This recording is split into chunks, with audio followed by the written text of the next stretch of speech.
And we are live. What's going on, YouTube, social media world? It's your boy AnonymousBased, and I'm welcoming you to another edition of the Oxide Station podcast, where I am joined with 3 additional panelists. Let's go ahead and get into it.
All right. Okay. What's going on, YouTube, social media world? It's your boy AnonymousBased, and I am biggity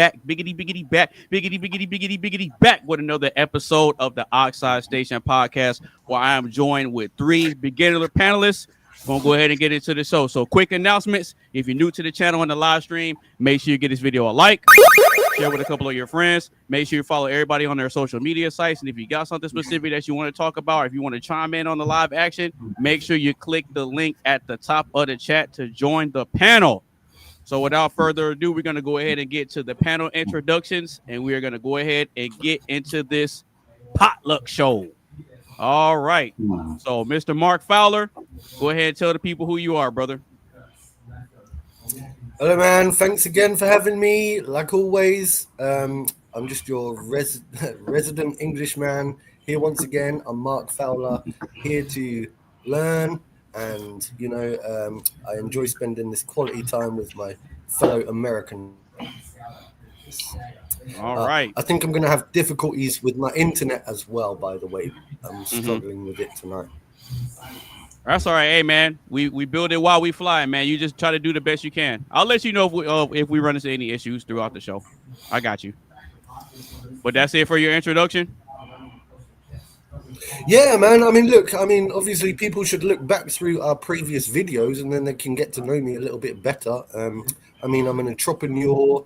I run my own business. I'm a self-employed cleaner / handyman / gardener.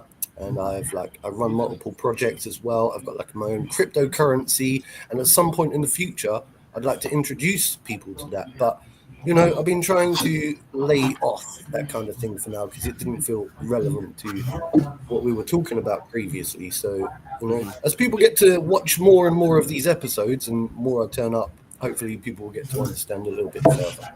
Hey, sounds good to me, man. Shout out to you. All right, Mr. Coley D. Go ahead and give a brief introduction and let the people know who you are, sir. Hey, what's good? My name is Coley D Studios. Sorry I've been here for the past couple of weeks or whatever, but I'm back. Biggity back, like he will say. Yes, sir. You know me, I do me, I do the gamers, I do the vlogs, I'm your resident funny man, and just glad to be here. Hey, let's get this potluck going. Yes, sir. All right, Miss Athena, go ahead and introduce yourself to the people and let them know who you are. Yeah, well, my name's Athena. I am from Texas. I'm a homesteader. I homeschool my son and run a cleaning business. I'm Orthodox and an anti-feminist. I love doing podcasts. I'm starting my own very soon. There was a lot of hiccups in the process, but I got everything set up. So I'll be starting mine soon. I do lives on TikTok as well. So yeah, that's essentially it. All right. So I want to give one big shout out to the panel. And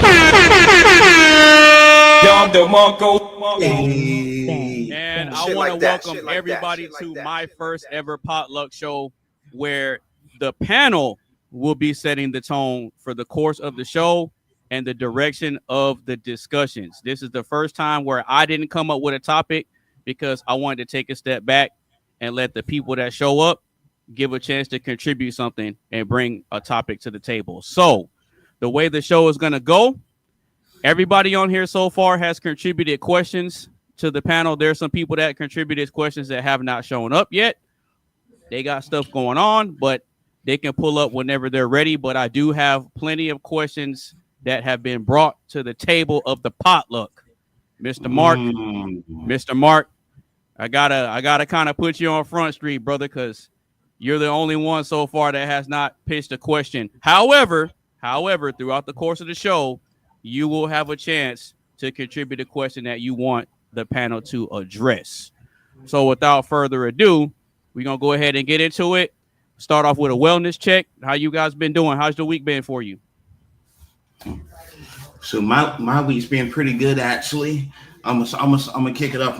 My week's been pretty good, actually. Found out that I'm actually upgrading and getting a passport either sometime next month or early January. So that's an awesome thing because I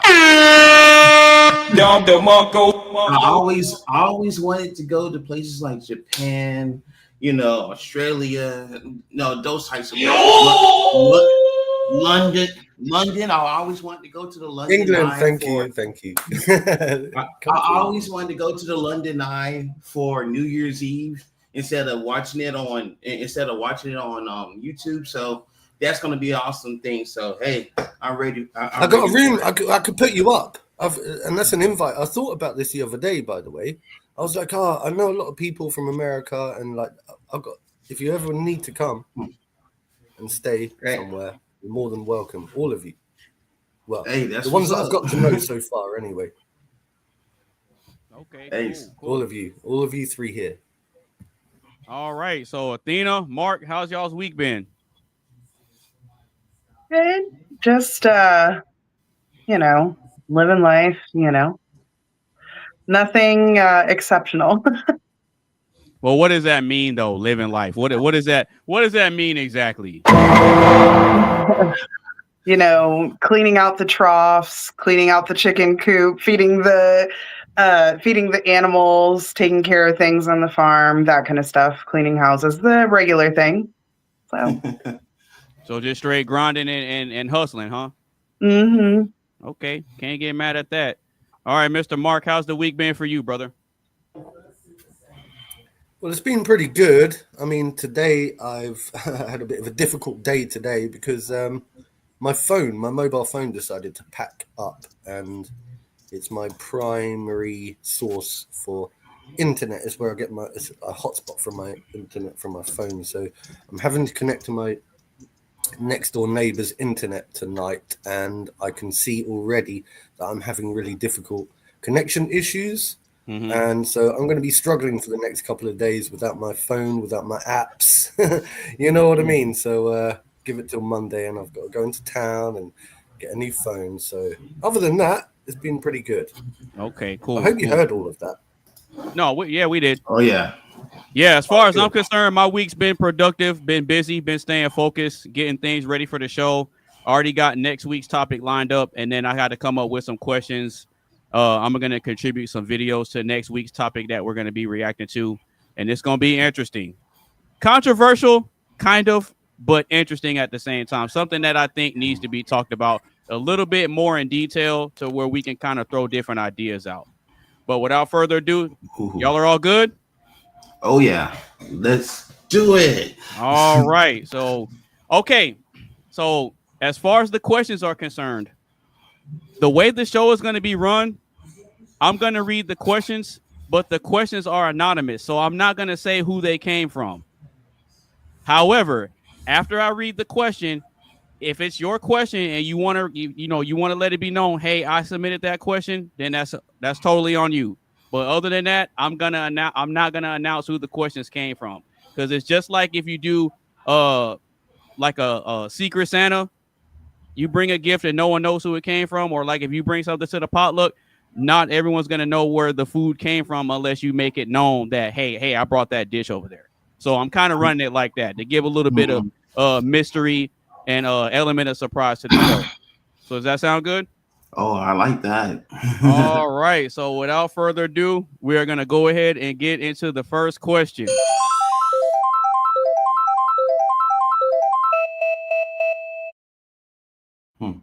All right. So the first question reads as follows: why should good men pay full price when someone got it for free? But on the other side, why should good women be given less when bad women receive princess treatment? Ooh. I'll read it one more time. One more time. Why should good men pay full price when someone got it for free? But on the other side, why should good women be given less when bad women get princess treatment? Jeez, that was quite a complex question. Hey, but it's a good question though. I love who submitted that question. It's a great question because Me. I'll say it. It was me. Oh, that was you. Oh, yes. Oh, was it? All right, so that question was submitted by Athena. So if anybody wants to go ahead and give their perspective on that, you're more than welcome to. Okay, I'm gonna dive in on this one. I mean, go on, Coley. Go on, Coley. Go on, Coley. You got this. Why should good men pay full price when someone got it for free? Oh my goodness me! Well, don't forget to address the other part of it too. Trust me, I am. Okay, all right. Oh, well, excuse me. Trust me, I am. Cause that last part, I could be a little bit ranty. So right. So first half of the question: why should good men pay full price when someone got it for free? Okay, so I feel like this. Okay, and I'm gonna talk about it as if like we're like on a date type standards or whatever, which that's what it mostly applies to. Yeah. So good men, I can understand. There's still good men out there who actually are a G or gentlemen for all you impaired people out there. Like there's still G's out there who would pay full price for for a female out on a date. It don't matter if they're good or bad, or you just don't know the person yet. You just still trying to fill out what's going on or whatnot. Mm-hmm. But in my opinion, my thing is if it's like a first date,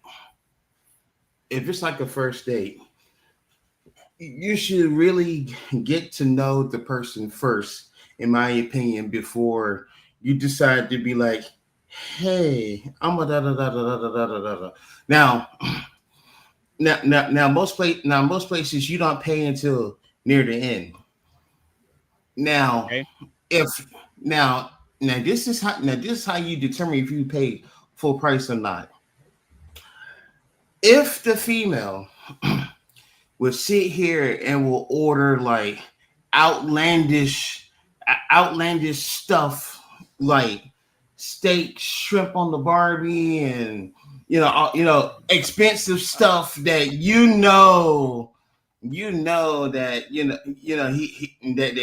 not going to pay for, that you dreaming that you want that you want or whatever, then that's how a guy would be like, you know what? No. We're going Dutch. Because already that automatically tells me that you're expecting a lot from me from Jump Street. And prior to that, you've been on a run of bad people. You feel what I'm saying? You've been on a run. You've been on a run of being with bad people and stuff like that. So it's like Nah, you're not about to ruin it for this bad one. And don't have any feelings afterwards when I say, we're going Dutch. You know what Well, I'm saying? see, I'm thinking this. The problem is, how do we constitute between who is a good man and a bad man, or a good woman or a bad woman in society? Who gets to decide, and that's the problem. So in your eyes, you might see this person as being rewarded for being the good person in life. And you know what? Unfortunately, life isn't fair. The good person doesn't always come first. In actual fact, quite often it's known that the good man or the good person can quite often come last if they're too good for their own good. But once again, how do we constitute who is good and who is bad? I think that ultimately the universe just pans out. Some people just have it better in life and some people have it worse in life. We all draw different cards, and so we all have different starting points, and it's what we make of the world. I think it's what you make of life really that really makes a difference. So I'm not sure. I'm trying to put out a few different angles, I suppose. Well, that's actually interesting. That's actually interesting spots, because that's a good segue to the second half of this question, though, man. Hey, let's talk about it. Gird onto your loins. It's time for overhaul. So, but on the other side, why should good women basically receive the shaft for bad women? Basically, here's the thing: they should not. And I am sick and tired. I'm sick and tired of good people in general, rather if it's men or women, especially women, that gets the shaft because of the fact that bad people screw it up for everyone else. You know what I'm saying? Like we all adults in here, right? That's the nature of the beast. I mean, one thing that we quite often say is that a lot of people can't have nice things because there are a small percent of people that ruin it for everybody else. At the end of the day, it's just, I don't know, man. It's just, I say it all the time. It's the nature of the beast. We live in like a bit of a difficult world, and life isn't fair. And it's something that people struggle to get their head around. They want the world to be fairer, but unfortunately, like, everyone's different, and everyone's an individual, and it's difficult, isn't it, to exactly, like for example, let's say if this is hypothetical now, because this is my first time actually being in the show with Athena, if I'm not mistaken. Let's say if I if I take her out on a date or whatever, we get to know each other, this, that, and the third, and come find out she's an awesome woman. You know what I'm saying? Like, she's already from Texas, so that's already good points for me anyway. But my thing is, if we get to know each other and we click this, that, and the third or whatever, why not pay for a beautiful woman like that? You know what I'm saying? Like, I shouldn't have to penalize her. Just because I've been on a bad run of going out with bad females. Like that. Like that's absolutely wrong to treat a good person like that. Like, and then plus on top of that, everybody in a sense up here knows like who they kind of have a feel of if they're a good person or not, and you can tell just by their mannerisms, their their body language, how they talk, all that stuff. You know what I'm saying? And the number one thing that I always look for is if they have respect for themselves. You know what I'm saying? Like to me, I would be more than happy than pay to pay for woman's meal or whatever. You know what I'm saying? Like, but if it's a bad person, like, those bad people would sit here and like would give you this thought like, oh, I'm not ever gonna treat nobody else out again. It's automatically Dutch treating this, that, and the third, or blah blah blah. Now, like, I'm always gonna hold out hope for that one person who always, that one person who has a good heart and actually want to have a good conversation with you and not use you. And that's why the second part of the question was so important, because like I'm sick and tired. Like whoever said one bad apple spoils it for the whole bunch. Nah, I don't believe in that. I don't. Like you always hold out hope for people for like a person who's the opposite of all of that. So, but yeah, that's the way. Sure, but then that's why I think that there are a lot of like what you call bad people out there, and I think that some people are attracted to bad people because, like we discussed this before, some people like to fix. They like to see something in that person where they want to fix them for whatever reason. You know what I mean? True. And I think that's weird because, yeah, we spoke about that I think before, didn't we? Mm-hmm. Yeah. I think it was on one of the dating shows. I can't remember which one it was, but yeah. But those bad people, excuse my language, but those bad people call hoes or thirsty for the men. like all those bad people, they would sit here and would have this stink attitude and be like, well, I'm still dating, but I'm gonna act like this, you know, it shouldn't be like that. I'm sorry, Dean, for cutting you off there, but I just had to add that real quick. You're fine. Yeah. All right, so go ahead. Well, no, because what I was gonna say was, since it's your question, you'll be the one to give your take last, since you're the one that came up with the question. Yeah. Okay. Yeah. Well, yeah, because normally if I'm the one coming up with the topics, I let everybody else give their take, and then I give mine last. Because I don't want my perspective or the way I think about it to influence everybody else's answer. You see what I'm saying? Yeah. So you know what? This is an interesting question, and I had to put this one on here because what this highlights is that there's two different dynamics when it comes to standards and what both genders are looking for and what they expect and what they bring to the table. So the first part of it is, why should good men pay full price when someone got it for free? Well, I'm going to say it like this. I don't think they should. I don't think they should. And the reason I say, now, if he chooses to, that's on him. It's at the buyer's discretion. I'll say it like that. It's at the buyer's discretion because the man is the one that's expected to pay, right? So I look at it like this. If I'm going to invest in something, it needs to be worth it. And I don't expect it to be brand new, realistically. Like, I don't expect every woman that I come in contact with to be a virgin. Like, that's just not realistic. It's not realistic, nor do I really care all that much, right? Because at some point, you're going to have a boyfriend. You might give it up to him, whatever, right? That's not really my concern. What my concern is, as the buyer, is, does it meet the overwhelming majority of what I'm looking for? And can I see myself being with this person long term, right?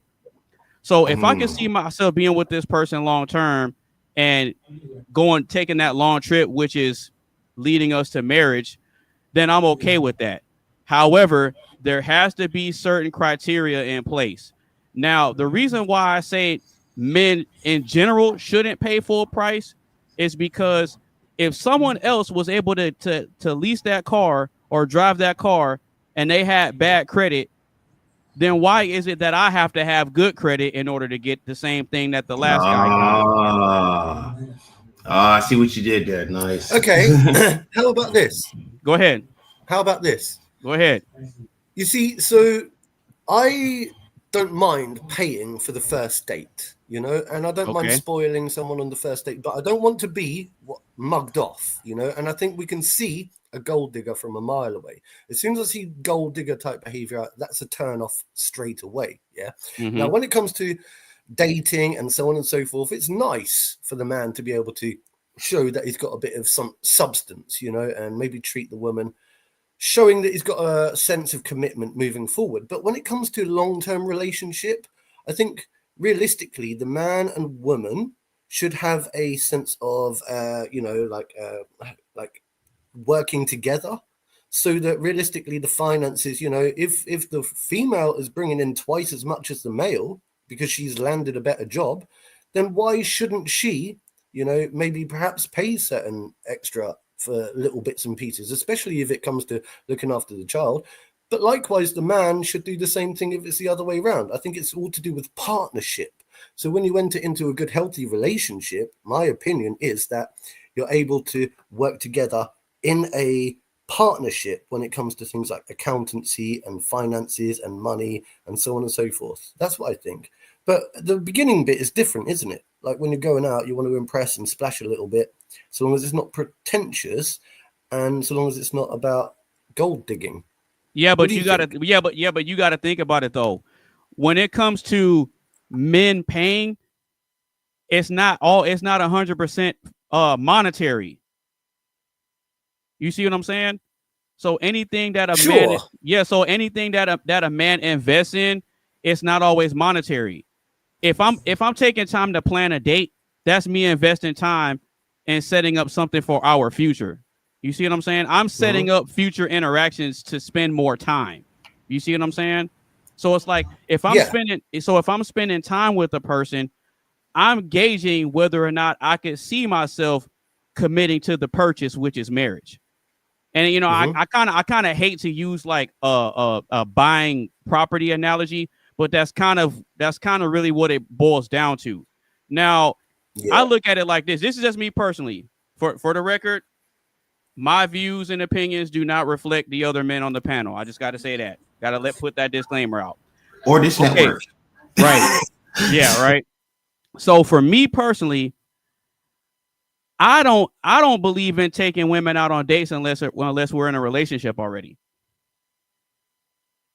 And in my mind, you have to prove yourself to be worthy of me committing to you in the first place before you get all that extra stuff. I look at it like me taking you on dates and doing nice things for you. Those are girlfriend perks. It's almost like this. In the beginning stages of us talking, that's like you came in as the temp worker, right? You have to work through the probation period, and then you get converted to a full-time employee.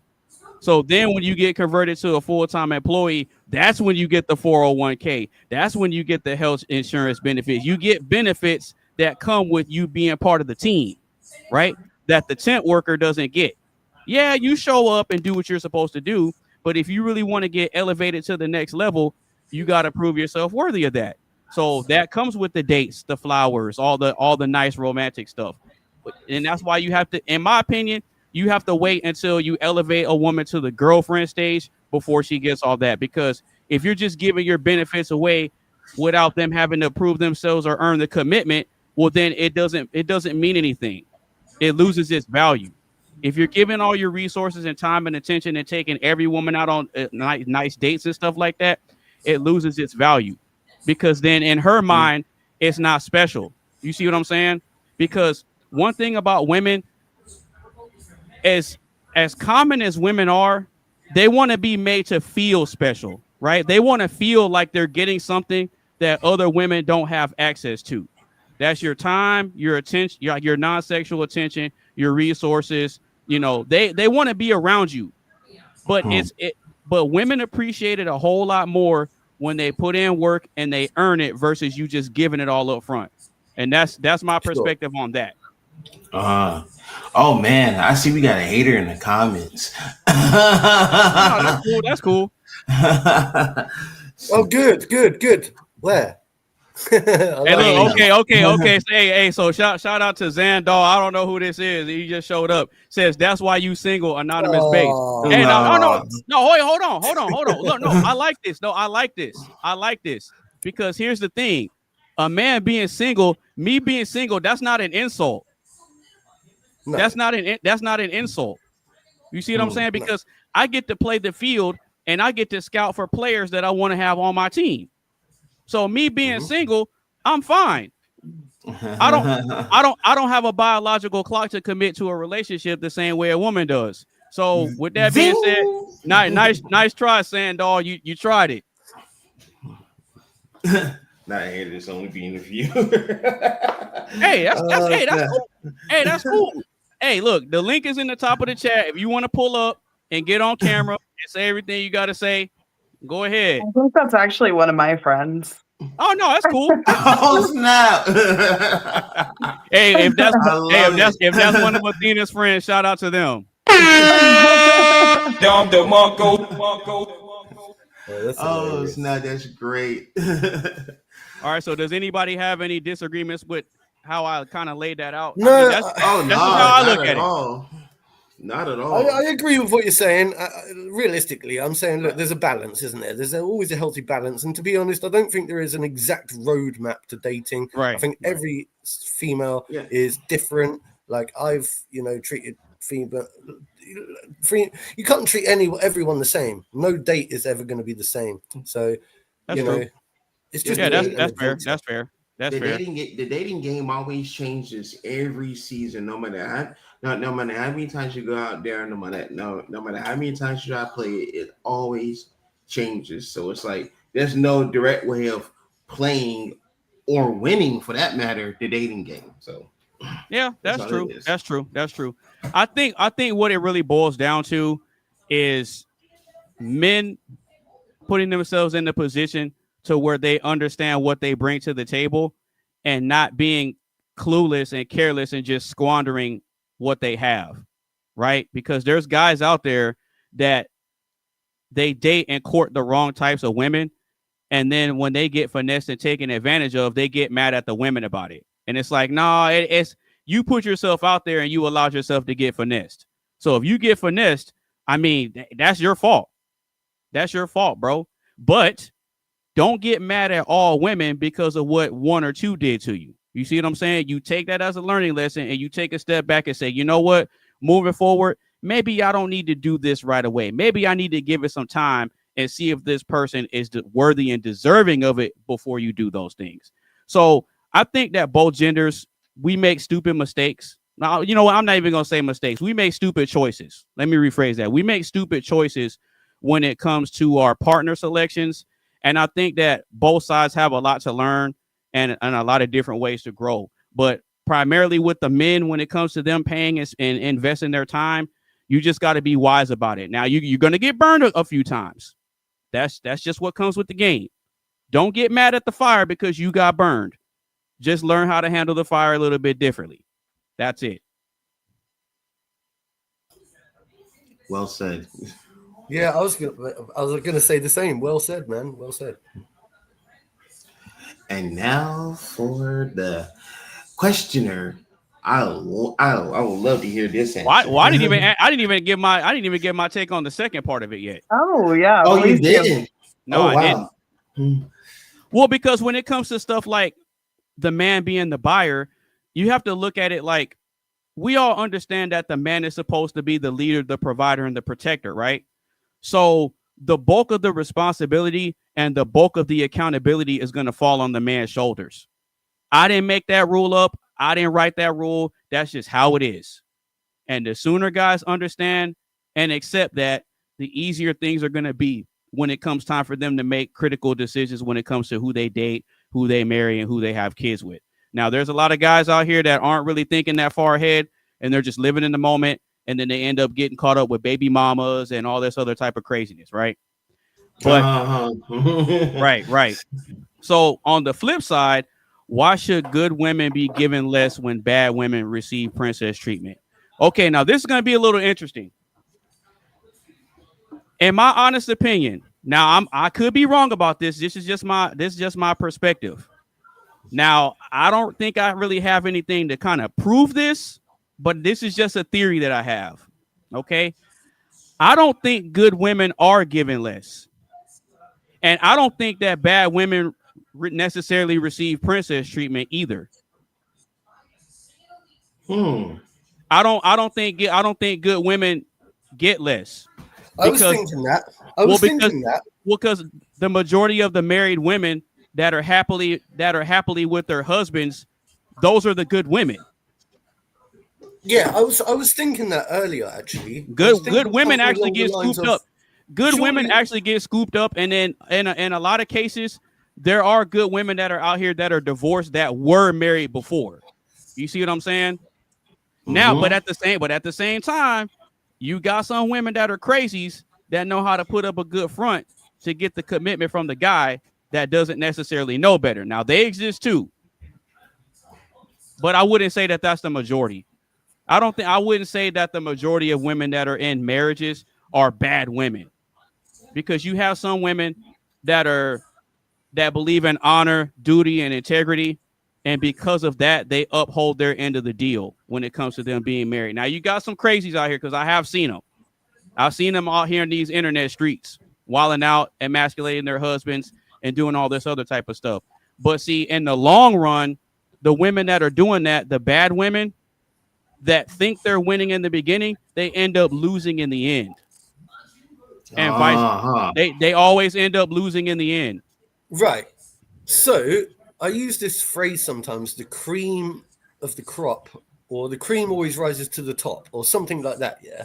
So Okay. in essence, what you're saying is, even though it may appear that sometimes the good people out there don't always appear to necessarily finish, on top, ultimately through the test of time, the good do rise to the top, and the bad fall to the bottom. Essentially, just through natural selection over time, or something like that. There you That's go. what I was, yeah. There you go. You explained that perfectly. That's exactly what I was saying. Mark, you get this. Exactly.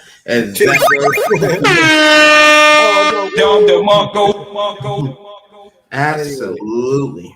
All right. I feel like So yeah, Athena's been like. I feel like she's over there. Yeah, she's over there in her own chat.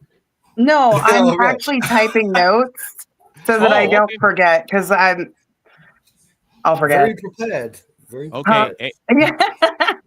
I either keep written notes, but I don't have my notebook, so I just pulled up the notebook on my computer and was just like, fair play. Okay, Myron Gaines. Nah, but yeah, that's pretty much my perspective. I gave my perspective on both parts of the question, and I think everybody else did too. We just got to wait on the person who submitted the question. Yes. So I'll address the first part. I also do not believe that men should essentially pay full price for something that was given out for free. And a lot of men use this analogy because women that were more promiscuous then have super high standards after they went out and essentially got run through. And now they're around 30 and they're not getting the same attention from the high value men that they used to. And so now they're like, oh shit, it's time to settle down. Now I have high standards. But before, they would jump into the bed with a man very quickly. So I completely understand why men don't do that. Now, I think that the red pill, there's an issue with some of this because it seems like a lot of people just assume that a woman is that way, regardless of any fruits that she has and in the way that she conducts herself and all of that. A lot of men, this is what I've actually experienced in dating, which is like, it's pointless. But and recently, I think I told y'all about this. I offered to take the guy out, or we were supposed to meet up and have a picnic, and I was going to cook something for him. Mind you, he had told me that he had gone out on a date where he paid for it, a nice date. And on the date, towards the end, he found out that this girl did OF. And he still paid for the date. He didn't go out with her again, but I was offering to cook his meal and I got treated worse than the OF girl. And I see this happens a lot. And I know y'all said that the good people end up on top, and that's just not the case, because good people are honest and bad people are dishonest, and they take advantage of people, and they know that honest people are honest. So they take from those people. And then as far as the second part, let's see. Okay, so paying for dates, that wasn't my intentions of the topic. I know it tends to gravitate that way because most women have really unrealistic expectations. But I think that's actually a really good way to vet women. Say, hey, do you want to go grab some ice cream and go to the park and hang out? Or let's grab some coffee and go on a walk, or let's, have a picnic or something along those lines that isn't expensive. Because the women who are essentially looking for financial gain, they're not going to go on those types of dates. They're going to be like offended that you even suggested that.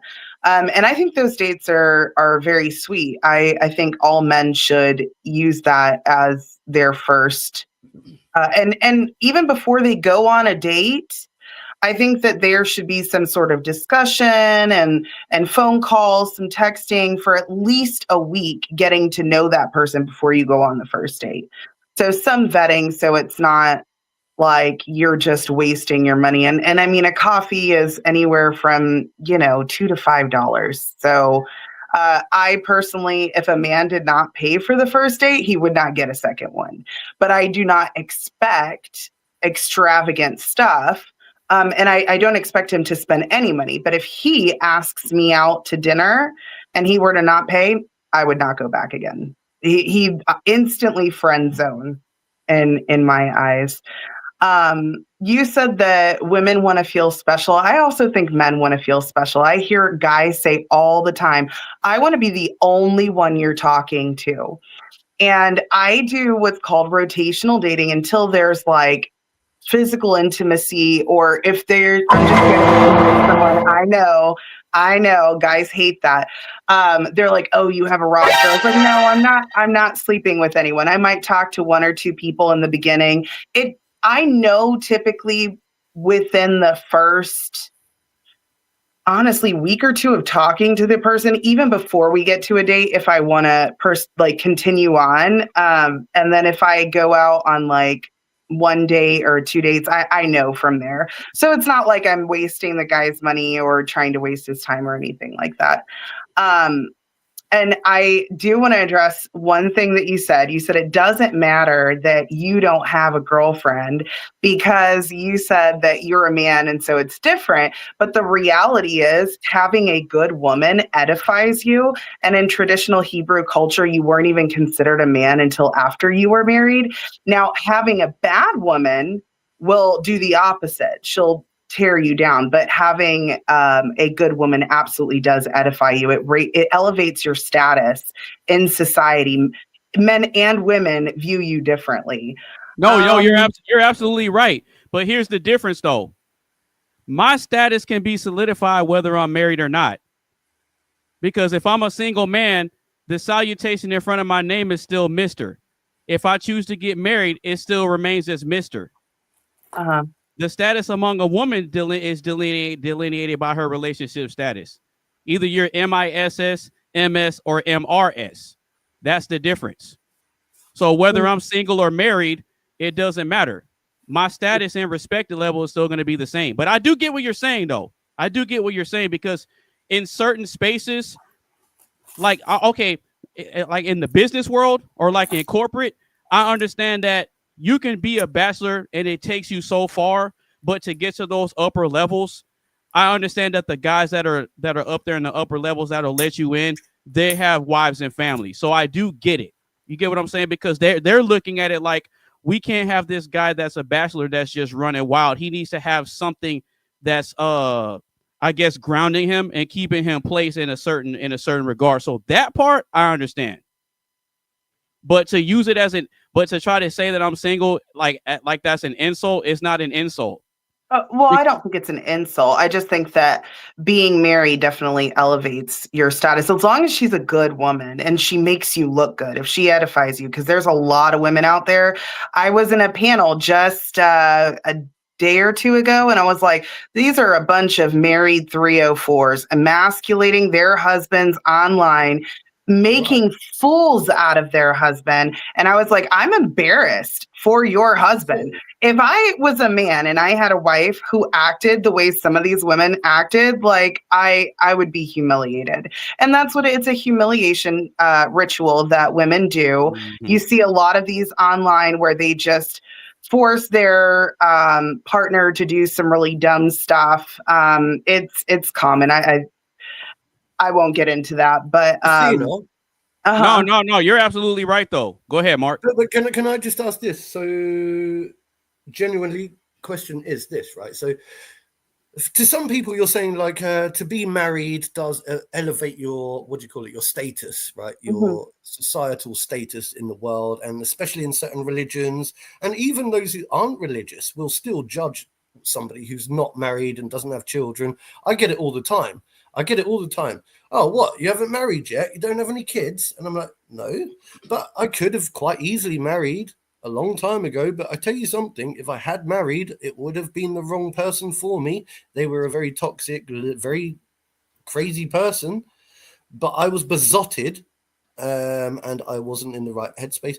And I thought I was in love with that person, but I really wasn't. Yeah. Now, I know a lot of people that get married and they marry the wrong person. For the fact is, they marry too young, right? They're whatever the reason is. So I don't necessarily see it as a status symbol anymore in the same way. Perhaps in a religious sense, it might be. But the problem is I look at a lot of relationships out there and I see it as a very toxic, trashy relationship. And I see it as toxic and the children end up ultimately suffering. So it becomes less to me as of a status symbol in today's modern era. In actual fact, I look up to people that have managed to avoid toxic relationships. So I actually see a lot of single people in today's modern 2025 as having a very high status because they didn't get sucked into the materialistic world around them. Does that make sense or not? Yeah, it does. All right, real quick. Wait, real quick. I want to introduce Carmen to the panel. Shout out to her. Hi, apologies for being late. No, it's all good. I understand everybody got lives. But go ahead and introduce yourself to the panel real quick, and then we'll let you chime in on the question. Hi, I'm Carmen. Thanks for having me. Again, apologies for being late. Should good men pay full price when someone got it for free? No, I think women have become very entitled to that. I think that oh really?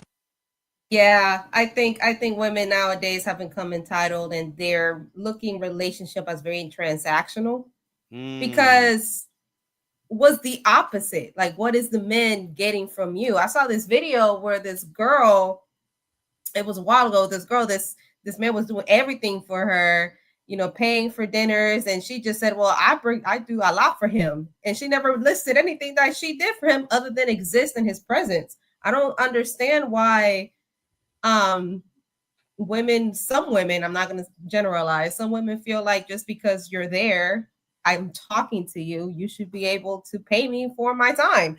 That's called prostitution. Girl, if you're a prostitute, just say that. just say that. If you're looking for a dinner, just say that. I think a lot more men will honestly be more appreciative and be like, hey, listen, I'm not looking for something. I want a free dinner.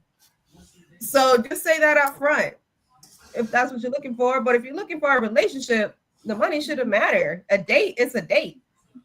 Yeah, but I mean, look, we say that all the time that things shouldn't or it should, but we got to operate in reality though. You know what I mean? Because think about this. You wouldn't have said yes to your husband's marriage proposal if he wasn't bringing no money in. That's not true. Not necessarily. Stop the cap. Carmen.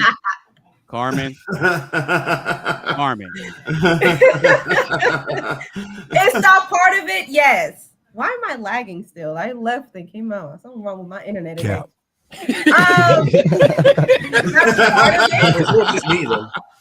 That's part of it. I mean, I'm gonna sit here and be honest. That's part of it. Yes, of course, he's a provider. As part of it, but it's not like I don't contribute financially. In today's world, I can't rely just on. Nobody can. And we don't even have children together. No one can rely on just one income. Carmen, I agree. See, I know. I don't believe that you would have said yes to your husband's marriage proposal if he wasn't bringing no money in. No, I wouldn't, because I wouldn't want to marry a bum. You gotta bring some money in. I'm bringing money in too now.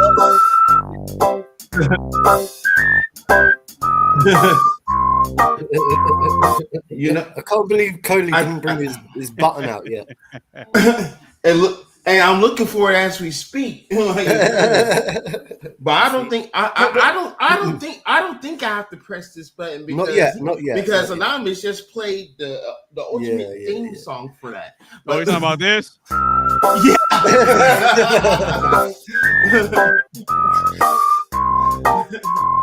But I gotta jump in for a second. Had this been like the early 2000s back, then I probably would have believed the answer a little more, because back then relationships and marriages, more so marriages, was what based on like true love type scenarios and stuff like that. Like, if you really love me, like, you'll marry me and stuff like that. And the fight and like stuff like stuff like finance would probably be somewhere either next or the bottom of the totem pole. Stuff like cheating or going out, not letting someone know where you're going and all this other stuff would have been on the top of the totem pole. Top of the totem pole. Nowadays, it's like, I think like money and cheating are like tied for the top, for real. But there are few. I will say this. Now, I ain't gonna say all everybody do it. I ain't gonna say everybody do it. It's just a few that actually be like, you know, no, I'm actually marry this person because I actually do love this person, this, that, and the third, and they put that on the top of their totem pole because that's their preference. Because, you know, it varies by person or whatnot. You know what I'm saying? Like, bro. Here's the thing. So from my point of view, right, the way that I find it very attractive in a woman who knows what she wants, a modern woman in today's era, who does have drive when it comes to financial stuff. I do. I find it very attractive, right? I'm not saying that I want her to be the bread earner and the income earner and for her to babysit me and look after me. I want it to be there's some kind of financial partnership going on in my relationship. Of course, ultimately, I want to find true love, and it'll be nice to just spend quality time with that individual. Enjoy life for what it is. Enjoy the hugs, hold hands, enjoy the kisses. Of course I want all that, but at the same time, I do find it very attractive in today's era, those who love to be a little bit more out there when it comes to money. I am quite money driven, and I'm not saying that trumps love, but I do think a good partner for me would also be a little bit money driven. So it works both ways, doesn't it? Like in today's era, like I could be like the bread earner, but do you get what I'm saying? Like it is attractive in today's era. You know, I don't want a bum either. I don't want to look after a bum. I mean, okay. I get that. Go ahead. Go ahead, Athena. Go ahead. So I cringe so hard when people talk about, you know, marriage being for love. Like, yes, you love your partner. Absolutely. But to me, like, love is an action. Love is sacrifice. Love is doing something. It's not a feeling. And one thing I will say, and mind you, I am divorced, but there were times I didn't have the feelings of love, but I still showed up. I still did everything that I was supposed to as a wife, regardless of how I felt. Feelings are irrelevant. Feelings come and go and they change. I'm more of a person that's like based on principle. And if you look at marriage was never about emotions. It was actually most of the marriages that you look at through the Bible where the man was like, I'm in love. Oh, I love this person. It didn't work out well in his favor. Most of the time, marriages historically were for duty to God, duty to family, and to country. It was so that we procreate, we create healthy families, and we elevate each other as a community. And I think we've become so individualistic and focused on our feelings that we don't look for partners who are good partners, who have good characteristics. We look for who makes us feel good, which I don't think is healthy. All right. Hey, that was good. That was a good take. What's going on, Tizzle Mode? Go ahead and introduce yourself to the people. Let them know who you are and tell them what you're eating.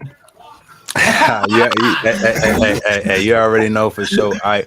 So what up, ladies and gentlemen? For the new people who don't know me, my name is Tizzle Mode.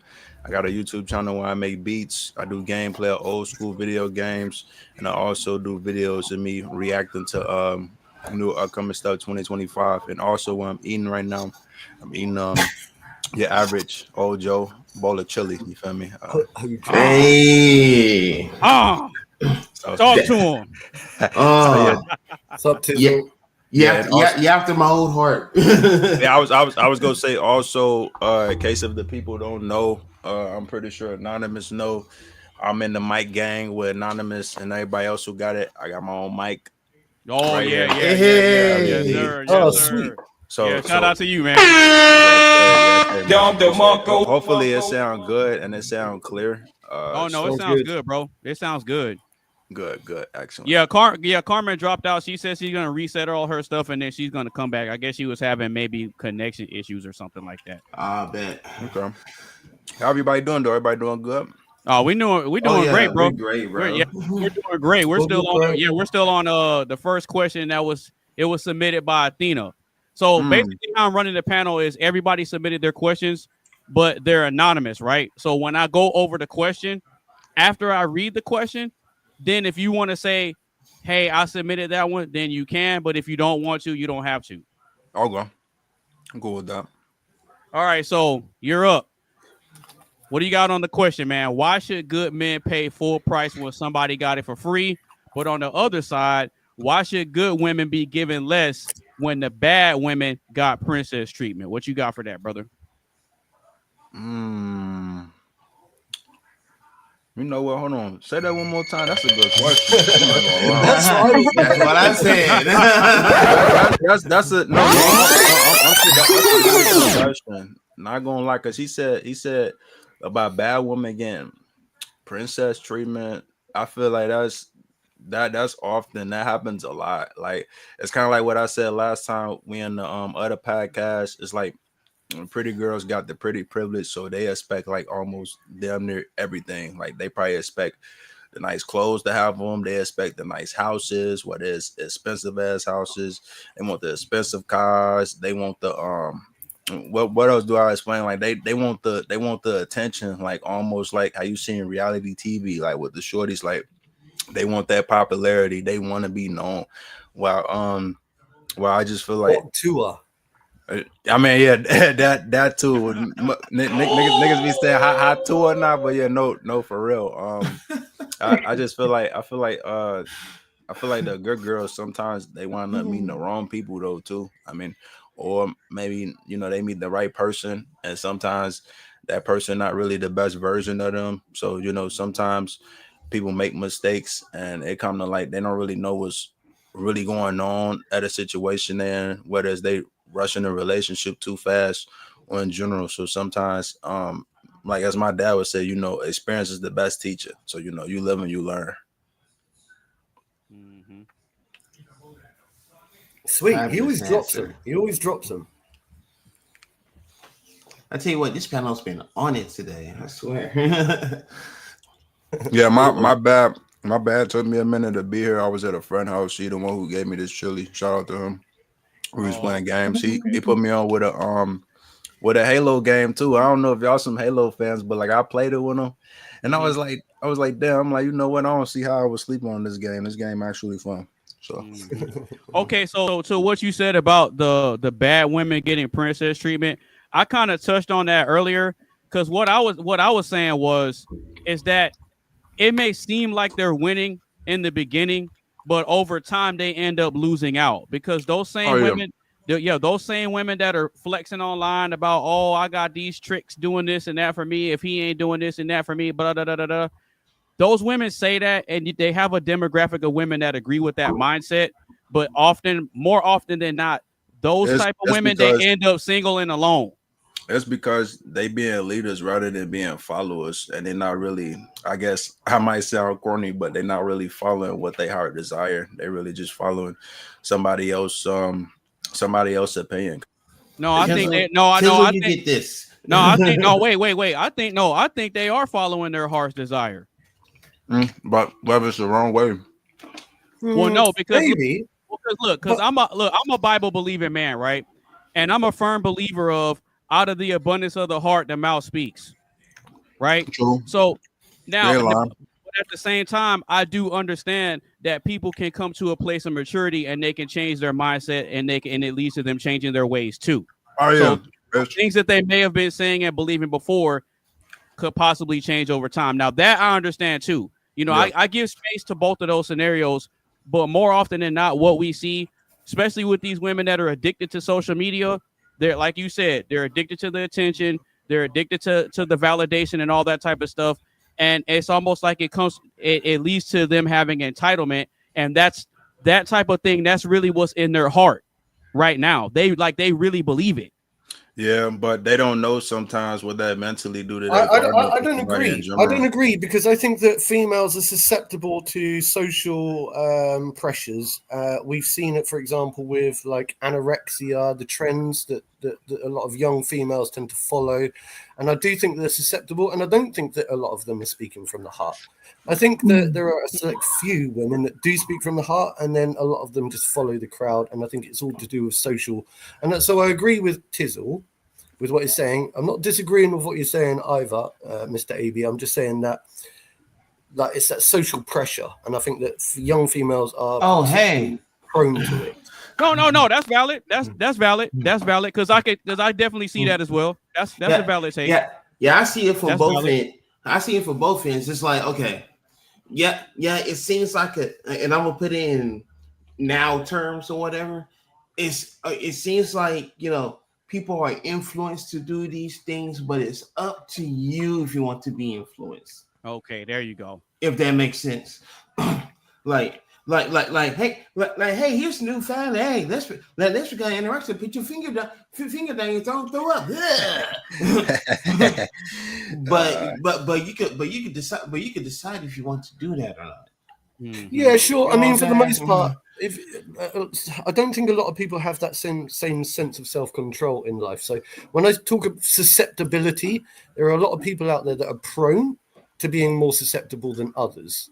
And that's all I'm saying. So a strong-minded person like you might struggle to comprehend why that person has been led down the wrong garden path in the first place. You'd be like, well, that's your choice. That's your choice. You know, you should have been stronger. That's up to you. You should have made a better decision. Right. Unfortunately, in this society that we live in today, I think a lot of people don't have that same level of independence. And so that they're easily misguided in the world. And that's unfortunate, you know. No, that's valid. That's 100% correct. No, the way you worded that makes a lot of sense. Because like you said, there are independent thinkers that know how to take a step back. I'll give you a perfect example. When the happened and they were pushing the vaccine, a lot of us were standing back saying, I don't know, while everybody else was panicking and rushing up and trying to be the first in line to get it. So that example right there. I didn't take it, by the way. No, I didn't either. But that's a perfect example to illustrate the point you just made, Mark. Shout out to you, brother. All right, so now that Carmen is back, shit like that. I'm gonna give you some time to address the second part of the question because you gave a valid take on the first part. So on the other side, why should good women be given less when bad women receive princess treatment? What you got for that? I think that the same way that in today's society women value the money, I think men value the beauty standards. So I think a lot of men, if the chick is fine, if the chick is pretty, they get away with a lot more stuff. In the same way that if a man has money, they get away with a lot more stuff than the man who didn't have the money. What I if think some it's only equal. go by that personality rather than the beauty? I could be wrong though, but I'm just saying, what if some men like that? Because I know some men like that. That's Some right. men Like can't. Some men can, but I believe the majority goes Go for the based look off looks. first. Mm-hmm. Not that you And can't go for the personality, but I think no. There has to right. I think you're conflating because beauty standards. Look, beauty is in the eye of the beholder, surely, right? And I think that beauty resonates from within an individual. Now, the more I get to know a person, the more I see that beauty resonating from within that person. And I'm like, do you know what, right? Initially, I didn't find you that sexually attractive, but the more I've got to know you, the more I see that actually you're a really cool person. You're radiating that beauty vibrance. And I start finding that quite sexually attractive. So I do think that, yes, there are beauty standards. And initially, there has to be a form of sexual attraction because without it, a relationship won't work. But beauty can resonate also from within. And with good time and patience, I think that you can be the most attractive person out there in the world without being a 10-looking person. That's what I think. Yeah, but Mark, but even with that, Mark, let's keep it real, bro. Let's keep it real, bro. If you Sure. saw Gabourey Sidibe out in public, Yeah. if you saw Gabourey Sidibe out in public, you're I not used gonna to be sit there. no, but I used to be that way. I used to think my dick came. Sorry, my. I used to think of my dick a lot. Yeah, a lot. But as I've aged and become more mature, I've realized that, do you know what? A lot of these people are actually red flaggy type people. You realize that because they've got that beauty standard, there's probably going to be 100 million other blokes like fighting after them. They've got everyone they want. And I'm like, look, they're not going to give me the time and the attention that I need, you know? So I don't really find them that attractive anymore. Yeah, I but used to even with that logic, you still said, I'm like, okay, with you time and patience, the beauty will come. But even with the person, I guess, not as traditionally attractive, they still have to hump over something. Exactly. There's still got to be some Exactly. obstacle as opposed to the pretty girl. I don't deny that. Standardized pretty girl automatically gets it. We have to be, she's not that cute, but she's funny. Well, yeah, but I don't deny that. I don't deny now that I got to know you, Yeah. I think I really like you because I got to know you, but you didn't have to get to know the pretty girl, right? The traditional pretty girl, right? Why I gotta Sure, but on the other hand, on the other side, right? Those ones that were really good looking, the most beautiful ones, right? Actually, after I got to know them, I was like, bleh, you're disgusting. They were horrible, but you still got to know them. Hey, Mark, what I tell you? I said it only probably take a couple of days, maybe a week or two, to really know a true motherfucker personality and their intentions. Once they do, I mean, it's for you to decide if that's a turn off for you or a turn on. At the end of the day, it go vice versa. You know. So yeah, I agree with what Carmen said, and I agree with mostly of what you said too, Mark. But only for that reason alone, that what Carmen said, Mark, I have to give you this.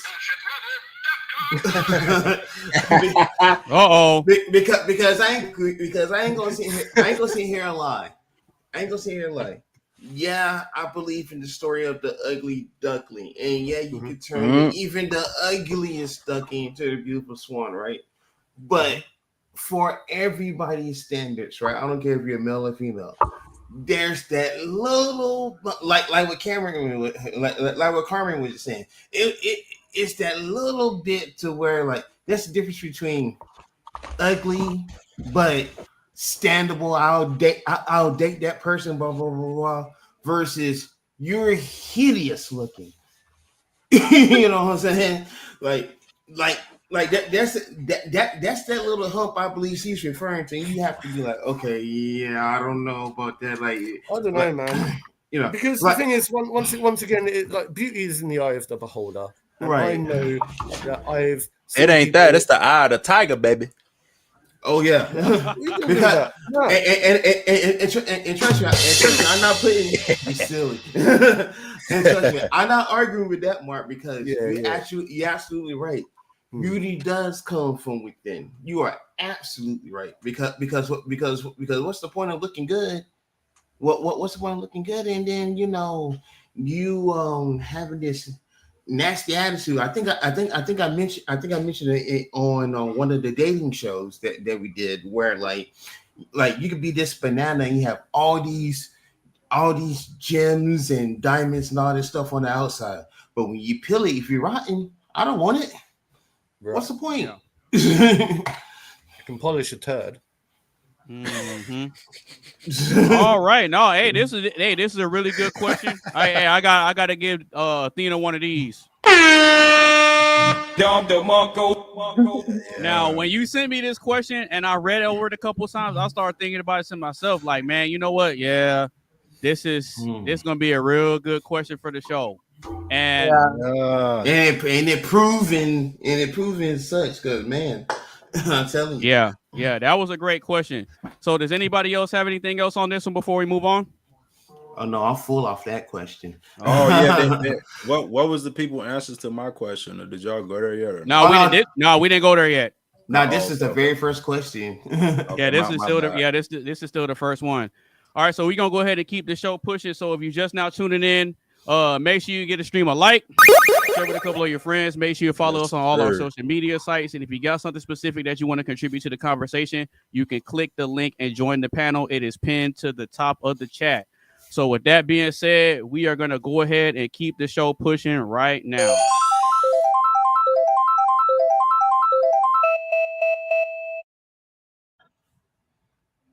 All right. Yeah. So the next question is this. What is your favorite TV show from the 80s to 2000s and why?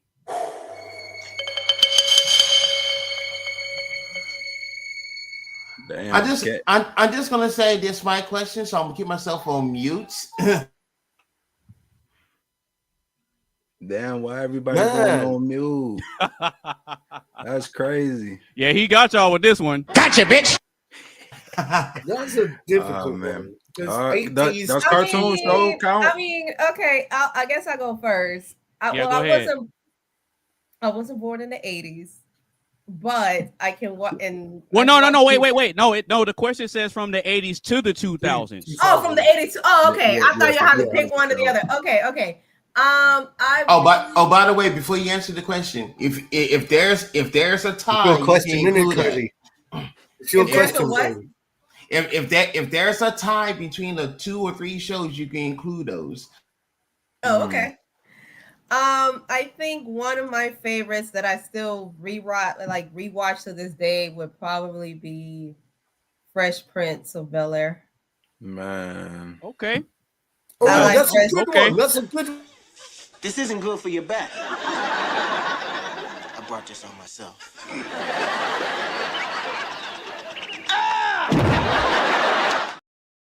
Hit it with that. Yeah. Okay. That's a good one. And I think I love it because it knocked down a lot of the stereotype, especially for the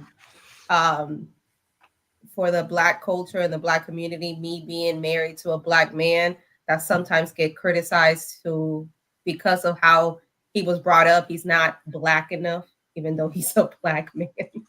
Oh, so okay, so he would have been Carl. Yeah, he would have been Carlton then. He would have been Carlton. Yeah. But I don't think that's a bad thing. And one of my favorite episodes was when Carlton didn't get accepted to the fraternity because he's not being Black enough, but Will did. So I really love that show because it brought light to there's different type of people in the culture.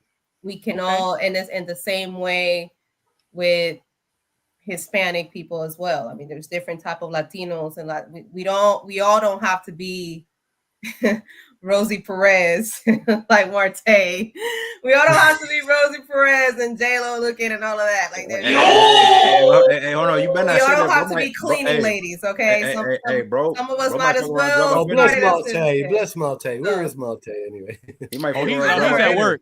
No, Marte's at work. He hit me up earlier. He said he got a new job, so he gonna be working. I'm Fresh give me a new Prince job too. It's a good one. It's a good one. Yeah. And So Fresh Prince of Bel-Air was very as popular here in the UK. As high, I don't know. I guess when I got older, I really liked Sex in the City. Is that really bad for me to say? I don't know. I like Sex in the City. I thought it was cool. I honestly, when I got older, really?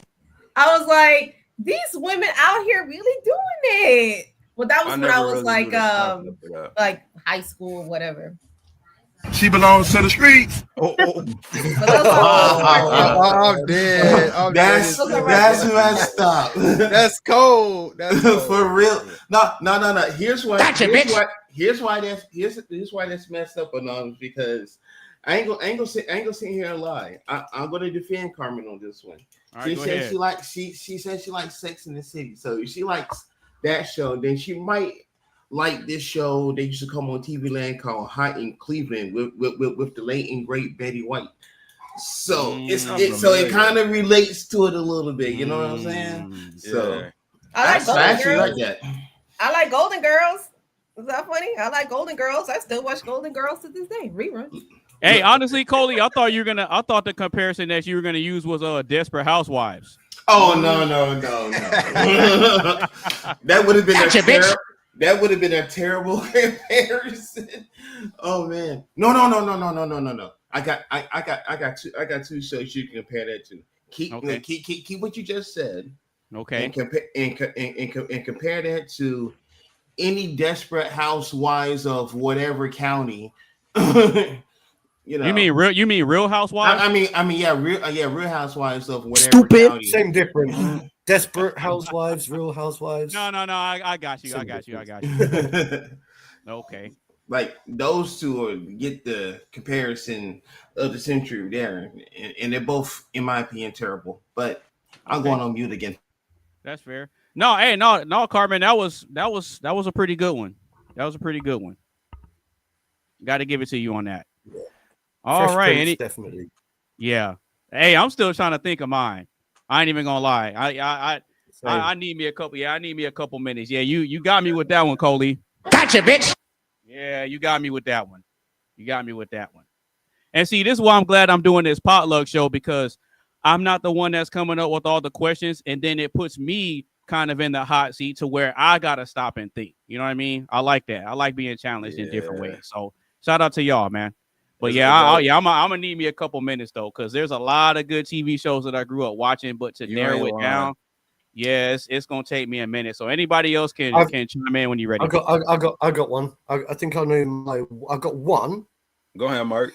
And that is, and you probably haven't watched it because you're all American, but you must have heard of the In-Betweeners. The In-Betweeners? The In-Betweeners? Yeah. I'm finna search that up. You should, because it's very typically English, very popular. And I tell you something, if you get into it, you will love it. You will love it, mate. And it's going to bring you into the world it's going to bring you into my country. This looks similar to some of the people in Sean. It's four young lads. They're teenagers. They're at school, and it just goes through their journey of this new kid attending school. You know, he's a bit of a nerd. He's a bit of a geek. But it's very funny. They get out there and do all sorts of teenage antics, you know. So everything that we used to do back at school, and even Americans that I watch, Americans react to the In-Betweeners. I watch those YouTube videos. Oh, okay. So would you say that the In-Betweeners is kind of like a coming of age TV show? Yeah. Okay. It's fresh. It's filmed in a very unique way. It's a bit cringe for some of Americans that watch it. Like the way that I've seen Americans react to it, they absolutely love it. No? Because you can relate to it over there, because it's just high school kids. Okay. It's just teenage kids, you know, getting up to all sorts of antics. And they've done movies, and there are some pretty like, I don't know, out there scenes, very out there scenes. But I really 100% suggest that. There's another one. That's the Faulty Towers, which is another comedy, but that's old. But yeah, Yes, I love Faulty In-Betweeners. Towers. Yeah. Shouts out to PBS for that one. Oh, you know Faulty Towers. Yeah, it used to come on. It used to come on Saturday nights or whatever. Faulty Towers, Are You Being Served? All those shows. It's silly, man. It's silly. It's old, really old humor. But I was raised on that, and that is back in the 80s, I think. You know, very controversial. John Cleese, a very famous actor, he's played in lots of Hollywood movies. I think he was in one of the James Bond films. 007, baby. Yeah, he is legendary. He's a legendary actor. He was part of the Monty Python and all of that kind of stuff. And okay. Yeah, you should check it out, Okay. man. Those two suggestions, just watch them, please. Okay, I'm definitely gonna check those out. What was it was In-Betweeners and Faulty Towers? The In-Betweeners and Faulty Towers. You might find Faulty Towers difficult because it's so old, so it's not as relevant as today. It's not as modern, but you know, it gives you a good understanding. And also, it was very controversial, Faulty Towers. In fact, I think one of their episodes was banned in America. They funny as hell. They censored it because they did a Nazi reference in the show. That type of stuff doesn't bother me. If the program is good, then the program is good. You know what I mean? They have some little snowflakes. That's the problem. Yeah. If the program is good, then the program is good. Cancel culture gripped that one. Yeah, and I shouldn't say that. You know, people, they're gonna get censored. They're gonna be like, oh my God, why you say that? Like, I put it like this: cancel culture. If you're watching, if you think any of these shows that we're talking about in this segment of the show are insensitive, then I got two comedians for you. The late and great Sam Kinniston and Andrew Dice Clay. Come on. Andrew Dice Clay. Wait, they comedians, ain't they? Yes. Them, I feel like them the ones they went real hardcore on defending people. Look, bro. Just quickly, I hate to intervene again, but you must know Ricky Gervais here in the UK. Oh yeah. Hold on, y'all talk about people I don't know. I'm kind of interested. No, I know Ricky Gervais. Yeah, so I know Ricky Gervais. Right, he's a very dry English actor and comedian, stand-up comedian. He humiliated. He went to the Oscars, didn't he? The global Oscars, and he stood up there and famously, literally. Oh, you talk about this dude? Okay, I know this dude. That dude, right? Little podgy guy. Yeah, Ricky Gervais. Yeah. Now he also is very, very controversial and very one of those people. He can get away with stand-up comedy and he can say a lot of controversial stuff. But cancel culture wants to take him down big time. He also made a new TV series recently called Afterlife, which is on Netflix, and you should watch that. Yeah, Afterlife. It's sad and it will make you cry and it will make you laugh and it will bring out every single emotion. It's about a guy who lost his wife to cancer and he's going through an existential crisis and he meets all sorts of people through the world and he works for a press company, and it's very sad, but it's very hilarious. And then the last person I want to say, I'm sorry to keep banging on. Right, no, go ahead. You are good. Is Jimmy Carr over here in the UK. A guy called Jimmy Carr. Sound familiar, Jimmy. Yeah, I was gonna say, that name does sound familiar. Yeah, he's once again one of those stand-up comedians that will laugh and joke about anything from race, that Jimmy Carr, disabilities, to God, to religion, to everything, right? But because he tackles every aspect, it's funny, it's funny. But these people are under attack right now, and I want to preserve that type of humor. Okay, that's what's up. Absolutely. Hey, yeah, I definitely got to check those shows out now. Yeah, Jimmy Carr, and the way he delivers his shit, he's so nonchalant about it, and that's what makes it more funnier. So bro pretty much got no filter. No, not at all. Oh man, nah, them usually the best comedians. I'm not gonna lie to you, huh? All right, so I'm saying you got the guy. Yeah, you got him on the phone. Yeah, like yo, I'm Ooh, still who's sitting here next? legit thinking. Yeah, I'm still sitting. No, I'll go ahead and go. I'm just sitting here legit thinking because It sure is a lot of them. I grew up with Cartoon Network. Yeah, sure. and that's what I'm saying, bro. Like, because I grew up watching a lot of like actual TV shows that were based in reality. You know, like your Jeffersons, your Good Times. You know, man, you know, JJ, you feel you know what I'm saying? I grew up watching like the Cosby Show and things like that. I grew up watching the PJs. Oh, nigga, the P. Oh yeah. my God, he said the PJs. Yeah, oh I grew up watching the was, PJs. man, I grew up watching the PJs. You know, I grew up watching your Fresh Prince of Bel-Airs and stuff like that. I grew up watching things like Full House. Everybody hates Chris? Huh? Everybody hates Chris? Yeah, I watched that too. But if I'm keeping it specifically from the 80s to the 2000s, because Everybody Hates Chris didn't come out until like after. You ain't lying. True. I was pretty much almost an adult at that point. What's crazy? I didn't even know they did an animated like they did like an animated reboot, remake of that, and only got one season. Okay, but yeah, I mainly Everybody Hates Chris. Oh, he said they made an animated version of it. Okay, yeah. I might have to check that out. But as far as like 80s to 2000, I grew up in the 90s. I was born in 88, so man, there was so much good TV back then. Like there was no alphabet agendas going on. There was really no cancel culture. People can really alphabet agendas. LGBT. That makes sense. Yeah. There was none of that stuff going on. So back then, we were in a position to where we got to fully experience the different stages of our lives as humans, like being like actually getting to be a kid. Actually watching good, wholesome TV. And then as we all started to grow up, you know, we started to watch a little bit more mature stuff that we really weren't supposed to be watching. Like like you're Married with Children. I never really seen that. I probably watched my wife. You're Married with Children. Yeah, you know, we grew up in a time where we actually got to watch mature adult related TV shows that we really weren't supposed to be watching. But at the same time, we were able to get a taste of how things are on the adult side of things when we were still young teenagers.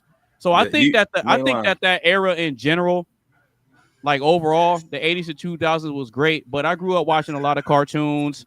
I grew up watching a lot of sitcoms and stuff like that. But to narrow it down, you know what?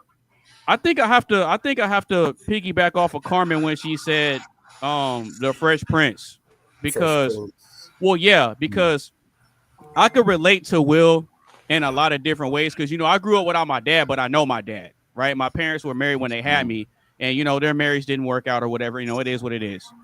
But as far as growing up without my father, I have a great relationship with him.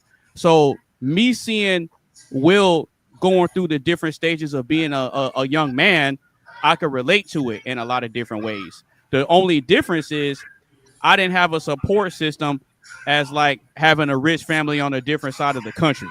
You see what I'm saying? So in a lot of ways, and even watching shows like Family Matters, I got to see the struggles that Steve Urkel faced, because look at me. I'm a nerdy looking dude with glasses and all that type of stuff too. And so I got to see a scripted representation of how I was living and how I was treated and how I was perceived, right? So I used to get called Steve Urkel. I used to get made fun of a lot. I used to have big buck teeth and everything. Hey, don't worry. You ain't the only one. Niggas. Can I just say, though, after that thing with Chris Rock... No, go ahead, Mark. Go ahead. I didn't mean to interrupt. No, go ahead. Yeah. I was just going to say, I've always idolized Will Smith growing up. Fresh Prince of Bel-Air was very popular here in England too, right? And we all grew up on it as kids. I loved it. It was one of my favorite shows, so I would put it right up there as well. But Will Smith and his shenanigans at the with the Chris Rock thing, where he slapped him around the face and leave my wife's name out your effing mouth and all that stuff, you know, it put a bad taste in my mouth. Stupid. Him as an individual, I was like, look, man, that's not really good decorum, in my opinion. Like whether it was showcasing or not, I'm not really sure. Like That Jim boy was Carrey- walking back like his ass was a player. I swear. You see how he was doing that player? Oh God, I promise you, man. I don't know, man. What do you think about that? Nah, I mean, I didn't really like how he handled that either. I didn't really like it. I mean, I got a lot I could say about that, but that's that's a different conversation. I'm like, I'm like Soldier Boy.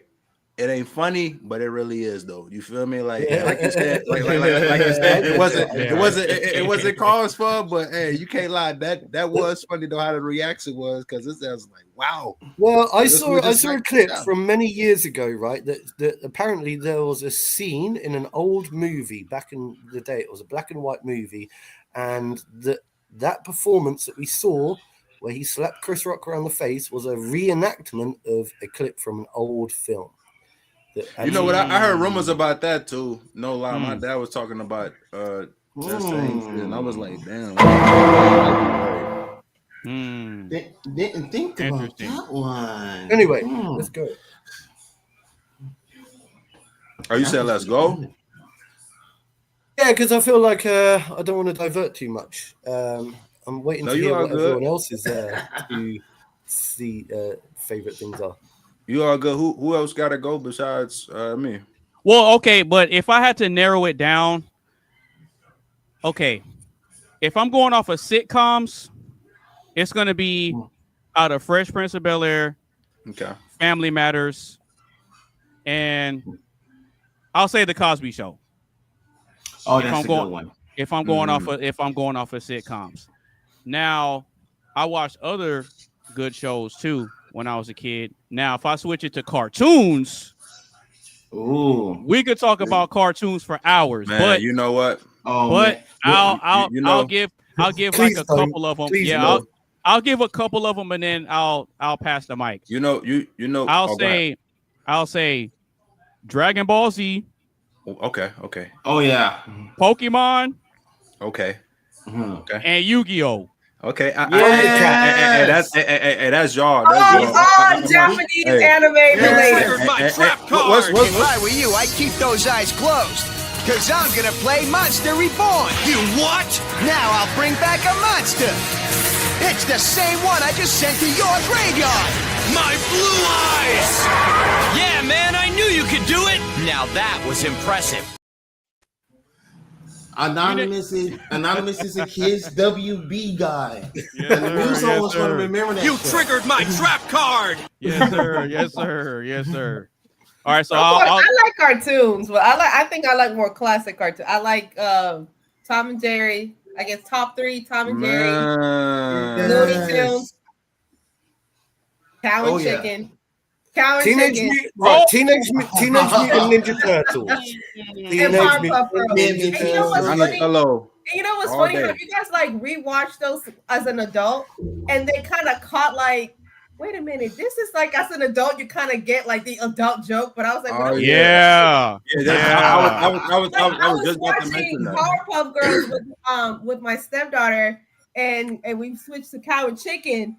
And I'm like, we was really watching like this devil cross dressing. You know them. Hey, it was like that. It was like that with Ren. Hey, it was like that with Ren and Stimpy. Ren and Stimpy. It was like that with Ren and Stimpy. Oh, you know what? I know exactly that nigga. That show used to come on. I know exactly what he talking about. I know exactly scene when he talk about. Ed and Eddie have some adult jokes in there. We rewatched it. I was like, we was watching this as kids, bro. Like that's not appropriate. I ain't gonna lie. Ed and Eddie used to be my shit. Not gonna lie to you. Yeah. Those cartoons back in the day. You like she said, you watch them as adults and you're like, wait a minute. Oh yeah. You're catching all these innuendos and references that you didn't catch before. It hit different because like when you young, you don't really like realize it. You just thinking, oh, this shit funny as hell. But like you and Carmen said, you be looking at it, you look back, you be like, oh shit, like yeah, they like, for real. know why? Hey, I guess that's why parents didn't want us to watch some of this shit. That we I mean, watched as I a guess. kid. And sometimes you look I back. think Sometimes you look back at cartoons these have always done villains that, and haven't they? realize I was like, wait a minute, they weren't really villains like that. You the villain, hero. Oh no. So speaking of when you said Powerpuff Girls, I just learned the episode that the sisters did. What's his name? The monkey Gizmo or no? Mojo Mojo Jojo. Yeah, Mojo Jojo. It was one episode. No lie though. It was one episode that bro was really trying to turn his life around and change his life, and he wasn't trying to become a bad guy. And what the Powerpuff Girls did, they set this motherfucker with a fake girlfriend just so they could lock his ass up. When I heard about them and seeing that, I'm like, they bogus as hell. I'm like, bro, really trying to change his life around. As soon as he changed his life around, y'all gonna do him bogus as hell. I'm like, but I've noticed this a lot in more modern times, right? That so I've seen like cartoons when I was a kid, right? When I was young, they were pretty basic. There was always a moral to the story, wasn't there? There was always like a moral. There's something always. to learn. There was like, always say, a lesson, yeah.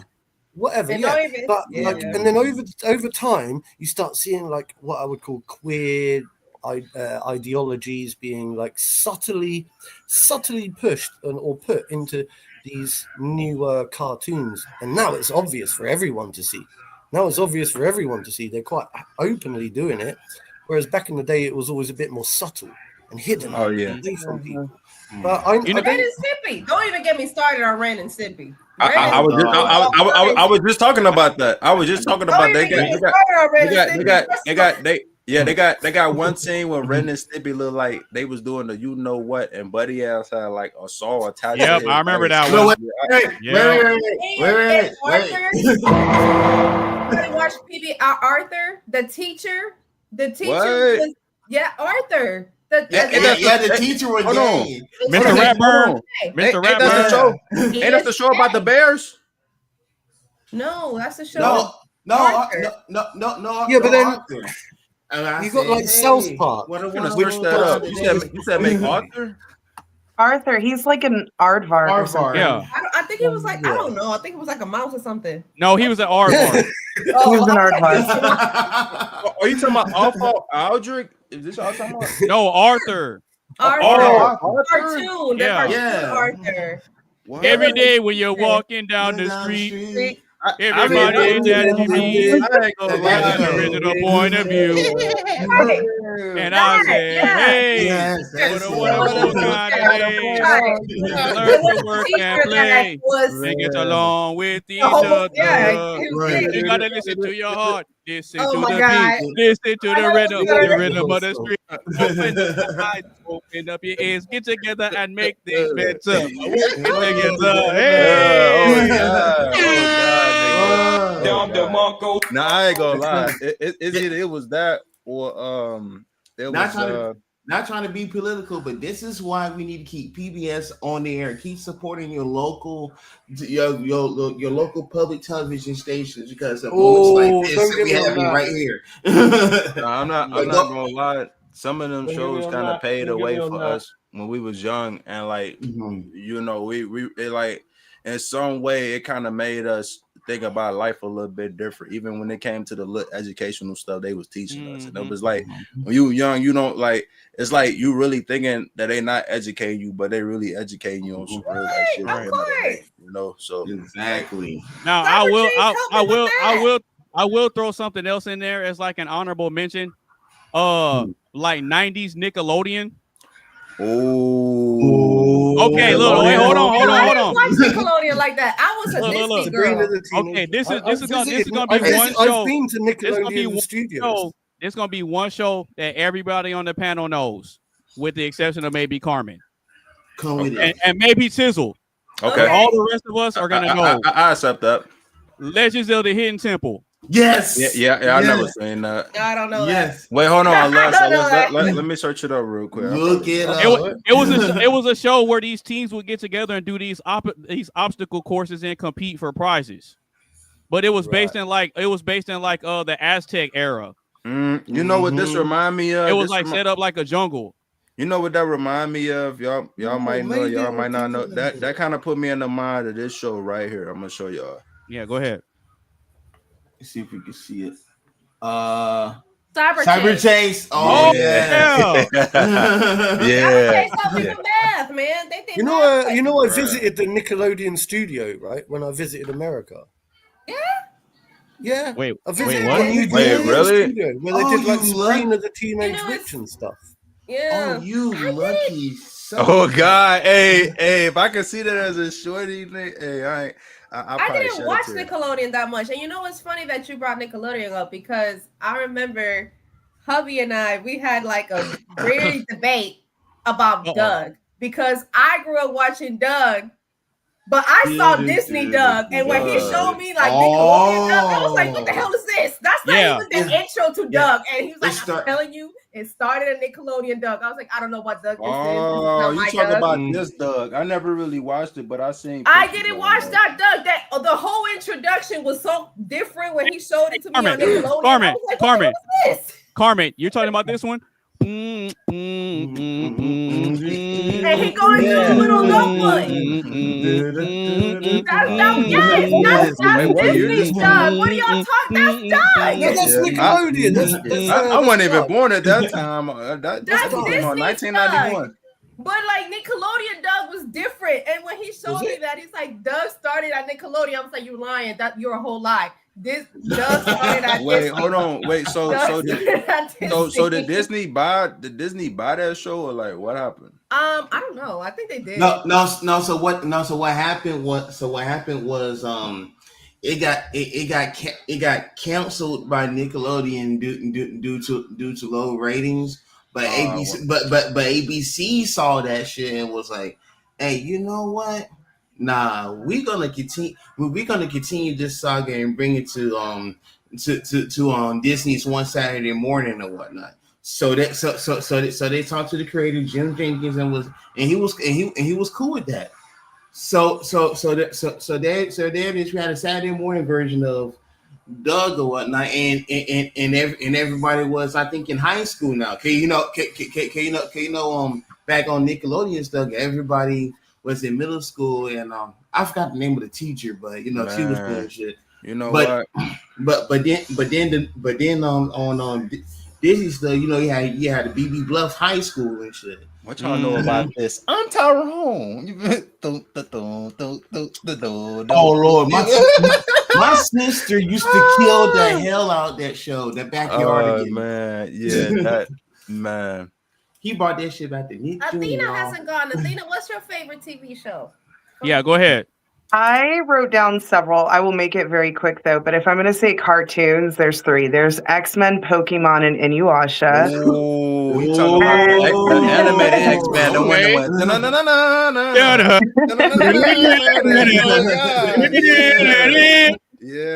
went. Yeah. Okay. X-Men went hard. And they still doing it right now on Disney. They got it. I know. Season 1. Yeah. And as far as, I guess, other ones, Boy Meets World, Xena, Firefly, Merlin, X-Files, MacGyver, and then I'm a big Trekkie, Live Long and Prosper, all of the Star Trek, Deep Space Nine. I literally have a Star Trek phaser tattooed on my thigh. Oh, wow. That's how big of a Star Trek fan I am. I'm a nerd. Oh, really? I love you. What? I love Star Trek. MacGyver, I thought no one else knew about that. Oh my gosh, I love MacGyver. MacGyver was amazing. Firefly. I love Firefly. So good. Yeah. I was a big Firefly fan. I'm still, and look at Mark. Mark, do you watch Doctor Who? I'm a big, that's the only British TV show. I don't like Doctor Who. Nah. Personally, Peaky Blinders, but I don't know if Peaky Blinders even is considered British. Yeah, Peaky Blinders, that's okay. I mean, I love Peaky Blinders though. It's all right. It's a bit cheesy. I mean, it's very good, but I got bored of it. But I don't really sit and watch things I've got a low attention span these days. Like nowadays, ADHD? Question mark. Sit and watch. Athena, were you mad that Firefly got canceled? You got ADHD? Does anyone else? Star Trek is a classic, and I do love all of that sci-fi thing. And I think Star Trek is. Oh, you talk about? Hold on, how they be like, right? That's they be doing. Yeah, I think that's what they be doing. And prosper. Yeah.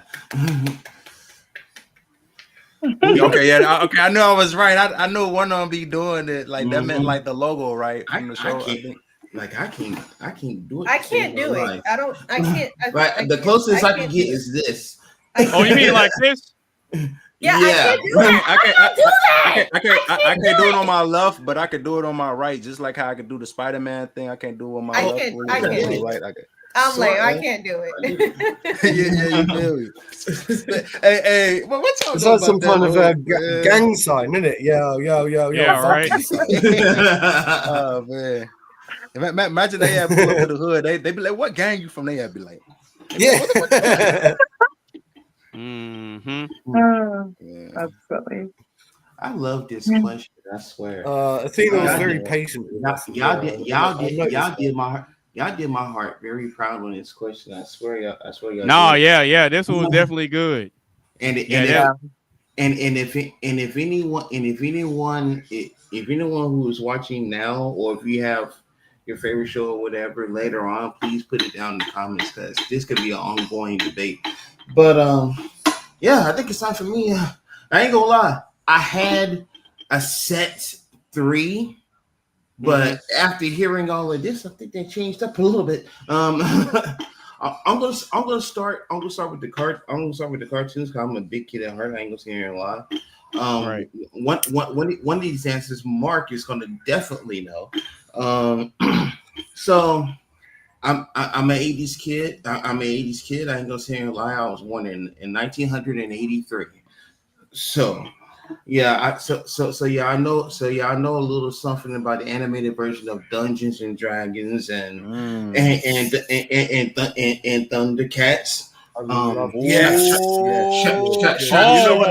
I never watched that, but I put it close to He-Man. I'm not gonna lie to you.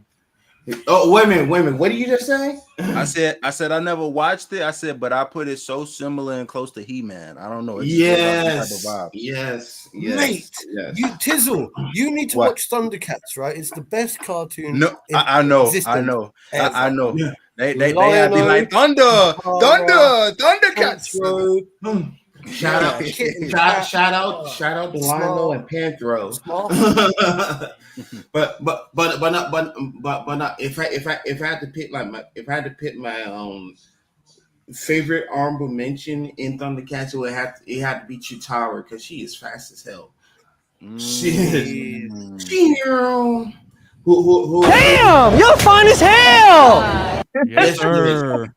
Yes, sir. Yes, sir.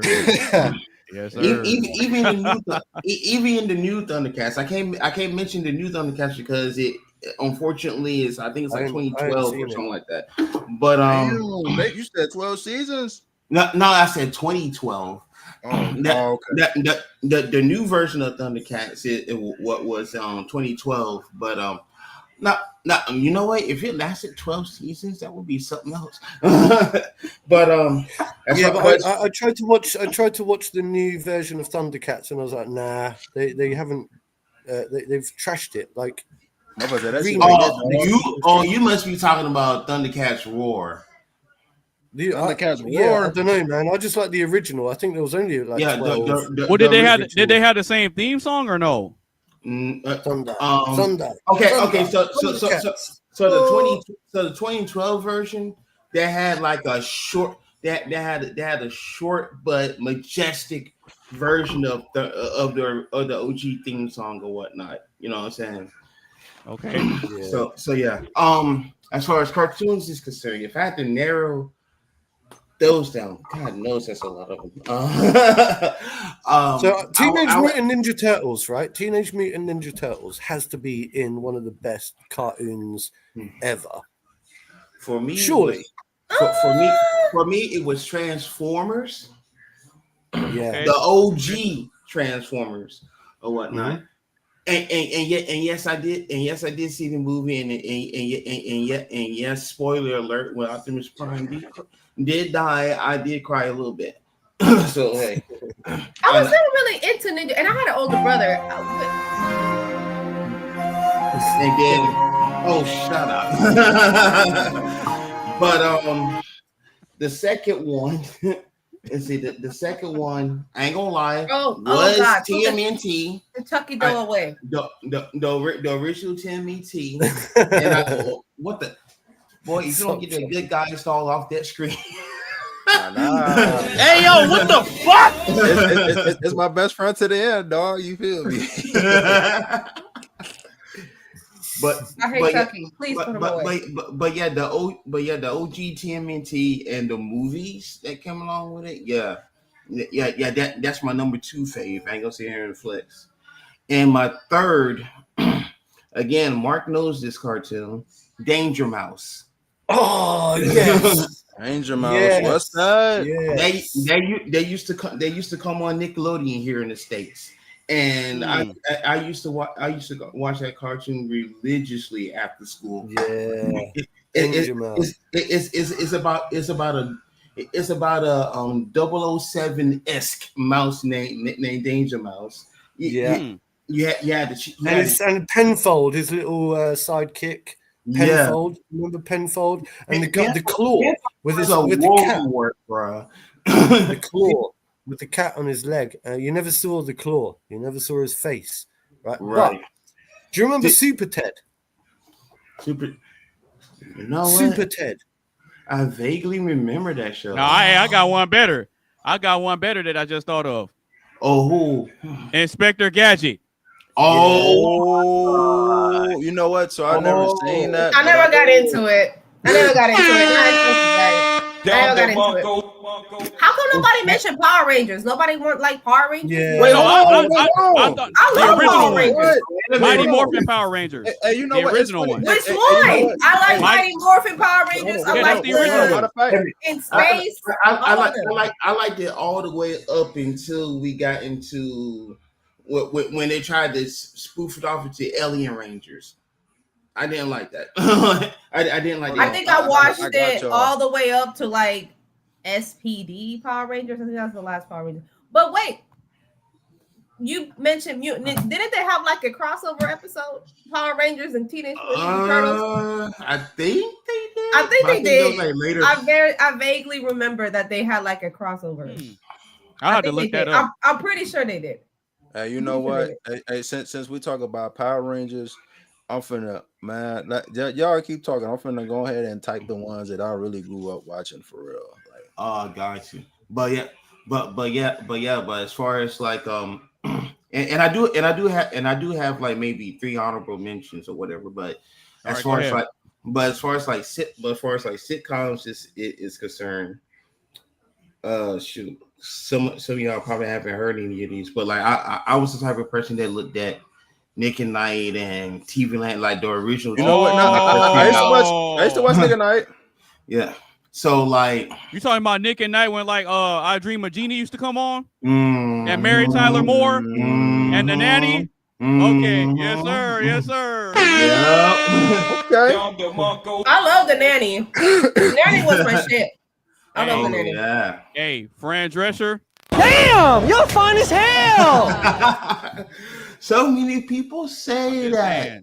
I'm just saying, voice and all. But yeah, like what was I gonna say? Oh yeah. So with all things considered, one of these shows is controversial, but I like it, and it was called All in the Family. And the reason being because that show tackled a lot of topics back in the 70s that right now today we wouldn't even think about tackling or whatever, because people are so sensitive nowadays and whatnot. Mm-hmm. Like they talked about pregnancy, they talked about racism, they talked about you know who talked about all that? What? A Different World. I was just thinking that. True. Yeah. Hey, so we always think about the same thing. No lie, they was talking about AIDS, sex, all that. Yeah. See the thing is, this is how I'm gonna connect that show to that show that you just said, which by the way, number 2 on my list. Okay. So So reason why All in the Family connects, in my opinion, to a different world is those same topics. Like even though back then, like that, they said the words, like they said the racial words and all that stuff, and it won't bleed or whatever. All those CBS censors wanted to hit the censor button, but no. It was less censorship. Hey, well, Right. what words are you talking about? The N word. It's the N word. Which N word? Narcissist? No, you know what N word I'm talking about. No, which one? My nigga. That one. Hey, so that one, the Mexican racist word, the Asian racist word, all that. You know what I'm saying? Okay. Yeah. But they hit topics like back then, like in the 70s, that was that, you know, like politically correct and stuff like that, and they will have like heated debates, even more heated than the ones that are in that be in this show. You know what I'm saying? Mm-hmm. And like they'll sit there and talk about it and won't care. But as long as everybody had an understanding about it, you know, hey, cool. By the way, a little trivia for you: the Jeffersons are a spinoff of All in the Family. You know what I'm saying? Because George Jefferson and Wheezy was on the show, appearing on this show quite a few times or whatnot, and Lionel and all of them. So what Norman Lear did, hey, spin it off on that, boom. You feel me? All right, so in honor of Athena, real quick, since she brought up Star Trek, it's kind of ironic that you brought that up, right? Because because not too many people know that I make music, right? Oh, you make music too? Hold on, let me find out, Brody. Let me find out. Tizzle.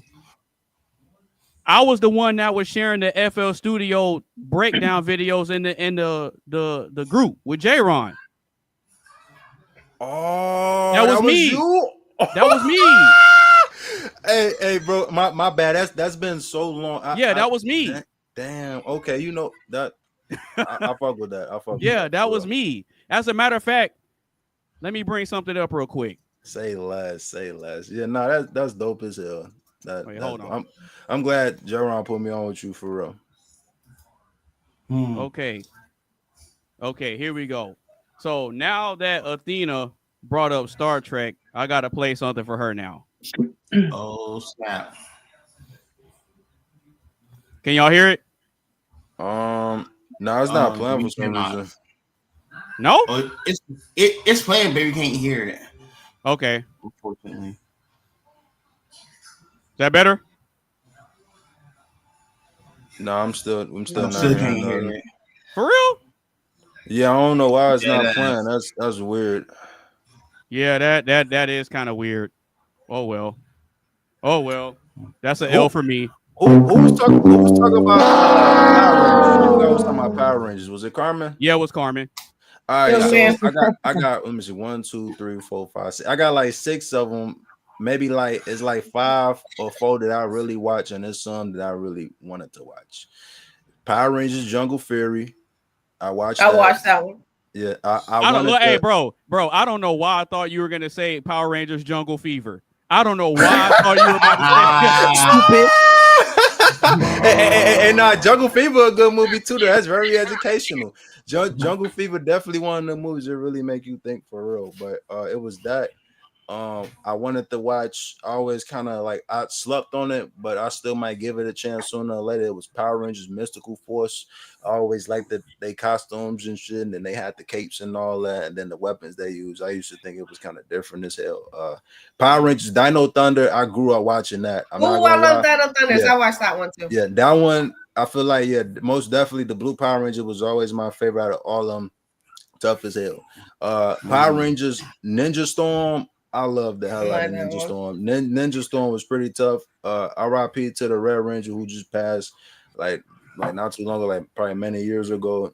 that show was tough. And Jungle Fury, I'm not gonna lie, all the Power Rangers was tough, but probably my favorite too, which y'all probably gonna agree with me, was that Wolf Power Ranger, what was the purple Power Ranger, and then that Rhino Power Ranger, which is the white and orange one. Them two, they guys was different. I'm not gonna lie to you, they was a different breed. And the other one that that I didn't watch, that I wanted to, like, I probably still gonna look at it, is Power Rangers RPM. For sure. Like I kind of like the concept that they guys got wheels, they got tires on their legs and shit, and they kind of like running around quick as hell, like if they actually driving a car, but they sell as the car. But my main one that I watch like back to back, and it's the reason why I like blue and gold to this day, is Power Rangers Samurai.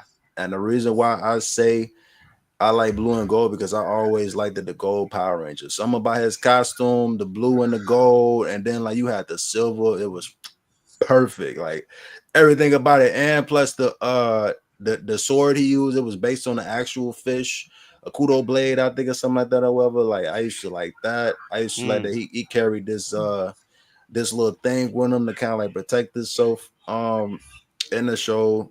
And then they came out, I think, with Super Samurai 2. These motherfuckers, like, they went from being normal Power Rangers to these motherfuckers wearing some dripped out vests. You feel me? Like they was not playing. Like if you know, like, man.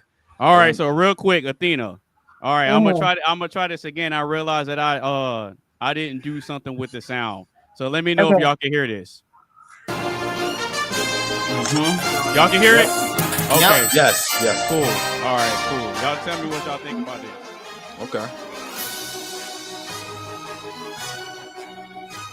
My childhood right there. Yeah, I grew up with that. I feel like this from a game, but I don't know what game though, or from a show. It sound clean though. Yeah, Star Trek: The Next Generation. Oh, that's what this from? Yeah. Keep listening. Keep listening. Hold on. He finna go crazy. Hold on. Okay. We got Anonymous on the beat. Everybody stand up on their feet. The beat, so how you want to put it on the feet? Diamonds in my wrist used to be hot. Now they finna come out right on freeze. I come up with the bars every single day. I don't never go up, but just hesitate. I already told him I got a lot of right on my plate. Show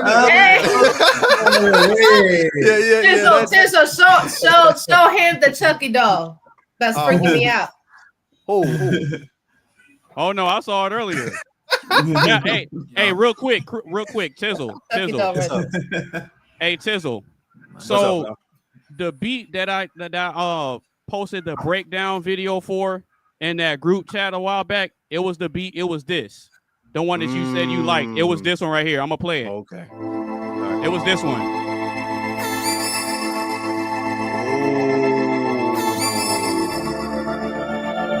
You know what? I think I remember this joint too. Okay. Yeah, you do.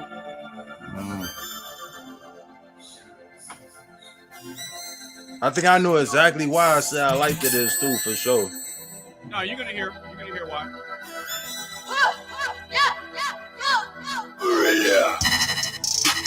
Oh yeah, okay, I definitely remember now. Yeah. Oh yeah.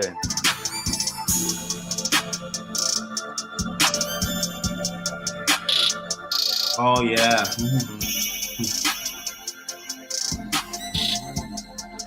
It give out like Mario. They give out Mario Odyssey / like Tangerine Dream vibes. If y'all don't know Tangerine Dream, check them out. They make some good, decent ass ambient music. That's the type of music like I listen to if I was doing homework, while I was studying, or I was just doing shit that I wanted to do, and I just needed like the extra confidence, the extra boost. I think that was definitely one of the reasons why I liked that beat. Wow. Hey, before I get to my TV picks, speaking of what you just said, Tizzle, I gotta say, like I know Anonymous for a very long time. We finally met each other. It was like bam, bam, bam, bam. You know what I'm saying? Yeah. This guy created a theme. Well, like when I needed a refresher or whatever, this guy took a theme that I had Oh yeah, I still got the beat. Remixed it. I still got the beat. Oh snap, man! It's been that long. Like I had a show called the Coley D Report, or as Stephen Colbert would say, the Coley D Report. And he remixed it, and that shit was so freaking awesome. Hey, speaking of beats, I want to know, do y'all remember when I flipped this? I'm finna look for it.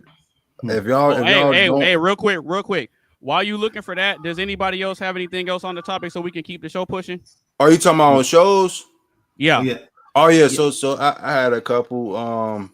It was from Cartoon Network to Nickelodeon, but I'm gonna start out with the Cartoon Network first. I'm gonna start out with the ones I was watching after, and then like maybe my top one for sure. So Steven Universe is one of the ones I watched later on in the 2000s. I know. It's very old, but I'm not gonna lie. It used to be a couple of them episodes. It definitely had me in my feelings. Like I think it was like maybe that one episode when Steven had clones in himself and he did that song and he was like Steven and the Stevens.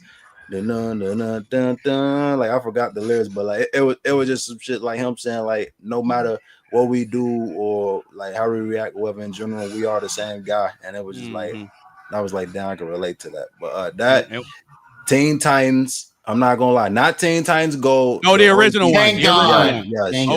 The OG. I'm gonna keep it a buck. The Teen Titans Go, that shit all right, but it's never gonna hit like the original Teen Titans. I'm gonna throw one more show in there, and then we're gonna keep it pushing that I forgot to mention. Martin. Martin. Martin. Okay. What about? And I bet y'all gonna know when I do the noise. Courage the Cowardly Dog. Yeah. Yep. That. Kids Next Door. Yeah. Total Drama Action. If y'all know, Trash. Yeah, like Total Drama Action. Nope. I didn't like none of that Total Drama. Sorry. All right. I'm sorry. You get this. Okay. All right. I accept that. Ben 10. What kind of shit is that? Mad. I don't know if y'all know the show Mad, but Mad was pretty much the Robot Chicken before Robot Chicken came along. If you know, I remember Mad TV. Yeah, the Mad TV show was like they was pretty. It's kind of like similar to Family Guy too. Like they make fun of celebrities and shit and all that. Nickelodeon. This is my last but least. iCarly, Victorious, all right, Danny Phantom, Big Time Rush, trash. Yeah, wait, yeah, like Big Time Rush. Oh, trash. Yeah, really. Like, okay, all right. Trash. All right, Jimmy Neutron. Hey, I'll say this. I'll say this in honor of Carmen. Basura. Early Odd Parents. I didn't like Jimmy Neutron. I didn't like Big Time Rush. Fairly Odd Parents with me. Hey, Basura. You know what? I forgot to put that in there. You right. But yeah, I'm in the topic with these mentions which are Where in the World is Common San Diego, Mr. Rogers' Neighborhood, and Square One TV, which is a spinoff of freaking Sesame Street. What's the spinoff of Sesame Street? Square One still TV. talking about cartoons. Yeah, we're about to keep it pushing now. So with that being said, we're gonna go ahead and keep the show pushing. So if you're just now tuning in, make sure you hit the like button, share the stream with a couple of your friends. Make sure you follow everybody on all our social media sites. And if you got something specific you want to chime in and contribute, go ahead and click the link to join the panel pinned to the top of the chat. So with that being said, we are going to go ahead and keep the show pushing right now.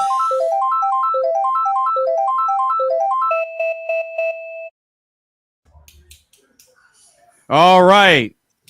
Ladies, what is a red flag in a man that you secretly find attractive? I'm putting myself on mute on this one. Ladies, what is a red flag in a man that you secretly find attractive? Guys, we get to sit back and chill on this one. Sweet. Oh, yeah. Yeah. Matter of fact, I'll be I right can back. say what I think other women say is a red flag, but it's actually something that I find attractive. I don't think it's a red flag, and maybe I'm wrong. I don't know.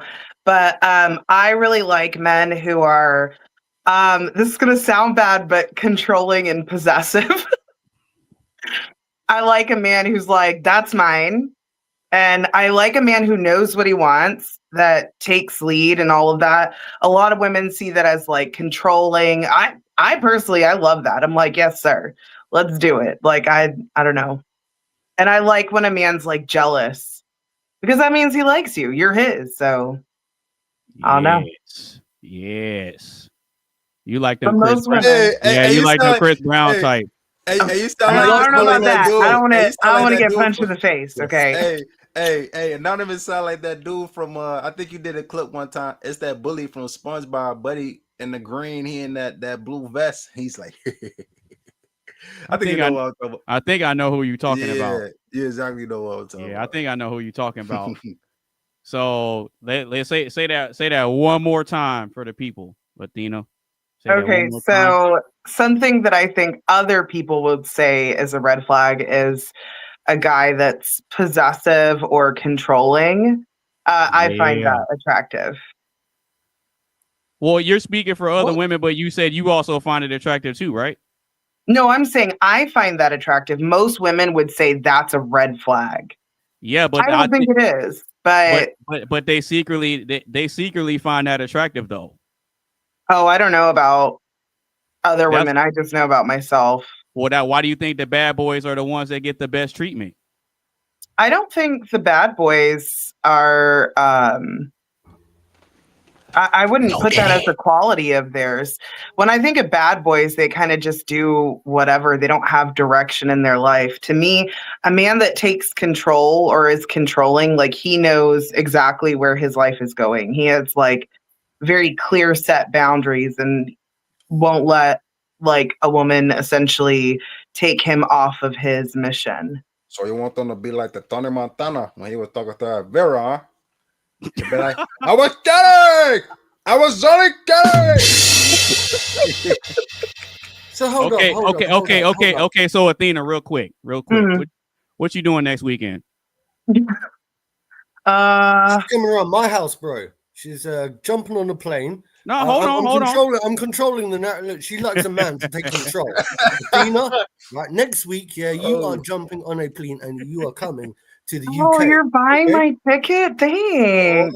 We shall see. I get to go to Europe. Yes. It's been a long time since I've been to England. This guy stinks! Possibly. Possibly. No, but all joking aside. Yeah, go ahead. Like you say, like you like him as a bit possessive and a little bit jealous and so on and so forth, right? But I think jealousy is a very bad trait in a relationship. It's something that I used to have when I was dating in my younger ages, and I found that jealousy wasn't really healthy for me because I became overly possessive, and too clingy. And at the same time, now I think it's important for a man to have something called the confidence that we spoke about before on a previous thing, right? To have the confidence to know that you don't need to be jealous and you don't need to be controlling. I don't need to tell you what you can and can't do. I don't need to tell you what you should wear, right? I mean, I'll advise you if I don't think it looks good. I'll be honest, but I'm not going to control you to that stage. So I'm not sure whether that's what you're trying to get at. But Mark, you had it, brother. You had it. You had the ball. And then you sold the bag. You set the ball down and you walked off the field, brother. If you got the ball, you're supposed to drive it to the hole or drive it all the way to the end zone. Don't be focused on the mission and all of a sudden get distracted by something else. No. What are you saying? What? Because I invited Athena around to my house. You still hooked on that? You messed that all the way up, brother. You messed that all the way up. No, not really. I don't think I did. Hey, we should all be at a TV show in the movie. Hey, man, you messed that all the way up, brother. Because you were on track with what she was saying, but then you backed up and was like, well, I don't think I should be able to tell her what to do and all that. Yes, you're supposed to. Man, I ain't gonna lie to you. He 100% right on that, nigga. You're supposed to. If she dressing way too revealing, yo, I gotta be like, no, go. I don't like to tell anyone what they can and can't do. I just don't. That's not the way I am. But look, I'm just going to say, I give people but here's the thing, because I'm confident. Like, and if you mess me around, like you lose me. It's not the other way around. around. I ain't losing you. You're losing. I'll turn my back on you and say, look, do you know what? You could have had this. That's your problem. I gave you the benefit of the doubt, right? You should have behaved yourself, right? You should have done what I asked. I asked you. I didn't tell you. Okay? I asked you very nicely to do that. That's your problem. See you later. Bye. So there's a different. No, attitude. but this is. But see, watch this. But look, watch this. but Look, he watch said this. Me, Look. I don't. Look, I'm not chasing. But he said, Hold on. Stop the show. Stop the show. This is the problem with that, Mark. Hold on. I gotta play. Words have meanings, right? So if you're asking, that means you're giving her the option. Oh, you're not giving her a clear instruction of what needs to be done and setting the tone. If you're asking, oh well, baby, I'm not comfortable with that. Can you go change? No, you know what? We're not gonna go out like that. I need you to go and put something else on. If not, we're not gonna go out. for real. I'm very vocal. See, and the reason, as you can see, I'm very vocal, and I say my thoughts. I say my opinions. It's down to you to listen, right? I tell you quite clearly what I like and what I don't like, what I want and what I don't want, right? I'm not here to crack a whip and tell you how to behave, but I will tell you what I want, what I expect, and what I like, right? And if you have and if you like me enough and you love me enough, then fine. You will respect that, won't you? You will respect what I've said. And that's it. Okay. And if you don't, then you'll go gallivanting around. And I'm not chasing you around for the rest of my life. Wait, hold on. Okay, Athena, what you got? Athena, what you got going on next weekend? I don't know. Okay, look, check this out. So I'm gonna have some free time next weekend. I'm gonna need you to make sure you get you a nice outfit, make sure you get your hair done, make sure you get your nails done. I'm gonna plan something out for us, and I'm gonna come take care of you, and we're gonna go have a good time. How does that sound? Sounds expensive. That's okay. Don't worry about it. I got it. But don't some people like expensive though, or they don't? No, I'm cheap. No. But listen to what I'm telling you. I need you to make sure that you have your nails done. I need you to make sure you already have your hair done. Make sure you have yourself a nice outfit. I'm gonna make sure I plan us a good time. I'm gonna make sure I come and pick you up, and I'm gonna take care of us, and we're gonna have a good time over the weekend. How does that sound?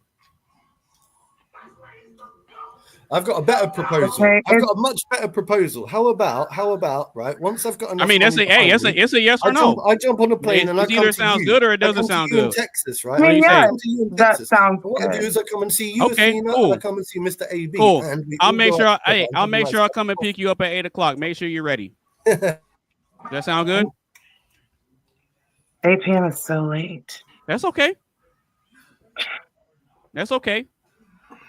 If I'm making time for you, then you need to make sure you seize the opportunity and take me up on it. If not, there's plenty of other women that I could offer I could offer the opportunity to. You know what was crazy? Hey, that's what I said a minute ago. It's sad though, because you don't really want to talk and be like that. But I mean, you just keep it in 100, you keep it in a buck. You just tell the motherfuckers like, look, hey, I'm giving you the opportunity, I'm giving you the chance, I'm giving you the benefit of the doubt. But if you don't want to take it like you said, yeah, it's cool. There's more motherfuckers in the sea. Like, I mean, sometimes you ain't gotta say that. Sometimes your actions gonna show it. You feel me? Like, motherfuckers not with the program, you just be like, I bet, say less. Like, you just get now Athena, take a look at this. okay, you zoomed in on Carmen. I'm just listening. What did I do? I'm trying to think of my answer. You can see the smile on her face, the cheeks getting bright, the body language and everything. Mark, when it comes to dealing with these women, especially the modern ones, and even with some of the traditional ones, you have to have a solid, stern approach. You have to go in knowing exactly what you want, and you have to lay it down. You just got to lay it down. Oh, well, I thank you very much for your advice, my friend. There you go. Yeah. And the reason I say it like that is because it lets them know and it lets them see that you've already thought about everything prior to even bringing it up to her, right? So if you come in with a plan, if you come in with a game plan and you already have some things set up, all you have to do is tell her what she needs to do and just show up. If I'm honest, I don't think that I need lectures though on how to flirt and how to be good with women, because I think I do Oh, Go ahead, Mark. Show your confidence. So can I say something? What really threw me off? You were like, "Oh, you need to have your hair done, your nails done." I'm like, "That what?" Yes. Like I understand. Yeah, a man, takes direction, but asking for a woman to spend money look, before, I'm not saying like, just to go out on a date with you is kind of crazy. Like, I don't get my nails done. I literally cleaned my chicken coop today. If I had my nails done, I'd have chicken shit under my nails, and it'd be really disgusting. Yeah, but you're missing the overall point though, because if we're talking, I'd much rather just come around if yours. we're talking, and I know that you have all that stuff going on, if we're see her chickens. Wait, hold on. Wait. So if we're talking, and I know you have all that stuff going on, I'm telling you to do something different as a way of pampering yourself and getting yourself prepared to do something different than what your normal routine is. That's the point. Okay. But getting your hair done, that's I want to see your chickens first, a couple $100 right there. That's fine. That's fine. Hey, so what? Hey, I'm glad Anonymous said that we need to motivate and push motherfuckers. Say that. I mean, I know I'm not the only one. I know some of us like to procrastinate. You feel me? Like I'm not gonna call no names. I'm not gonna say nothing, but I'm amusing motherfucker telling me that, because they'll tell me a lot of times I need to go find a better job. But I kind of think about it mentally. It's like, how the hell are you going to tell me to find better when you're not trying to find better yourself? But it's like he said, though, you got to be the leader and not the follower. And sometimes you got to, because, I mean, I'm not going to lie. It go for man or woman. Motherfuckers don't care if they keeping it 100 with you. Sometimes the truth hurts. And it just got to be the same way with women. So, like, sometimes you got to tell them, like, look, stop procrastinating. If you want something better, you either gonna try to reach for that shit and go for it, or you're gonna keep making the same excuses and procrastinating your ass. Yeah. Now, see, I want to add to that. Yeah, go ahead, Coley. Go ahead, Coley. Not to cut you off. I want to add to that. Like, for me, it's like for a man to show confidence in himself, confidence in himself, and show that he's actually a good. A good guy and all this, and even then go further. Like if you're in a relationship and you're showing that, hey, I don't want you to be going out and this and that. Not necessarily being controlling or anything like that, but he knows the future. Like, hey, I know if another guy sees you in this, they're gonna want to holler. Then it's gonna create a whole nother.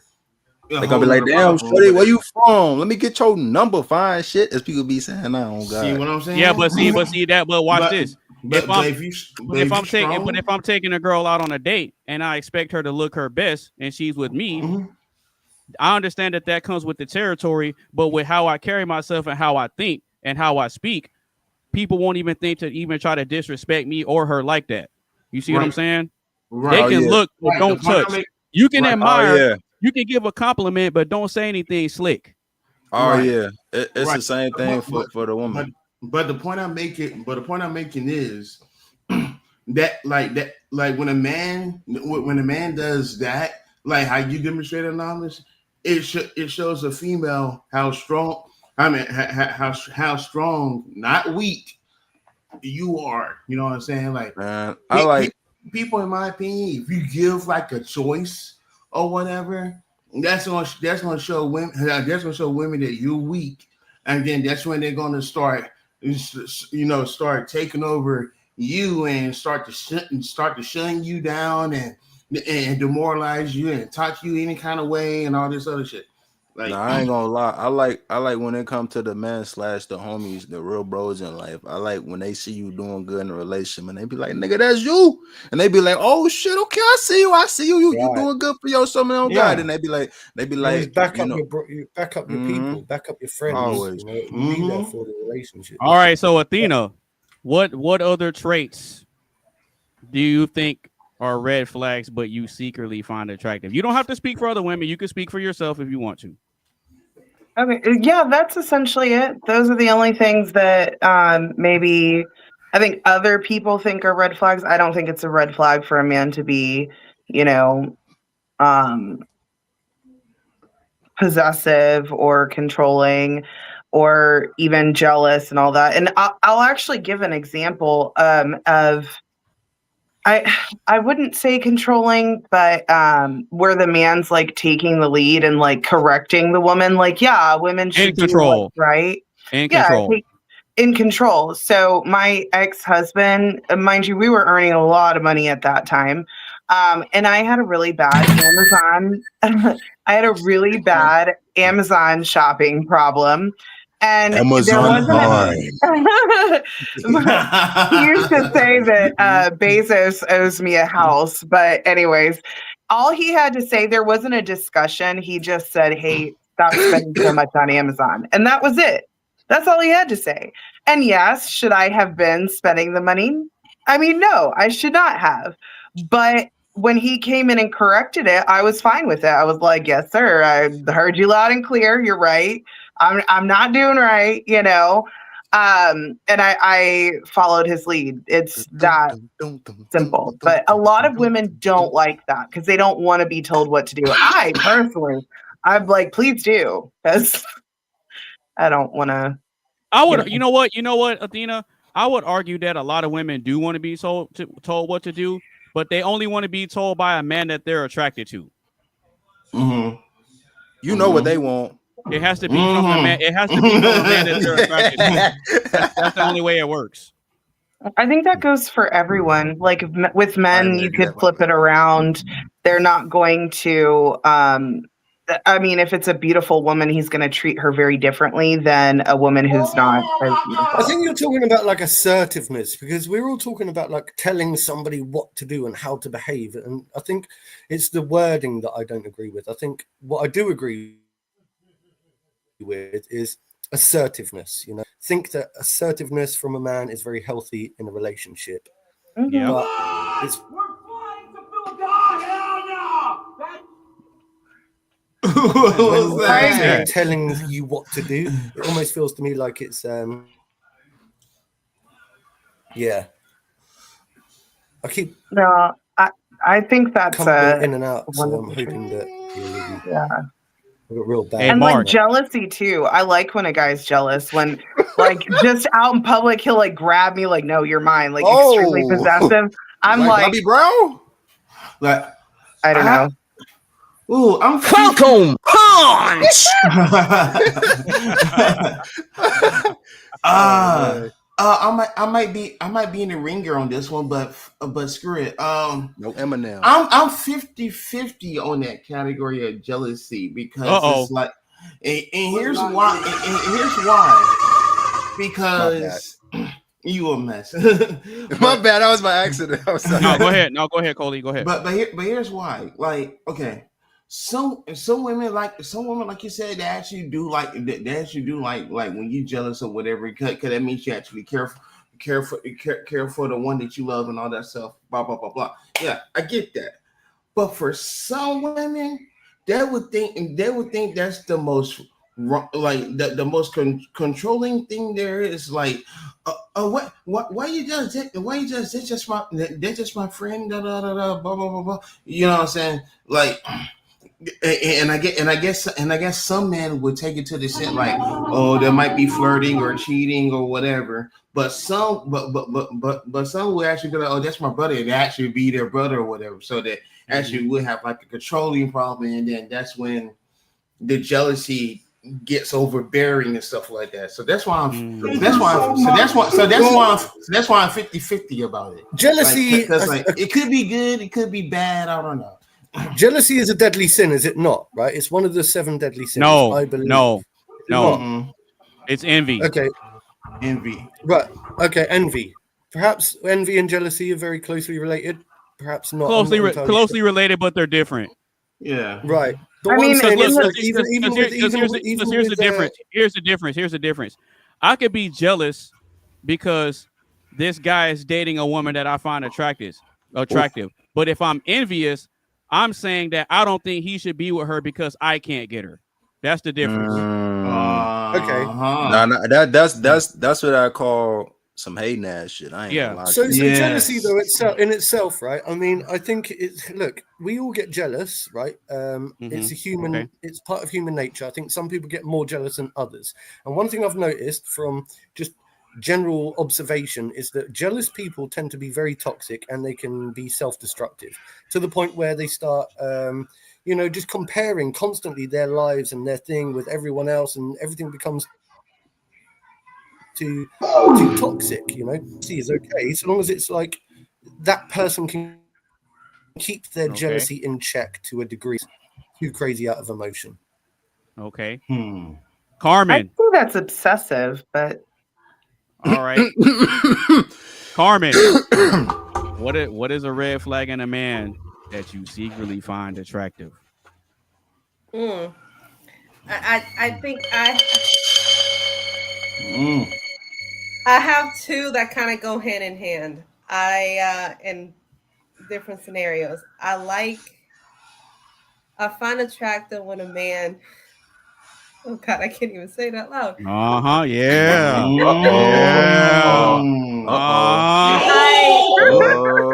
And it leads into my.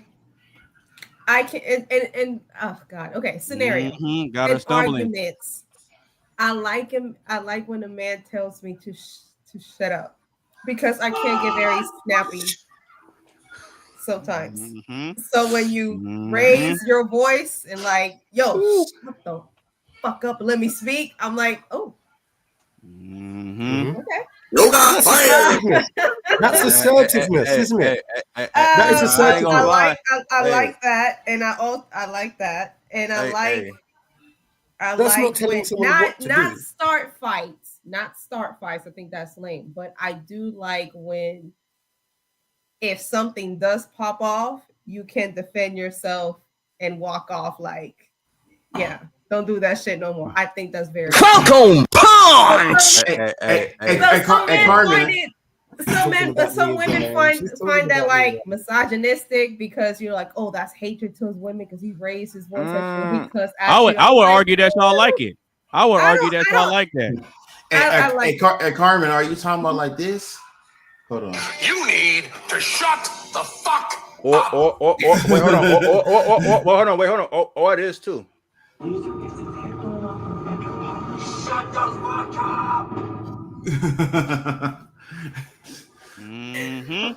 Yeah, and I'm not even gonna get into that. And I also like it when there's private time. I'm like, yeah, talk back. Yeah, I think that's attractive. It's a red flag because, again, some women might find it misogynistic. Like, oh, you let him talk to you like that. Oh like, my God, hold on. You know why they be saying that? Because they not getting probably the pleasure that you probably getting in return. So they be on that hating shit. They be trying to cock block. Well, they be trying to female cock block. I should say they be trying to. What would be the female version for cock block? Can somebody explain? Them trying to tell her that her man is bad, and then when they get her to break up with him, then they go over there. Right, they be trying to go to they man next. They be like, oh well, he's single. Now I'm finna mingle. They'll say stuff like, oh, his bob is small. And da da da. Hey, what dude said from BMF Detective Brian? It ain't about the size of the river or boat. It's about the motion in the ocean. Boy, you better say it. That's what he said. Yeah, that's what he said. That's my thing. I like it. I like it when a man can. So wait, look, now watch this. Yeah. Now watch this. I'm gonna simplify it. Athena and Carmen, you're basically saying you want a man that ain't afraid to put you in your place if he needs to. Yeah. Really that simple. Hold on, maybe I need to start doing that. 2026 is finna be a new version of me. Ooh, all right. Oh God. Well, I mean, you got to think about it. I respect that. Think about it, because a lot of guys get walked all over with their girlfriends or whatever, and the women get frustrated because when they try to verbalize what they're frustrated about, it's hard for them to put it into words because they want a man that just gets it. They don't want a man they don't want a man that's still trying to learn women. They don't want a man that's still trying to learn themselves. They want a man that just gets it. I will Don't say get this. frustrated, get I will say motivated. this. That does not mean I'm not attracted to other traits that are positive. I was just speaking to the question. Yeah, Those are, Yeah. I agree. I also find attractive other things that a man. I'm like, okay, if you tell me, yes, but if you can confide in me, tell me what you're thinking, tell me what you're feeling. Those are positive traits. I don't know about that. And it's not that only I'm attracted to that. I'm also attracted to I don't know about the open up the feelings part. I don't know. You kind of iffy on that one. Yeah, it's kind of iffy. Man in y'all feelings, just scared to talk about y'all feelings. Okay. Feelings. Okay, hold on. So I want to add to that because, like, even though I like a man who's like jealous and controlling and all that stuff, I like a man who is actually kind and gentle with me, and is chivalrous and gentle with me. But and not even necessarily that I'm doing something wrong. If he sees potential danger or something, he's like, no, I don't want you doing XYZ because, I don't think it's a good idea. I'd be like, okay, that's that protective. It makes a woman feel safe and comfortable. But we do like kindness. It's not like we want abuse. So pretty much overprotective. No, I get what she's saying. I get what I get 100% what she's saying. I get it. But see, it only gets to that point when you've already expressed that you trust his leadership and his judgment. You see what I'm saying? Yep. Yeah. Exactly. Well, because like for us, it's like there's certain aspects of ourselves that we don't give a woman until a certain point. Like you have to earn certain accesses to other sides of us. You don't just get that right away. You see what I'm saying? Yeah. He ain't lying. And the same with women, especially with physical intimacy. Guys they have other things that they withhold until they know that the woman's deserving, and vice versa. The women withhold, the physical intimacy until they realize, like, hey, okay, this is the person that I want to move forward with. Yeah. And another thing I find attractive, that's a positive trait. I find attractive that a man is willing to apologize.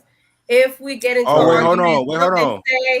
And he's like, you know what? I was out of line for saying that. And I apologize. I think that's very attractive. Does take hold on. So hold on. Let me jump in a second. Hold on. Let me jump in a second. Anonymous, before you even think about texting your sound effects. He's gonna touch it. My hands are up. My hands are up. I'm not pressing no buttons. No, I'm not pressing no buttons. Bro had his finger. Yeah, this finger on the trigger. Okay, press the button.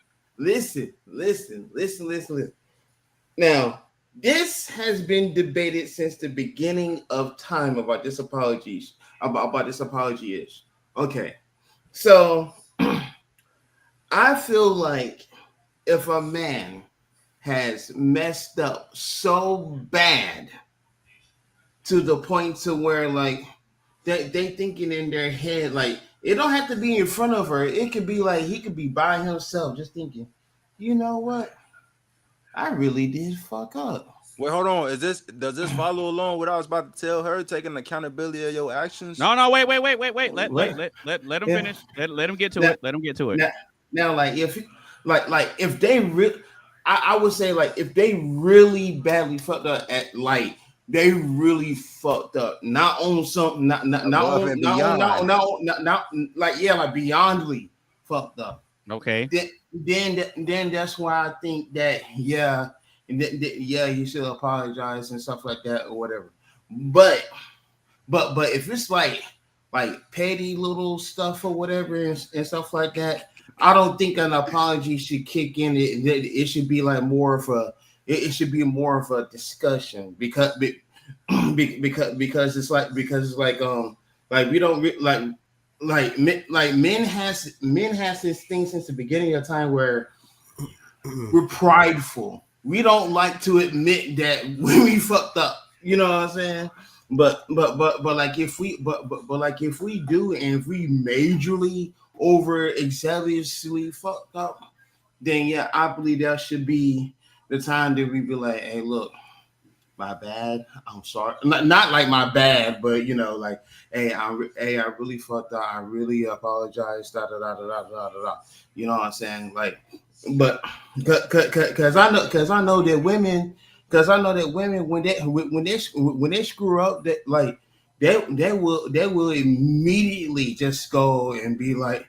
And they'll apologize, and it could be about anything, you know, from something small to something huge, you know what I'm saying? So, but yeah, that's my point. But that's my point on that note, you know what I'm saying? All right, go ahead, Carmen. You can give a little bit more context if you want to, and Athena, you can chime in too. I think I found very attractive when a man apologizes, because yes, we're supposed to leave, but sometimes you mess up. We're all human. Everybody mess up. So if you say something because we were both mad at each other, and you say something that was out of line just for you to hurt me, and if you come back and say that was out of line, I apologize, I said that out of anger because I wanted to purposely hurt you, I think that's attractive. I think if you messed up physically, if you messed up, you stepped out, you're like, look, I was feeling some type of way. I messed up. I ended up sleeping with someone else, and I didn't mean to hurt you. It had nothing to do with you, but it had to do with me. I apologize. I think that's sexy. I think when a man can recognize his wrongdoing and put down his ego to apologize to you, I think anyone should apologize. I think that's attractive. Yeah, well, most men do.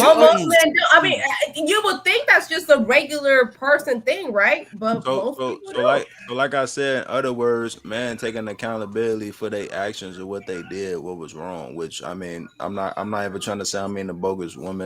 Some women don't do that shit now. When they actually be like you just said, like, you know what, I fucked up. You know, the thing I said, you know, I regret saying it. It was just out of anger, frustration, just because I gotta always put up with your ass. But it's like the same with us. It's like and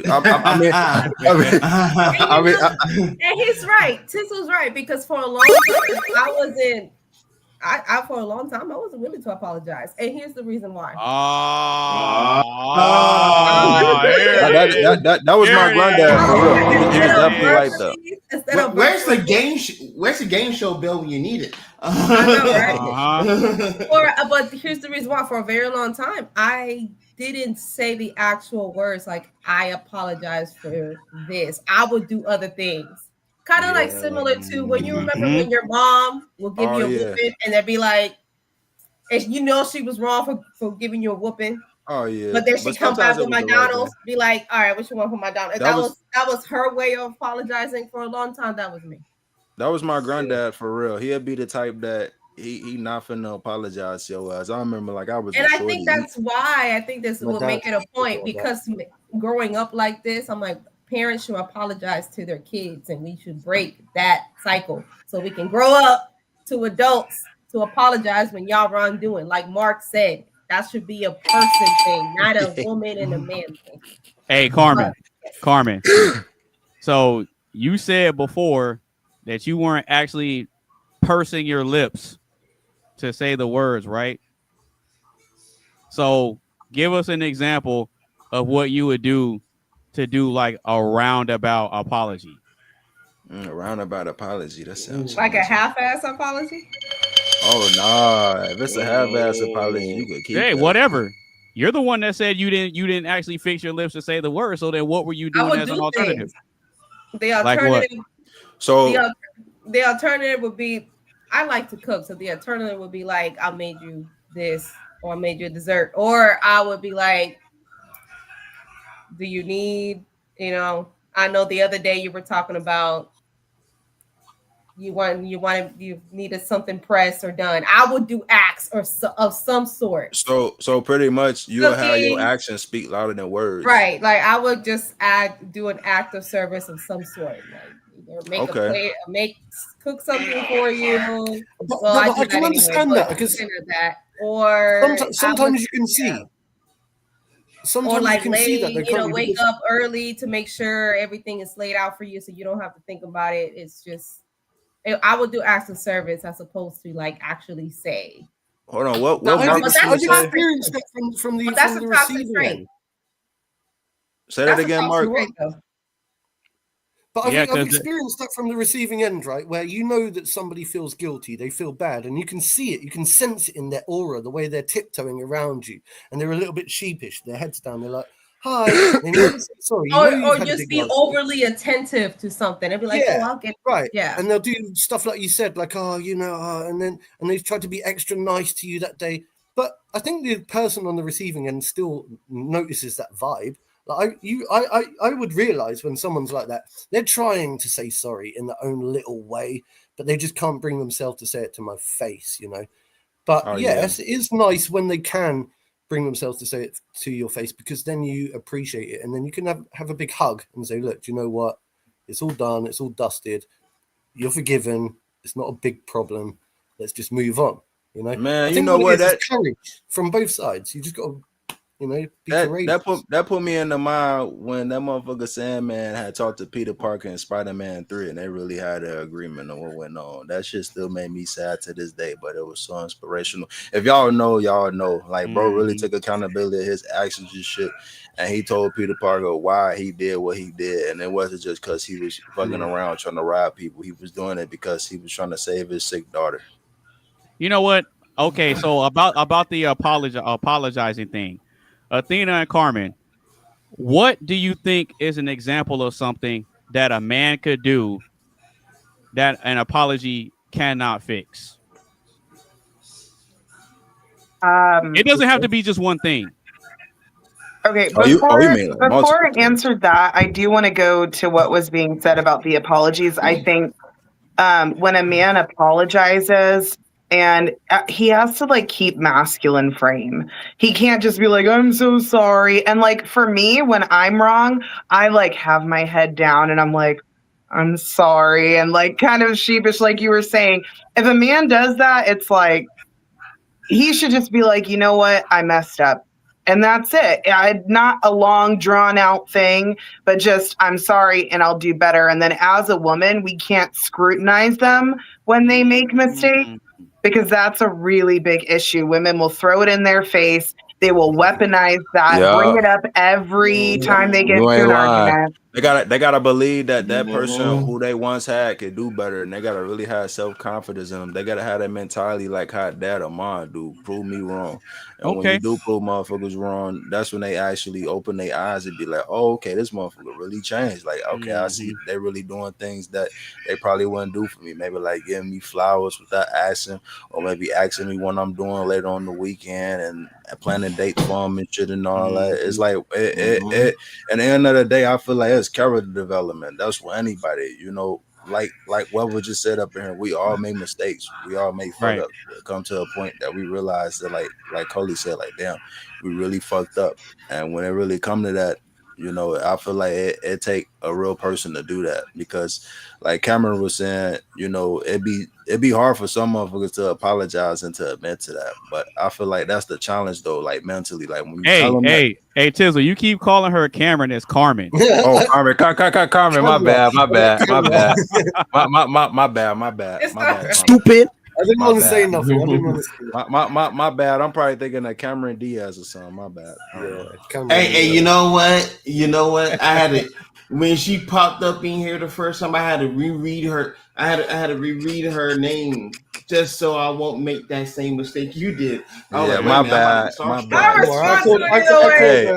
sorts of people all sorts of things. I appreciate Anonymous for correcting me, for real. Yeah. Because I thought I was mishearing it.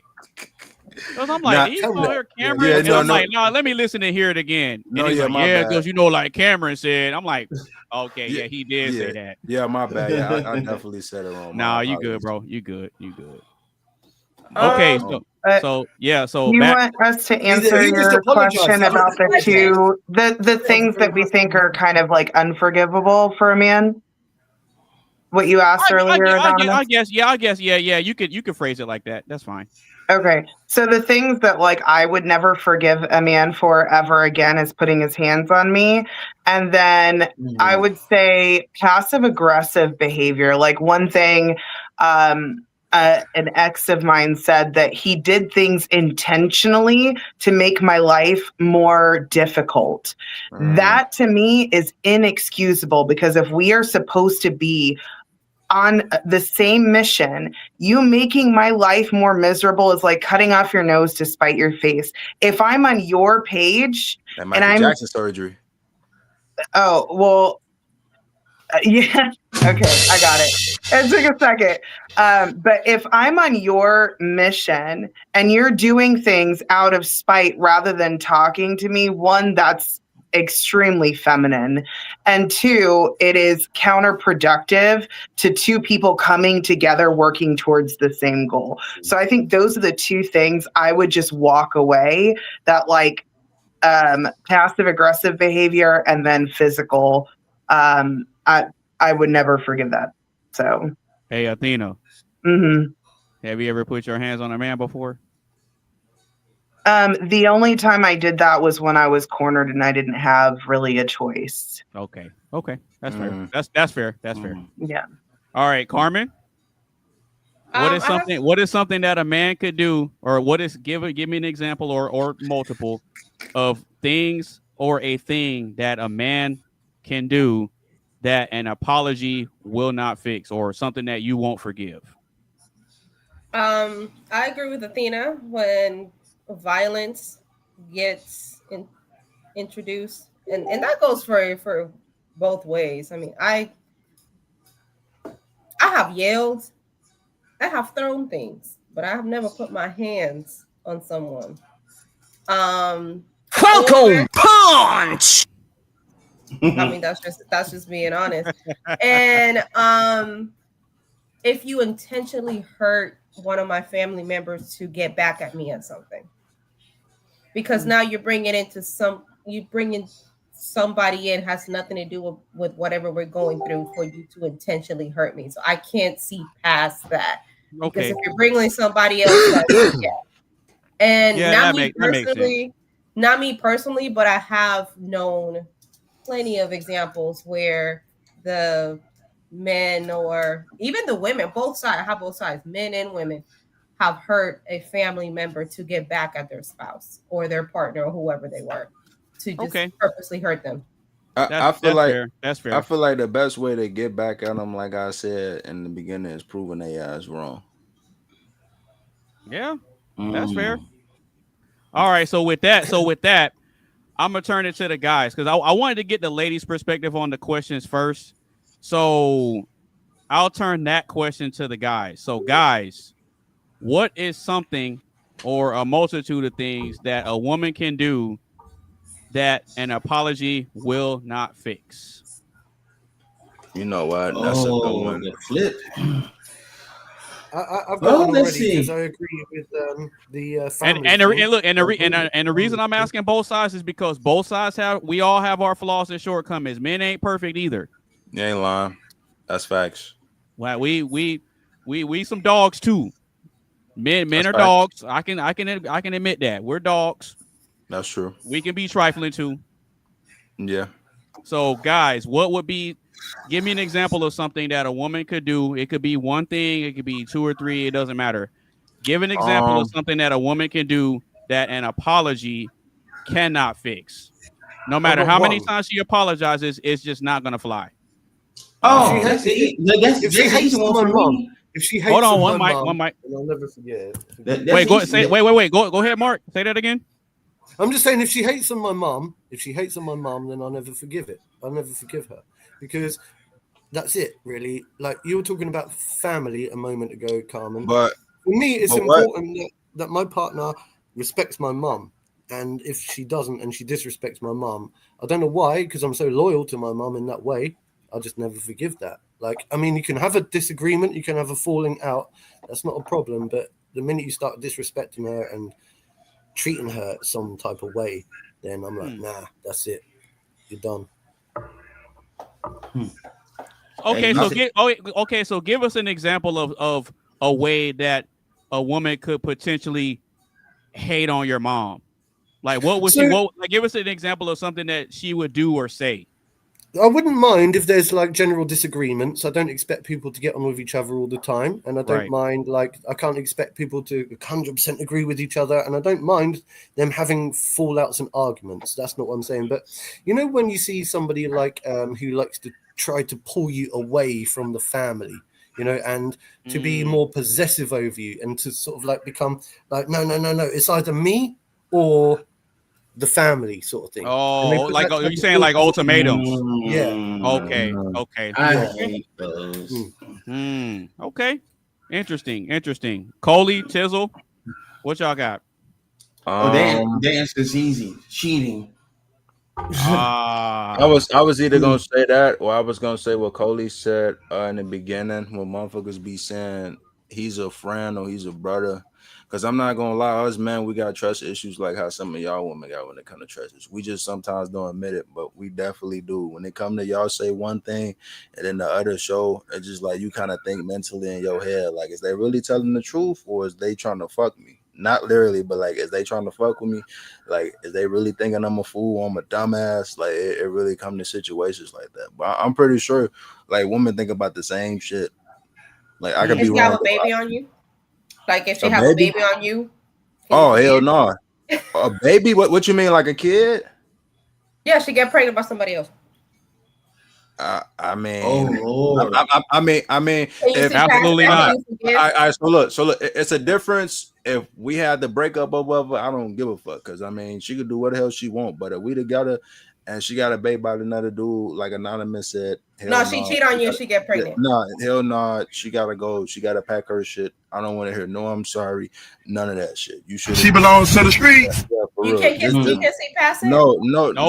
Just like how y'all women say we need to keep our dick in our pants.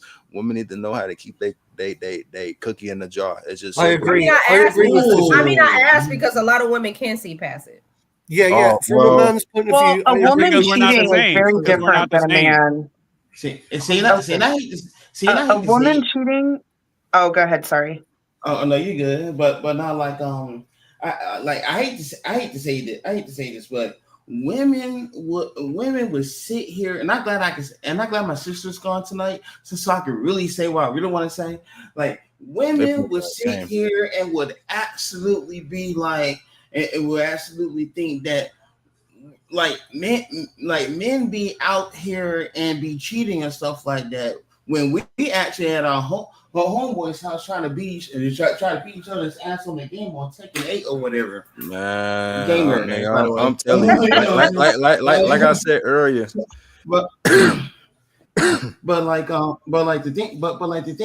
thing is, it's like they'll sit here and will say, oh, we cheating, da da da da, blah blah blah, da da da. You know what I'm saying? But what I learned from these talk shows is the person who's accusing the person of cheating so much, 9 times out of 10, they're the ones that's actually doing the bad deed. You know what I'm saying? Yeah, wow. And I'm going to tell you, speaking for myself, I'm a Virgo. I'm too damn loyal. Like if someone says yes to me, guess what? I'm dropping everybody else off. Oh yeah, and focus on the one that said yes to me. You feel what I'm saying? You already know how us Libras be. I try to outweigh the difference. You know what I'm saying? Like if you cheat on me and if you don't have nothing else attached, done. See ya. Bye. Yeah. Hey, look. I agree with Coley. I'm a Virgo just like Coley. He's August and I'm September. If you do something that's disloyal, there's no way to recover from it.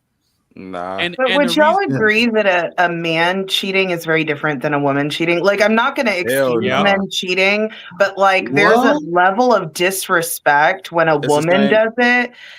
Because when a woman has sex with a man, she's submitting to him. So she's submitting to another man versus if a man cheats. Now, I'm not saying it's excusable.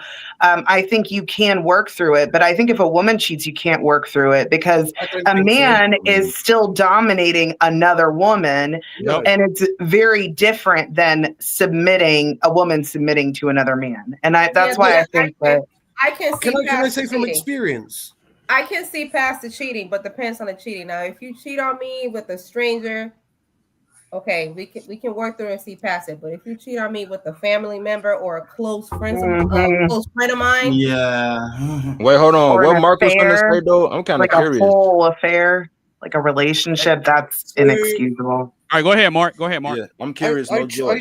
I cheated on an ex-girlfriend of mine many years back. Okay, and it's probably the worst thing I ever did. Right?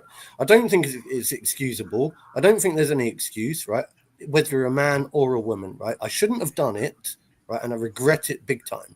And do you know why I did it? Because I thought I was being a lad. I thought I was being Mr. Big Balls. Look at me, yeah, when I was young. Oh, I thought it was great. I could, go out there and I could show off, and it was very egotistical, ego-driven. And you know something, right? That person that I cheated on, right, was one of the kindest, nicest people I've ever met in my life. And the fact that I did that, right, probably destroyed her a lot more than it destroyed me. And you know something? It destroyed me as well. Right? I will never forgive myself for doing that. And you know what? I vowed from there on, I need to be more responsible. I need to learn from this. Like, relationships aren't toys to be messed around with. Cheating is not excusable whether you're a man or a woman. And I learned the hard way. So that's all I'm saying. So do you think that cheating is the same on both sides? Look, it's more socially accepted when a man does it, right? Unfortunately. But in my opinion, I still think you're a slag. Yeah. And I don't think when I think you are not a man, I think you're incompetent. I think you're a boy. If you're going around. Twat. Twat.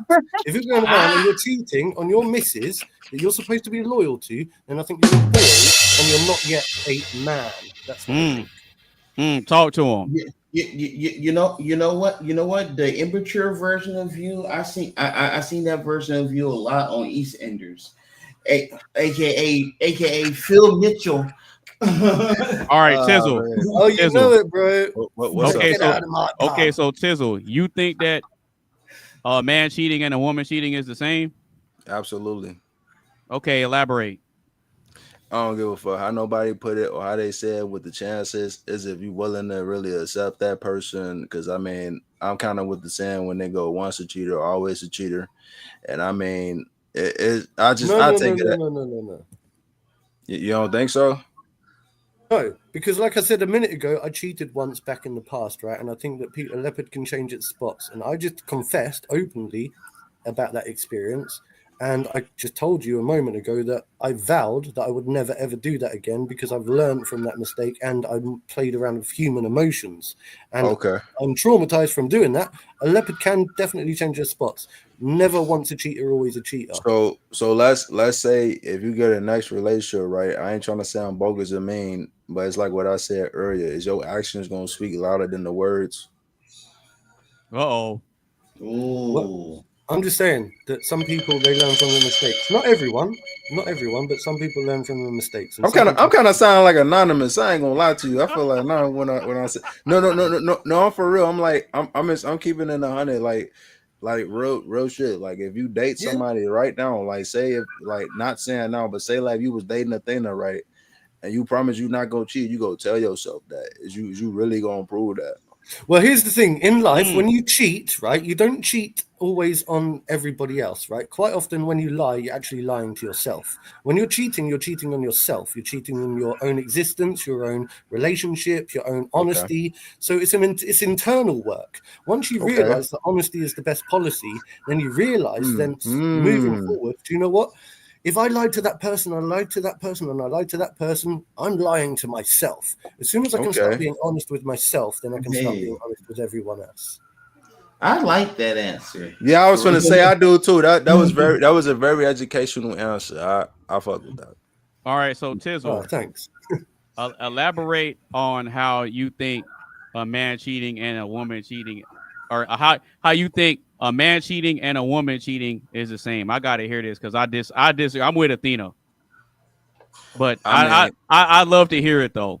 I'm open to hearing something different. Go ahead. I mean, I'm just keeping it 100. I think it's the same because I feel like both motherfuckers know what they doing. It's just like if you're unhappy in a relationship and you cheating, like, and I feel like you shouldn't really be doing that. But sometimes I guess that's easy said and done.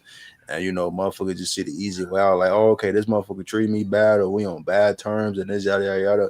I'm finna fuck around, cheat. I'm finna fuck around, fuck this other bitch. It's like the same with women. Like, I'm finna fuck around, go fuck this other nigga because, like, you know, he not giving me the time, or he not treating me right how he's supposed to. This and all that. So I kind of take it as like, you know, it should come to like. It should come to communication, do's and don't, and I feel like it should come with boundaries on both sides. But I could be absolutely wrong about that. Y'all can tell me if I am or I'm not. That's just how I take shit. Like, I feel like people should go ahead and communicate with each other and tell motherfuckers like what can they change and what can they do and what can they not do. I just feel like it's plain and simple as that. You feel me? Like you can't fucking make lemons if you ain't got the right materials to go ahead and squeeze that bitch and make lemonade. You get what I'm saying?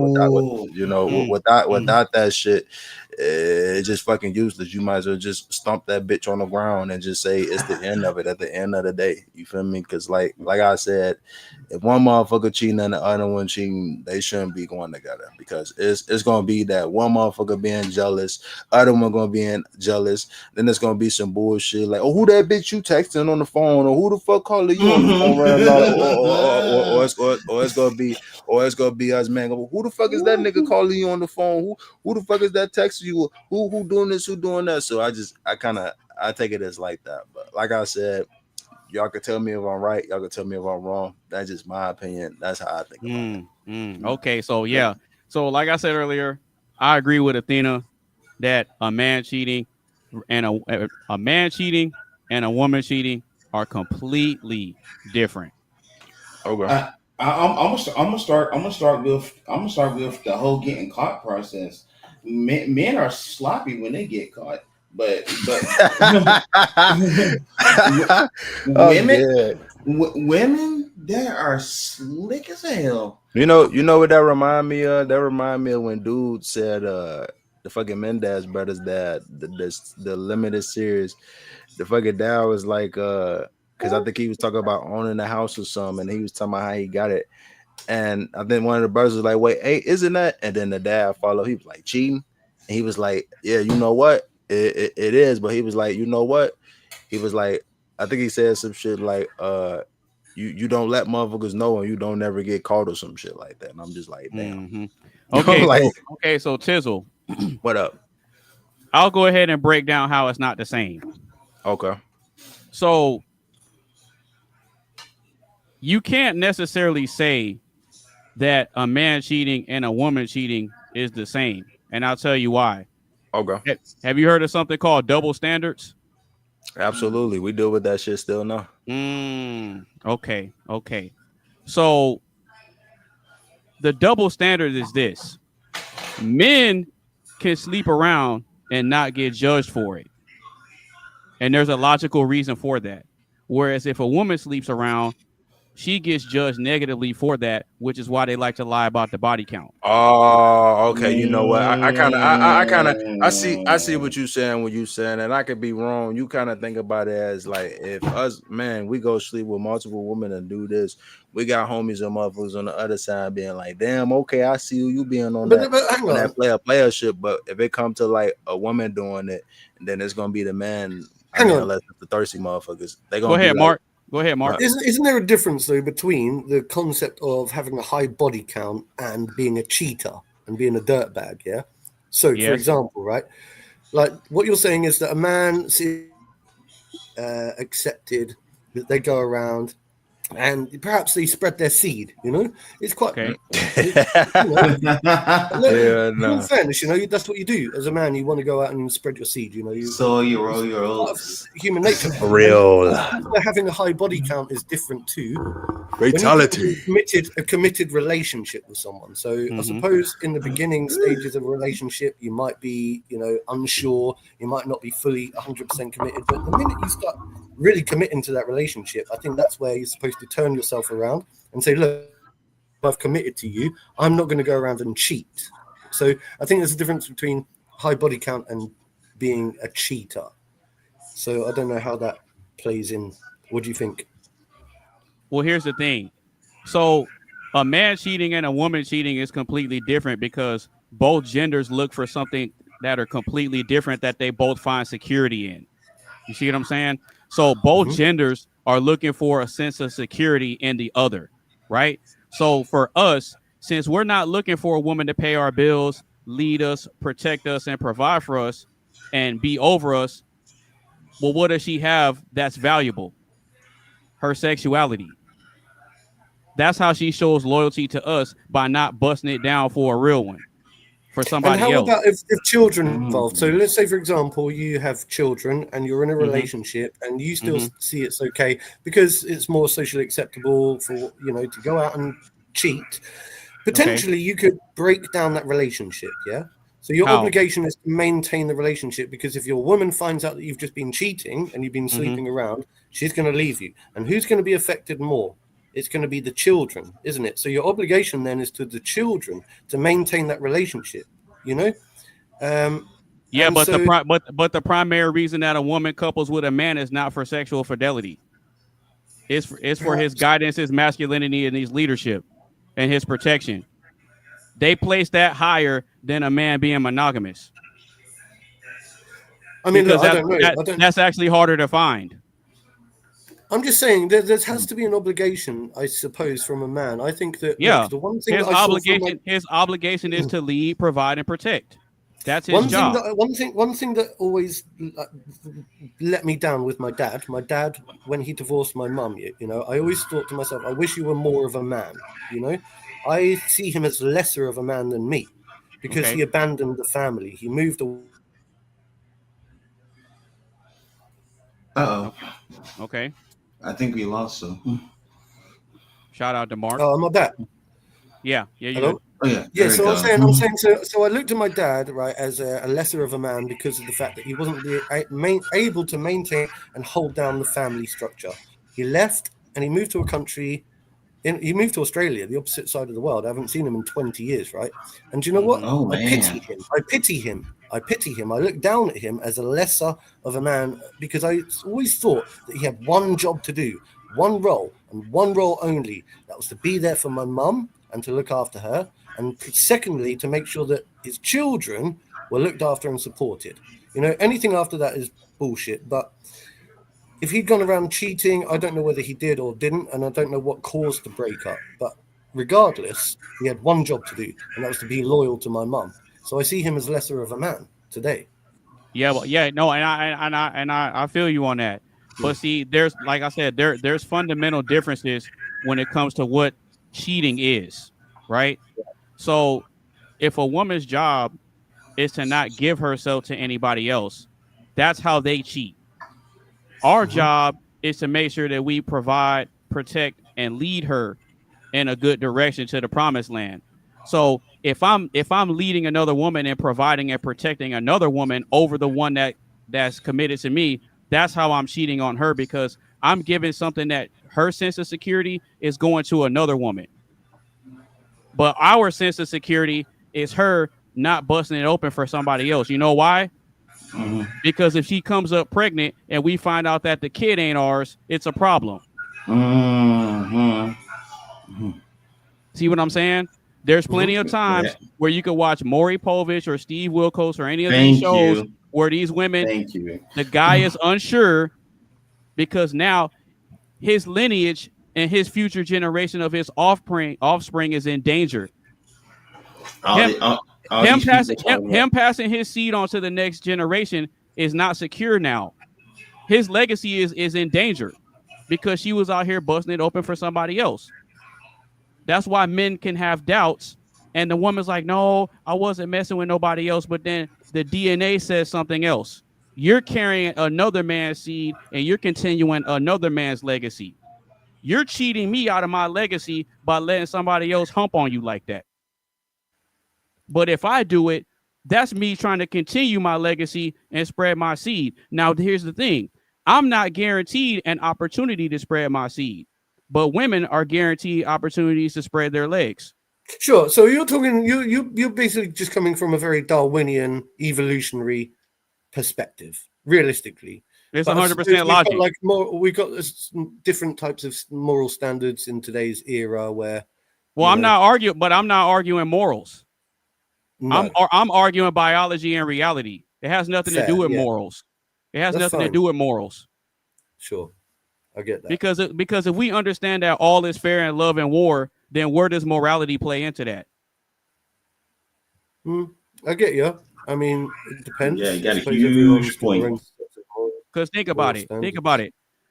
Women sleep with who they want. Men sleep with who they can. So that means sex is not a guarantee for us, but it's a guarantee for them. So since it's harder for a man to get laid, that means it's harder for him to cheat. But since it's easier for a woman to get laid, it's easier for her to cheat. That's why it's not the same. Yep, I agree with that. I agree with that wholeheartedly. And then we had, that's why when Jay-Z hooked up with somebody on the side, Beyonce didn't leave. She got all her own money and her own everything, but you know what? She didn't go out there and get pregnant by somebody else. She got some of that Beyonce money. That's the difference. You see what I'm saying? But Halloween is over. All right, so we're gonna go ahead and keep the show pushing. We got a couple more questions left, and then we're gonna go ahead and wrap it up. If you're just now tuning in, or if you're still rocking with us, make sure you get a stream a like, share with a couple of your friends. Make sure you follow us on all our social media sites. And if you want to join in on the live action, click the link that's pinned to the top of the chat. And as a matter of fact, Zandal,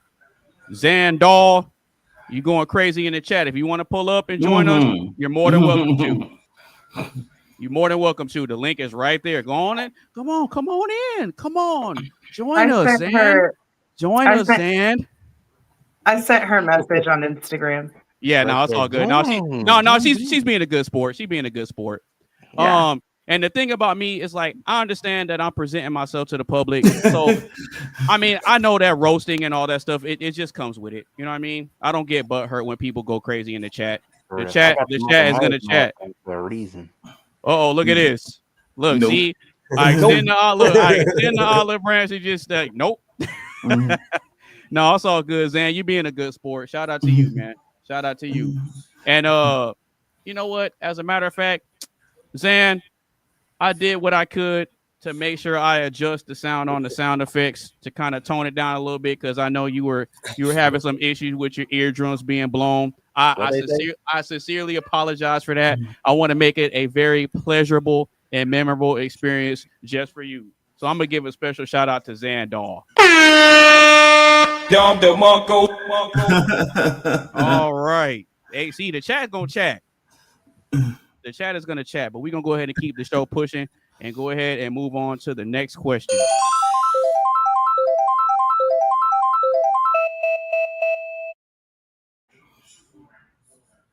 Right.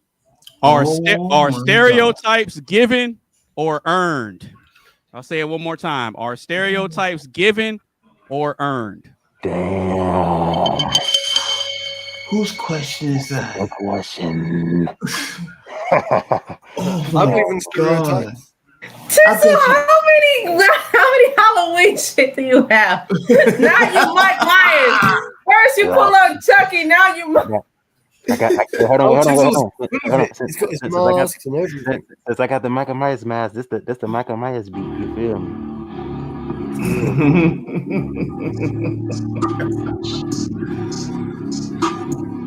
Dear, spooky. Oh my god! It's November, Halloween over. November the 15th. We're on Thanksgiving now. Halloween is over. No, I'm on Christmas. I've been on Christmas. It wasn't like that the night before Christmas. Yo, Tizzle certainly doesn't meet much of a stereotype, if you ask me. Uh-oh. I'm all me. You remember all me. I'm being he's breaking all the molds, man. He's breaking all the stereotypes. This question is scary. Hey, hold on. Y'all said it ain't Halloween. That's a good question. Why Kanye West? Bro, we can't hear what you're saying. You got a mask over your face. Yeah, for real. Look, hey, Chisel over there sounding like this. Hey, man, I'll tell you what, man, the dang old boy ain't right. Man, I'm going to talk about it, kick them dang old ass. Man, I don't take I said, y'all say that Halloween over with, but why Kanye West be wearing a mask in public? What? Kanye West be doing a whole Still bunch can't of hear him, man. stuff. Right. Made y'all Like- think, right? Y'all was like, what? Like wearing a trash bag, thinking that's fashion. But anyway, Now when I be seeing models like that, I'd be like, dude, what the fuck? I'd be like, yeah. Anyway. All right, guys. We're starting to get a little distracted. So we got to get back to the. Are stereotypes given or earned? That is a stereotypes spooky given question. or earned? That is a spooky question. I think I'm gonna jump in. Oh gosh. I don't think they are given or earned. If you think about it, I mean, yeah, there's these stereotypes where oh gosh, you two don't cancel me. Yeah, there's these stereotypes where it's like, yeah, black people like watermelon and Kool-Aid and chicken and. What you trying to say, bro? I'm offended. And that's how people be for real. In Asians like to eat cats and dogs and put it in their food or whatever. I like cats and dogs. And you know how like the Mexicans like to go to every taco truck or whatever and so on and so forth or whatever. But like, I just got some Puerto Rican food the other day. Or I don't really think listen, surely the earned. If I really think about it, okay, people are just calling things as they see it. I wouldn't say that they are given per se. But I wouldn't say that they're earned either. Well, in a kind of way, I don't think they're earned either. Because it's like, okay. Oh, really? Like, because like you could be, because I actually seen a few instances where like a black person don't like what black people normally eat, except for maybe a few things. You know what I'm saying? Like I can sit here and be like a dick and say, oh, there's a British person. Hey, you know anything about fish and chips or whatever? Like that would be very dickish of me to come up and say that. About fish and chips, and I like my cups of tea. And to be honest, right, I was eating fish and chips today. Right. So here's the point.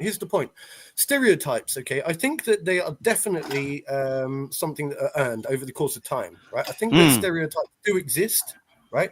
And there are a reason we attribute stereotypes to people, because you just attributed one to me just now. Literally. Yeah. Fish and chips. You literally just did it. Fish and chips. And do you know what's funny? The fact is that I was literally eating fish and chips today for dinner. So it's funny because it told me off guard. Look, we earn our stripes, we earn our stereotypes, right? But then they're going to be like, and I remember Athena the other day, a few weeks ago, she used a word that I never heard before. She said outlier, right? And I've never heard that word before. It's such a basic word that I can't believe I've never heard before. But so I'm saying, when it comes to stereotypes, there are going to be outliers, right? There are going to be people that break the stereotype, break the mold, yeah? But that doesn't mean to say that the stereotype doesn't exist. You know what I'm saying? Like, we know that there are certain cultures attributed to certain things attributed to black culture. We know there are certain things attributed to white culture, right? And a lot of people fit into that stereotype. But there are a lot of people that go outside of that norm in today's era just because they want to be different, break the mold, and be a bit more edgy or whatever.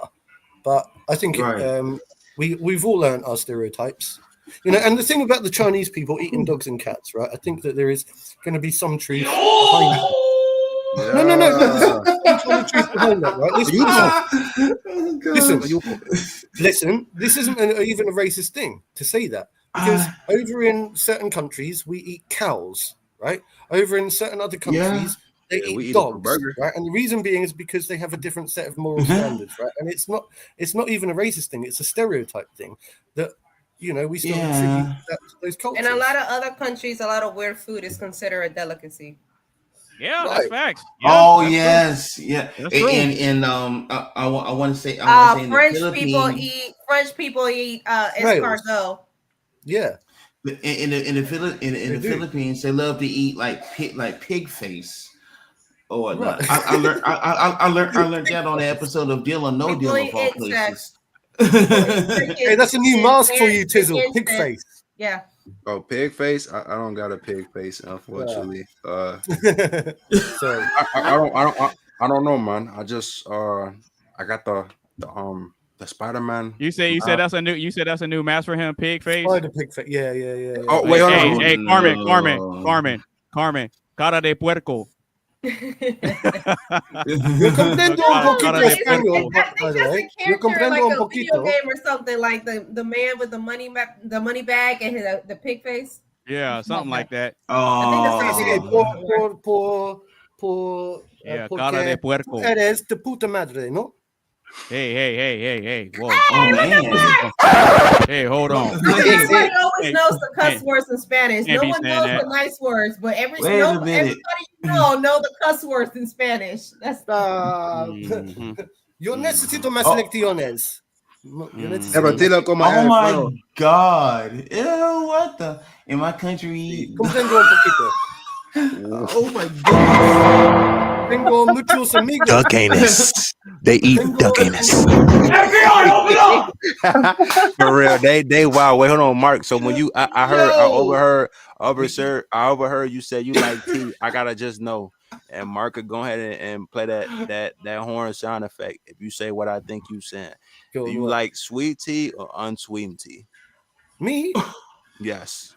Well, I put half a teaspoon of granulated sugar into my cup of tea. Wait. You don't know what literally just No. Wait. Don't nobody roast my eyes down. I heard what he said. He said granulated sugar. I never heard of that. Is that a difference between normal sugar or what? Like, please elaborate. Well, caster sugar is different to granulated sugar. Granulated sugar is just like what we use in a cup of tea here. Just a normal bag of granulated sugar.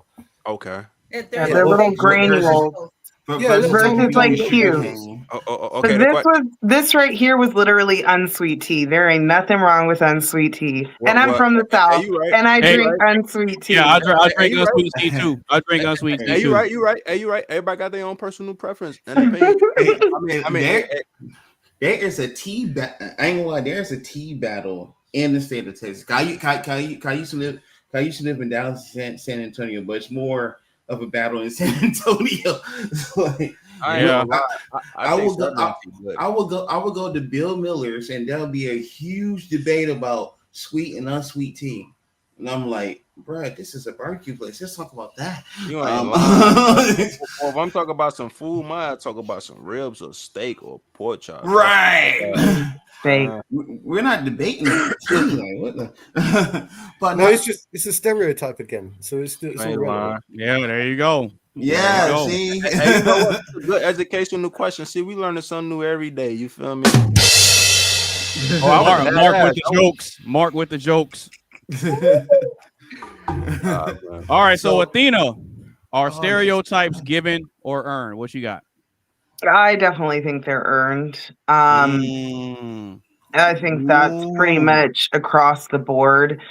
Zinga coming in with the jokes. Hey, Zinga. Mark likes non-black tea.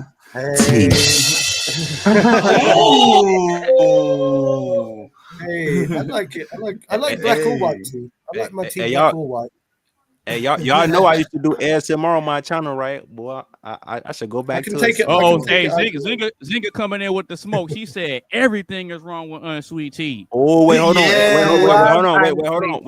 Elaborate on that, because if you like sweet tea too, I want to hear why everything wrong with unsweetened tea. Zinga coming in with the smoke. She got smoke for us, Athena. Right. No, I love unsweet tea. I love the flavor of tea, and sugar is not exactly good for you. Right. But it's actually, drinking tea has so many health benefits. I try to make like a huge batch for several days and just drink tea all throughout the day. Tea's amazing for you. And if you're just adding sugar to it, you're ruining it, man. Tea has so many health benefits. I respect that. So same that y'all don't like tea, right? Unsweet.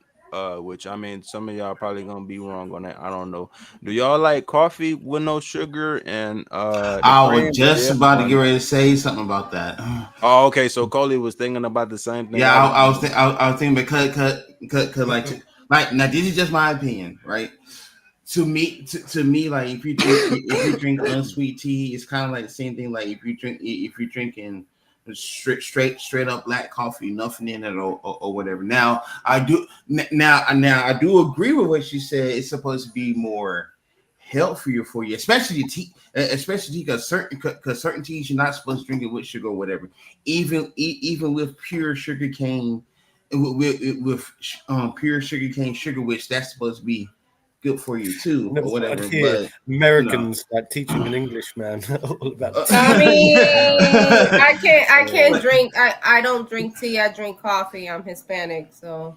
But you know who drinks black coffee, like straight up black coffee? My daddy. Papi drinks it straight up black. I need a little milk in mine. I need a little café con leche. You know, I need a little milk in mine. My granddad would definitely drink Guariche con leche. Oh yeah, it's just a real thing. Like it depends the brand. Cago en la leche. It depends the brand of coffee for real. Yeah. Like that's a real thing. That's a real thing. A few months ago, you know what I had for the very first time? Like no, like 100% Cuban, espresso coffee, like the ones that be in that the one that be in that tiny joint or whatever. The tiny little tiny teacup. That shit will get you fucked up. It will get the runs. What the fuck? But okay, go ahead. That had me bouncing off the walls all day. Anonymous, you just went down. I switched everybody. I switched me. Oh, yeah, I didn't even know you could do that shit. I went from like I could do it on my side. Down. I went from like being all the way down and just drag ass to like, oh, what the ding, ding, ding, ding, ding, ding, ding, like a cartoon character. Like, what the hell? My only regret was not putting a tiny bit of sugar in there because that aftertaste it's kind of like the same thing. Like if you drink grapefruit juice and you had that bad aftertaste out of it. All right, so real quick. I think coffee needs sugar. Coffee always needs sugar. Real quick, Athena. I think you say you got to go, right? You about to head out? Okay. Yeah. No, if you need to go, if you're getting tired or whatever, I understand. Thank you for showing up, and thank you for contributing to the Potluck show with your amazing question, because we spent a whole lot of time on that question. Yeah, we did. Oh hey, God. I gotta give a special shout out to the one and only Athena. Bang. All right. With that being said, you take it easy, okay? Thanks. Bye. God bless.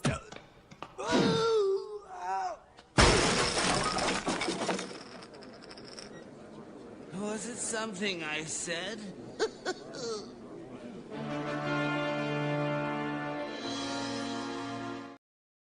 I'll make it soon as well. I'll give it another 10 minutes or so because it's like 8 minutes past 2 in the morning. All right. Oh dang! Oh wait! You are like 5 hours ahead of us or whatever. No, he's 6. He's 6 hours ahead. Oh, 6 hours. Oh yeah. You know what? Well, no, because you're East Coast. I'm in Central.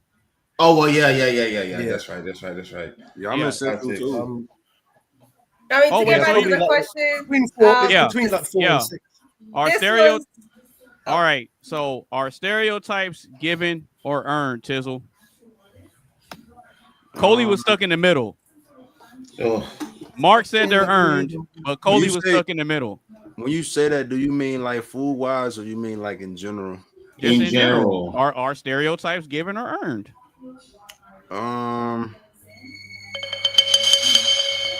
You know what? That's a good question. No, I'm dead ass. I want to say that it's possibly given, but I feel like it's kind of earned in some way. Oh, so he's in between two.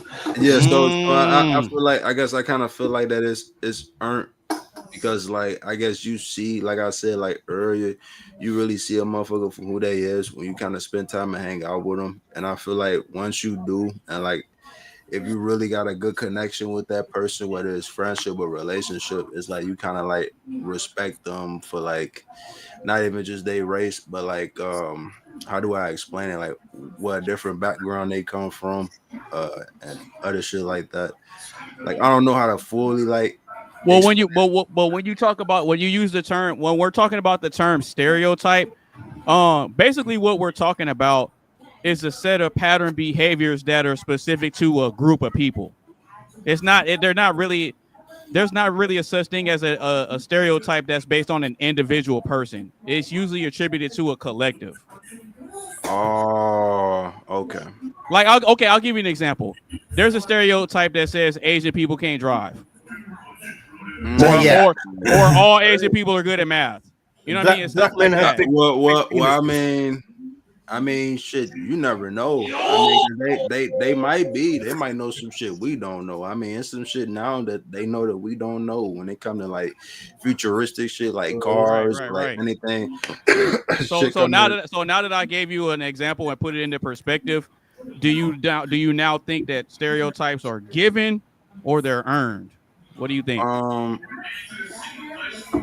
Like I said, I feel like it's earned.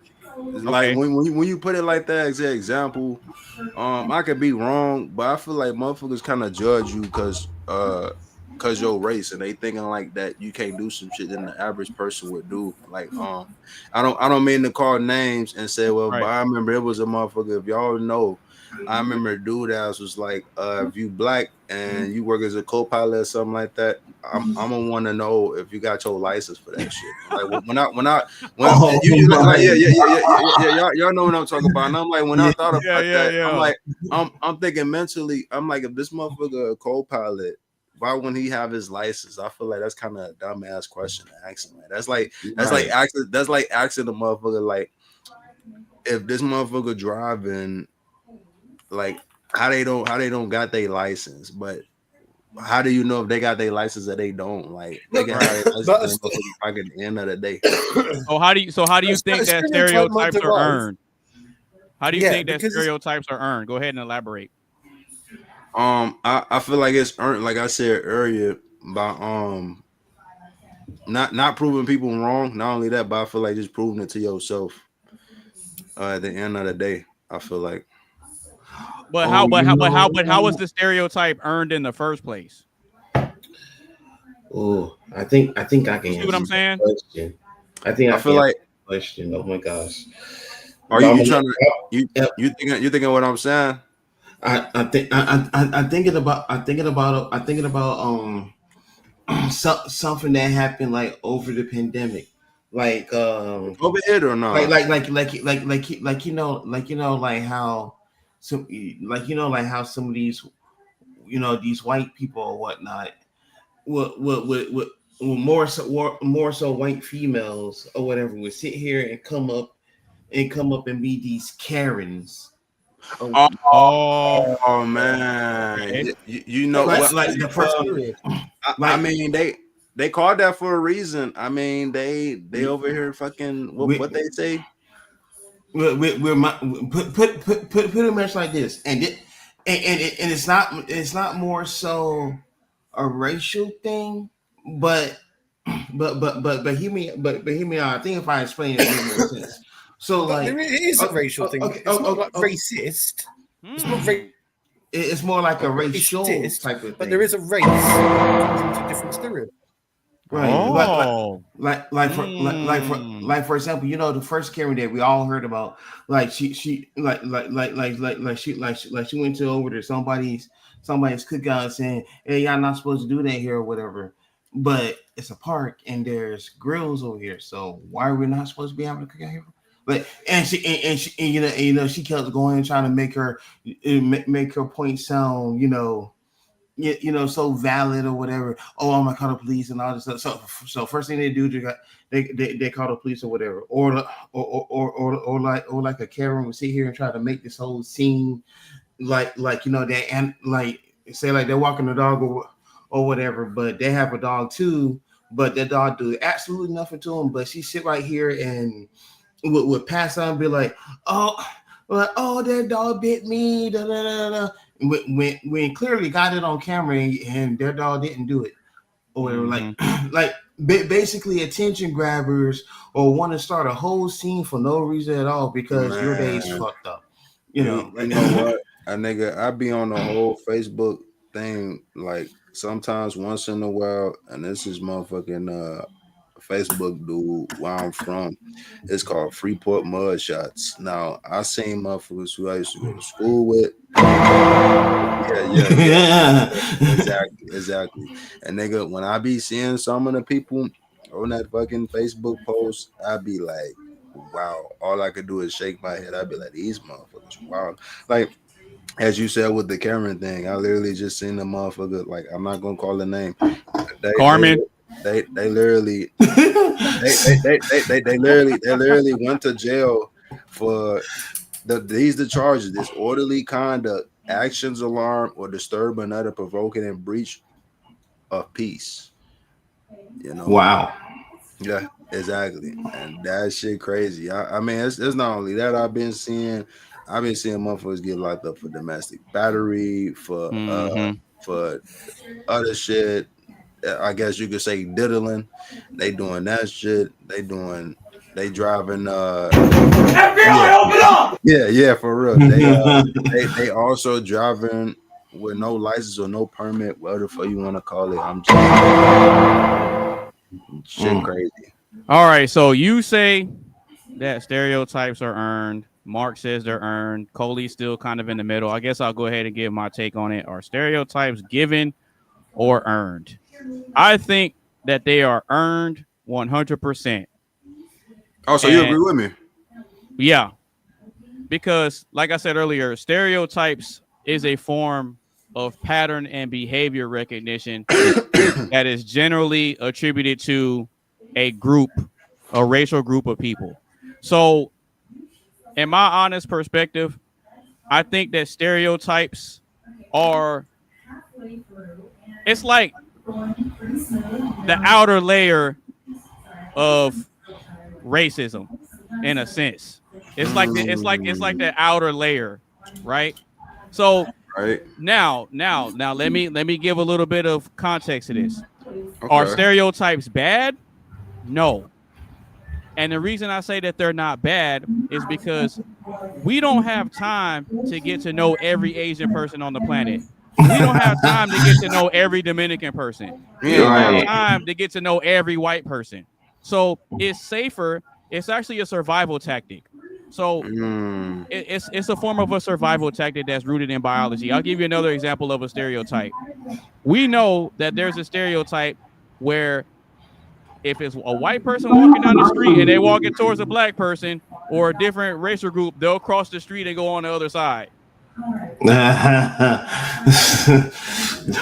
on the hood though, they probably not. You see what I'm saying? You see what I'm saying? It's so I don't think that stereotypes are bad. I definitely think that they're earned, and it's due to patterns and behaviors that are recognized from the outside by other people, right? I'll give you an example, like with the black stereotypes.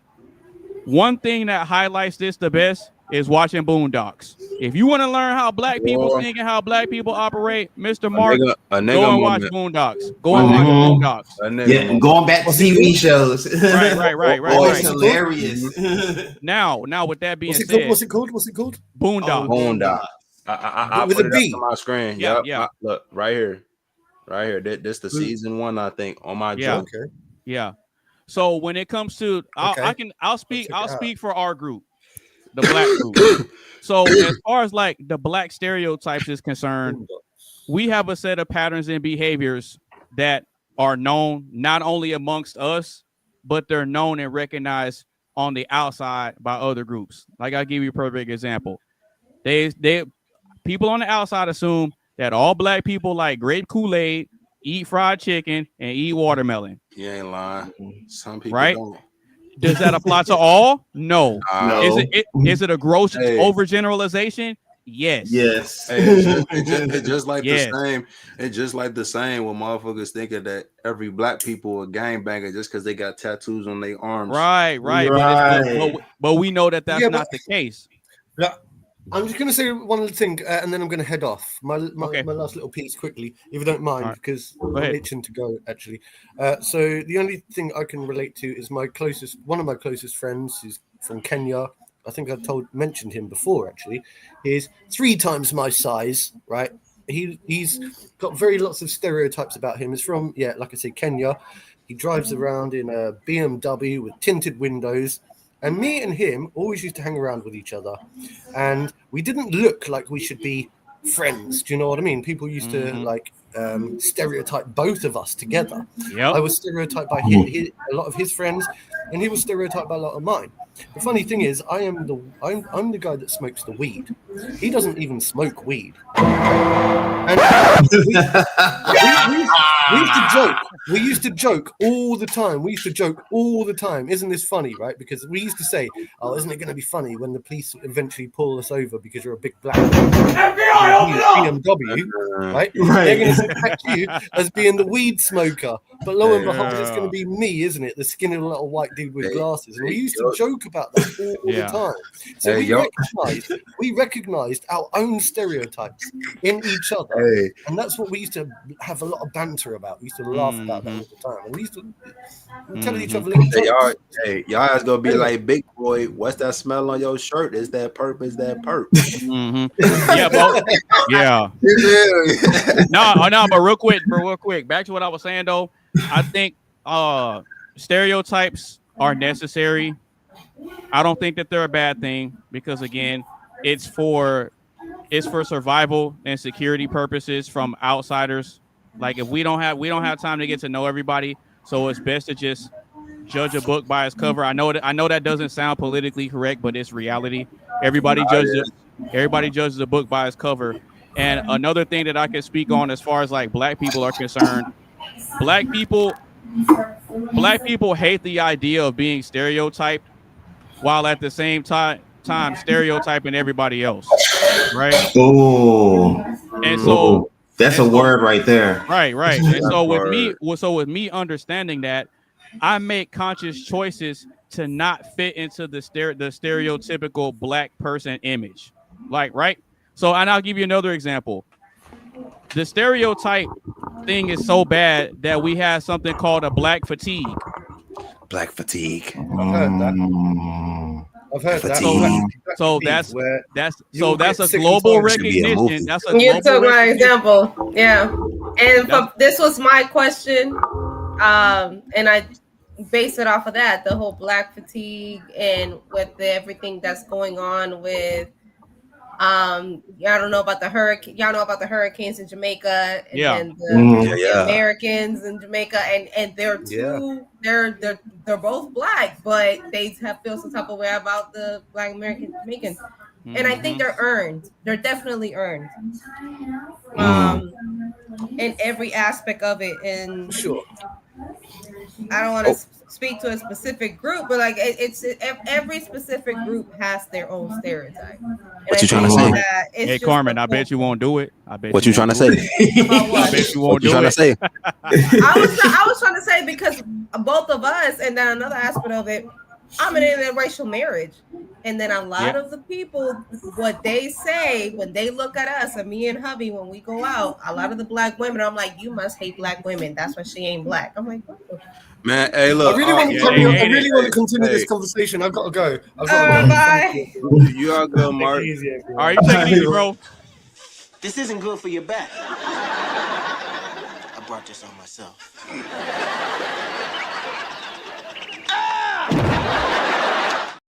Hey, yeah, well, like I was saying, though, that's what they talking about. It's all right dating somebody outside your race. It's all right being interracial. Because honestly, I know I'm probably not the only one to feel like that, but I feel like some of us, we get tired of they not saying race because sometimes we know either they ratchet as fuck or they usually know what they known for when they showing images of themselves. Yeah. And they being on that. I mean, yeah, we're gonna take it to relationship. That's where the question came from too. It's just we just get so many looks, and most of it you hate to see it. Most of it, comes from black women. Like we have shut down. I kid you not. Just by walking in, we have shut down full celebration. We walk into like a lounge or somewhere, a restaurant. Somebody celebrating a birthday, and they all stop and look like. that was perfect timing. It's fucking insane. And then most of it, it's so negative, and it's always towards him. I'm like, what's wrong with y'all? But at the same time, it'd be the same bitches to be like, how do we even like him?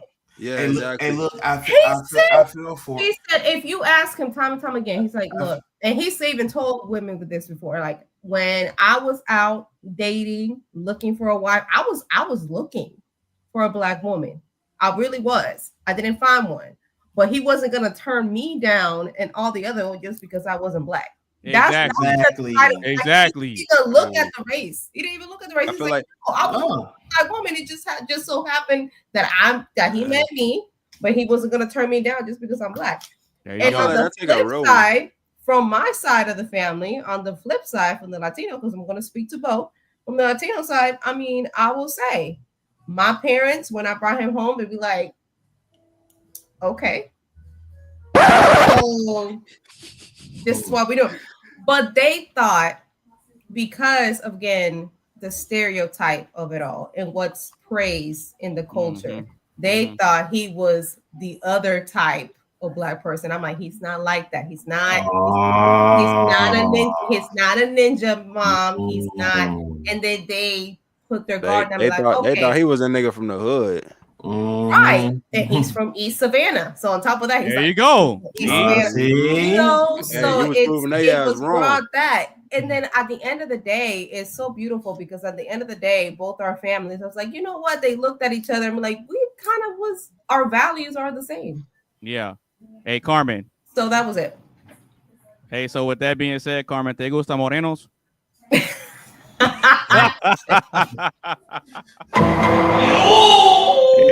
about to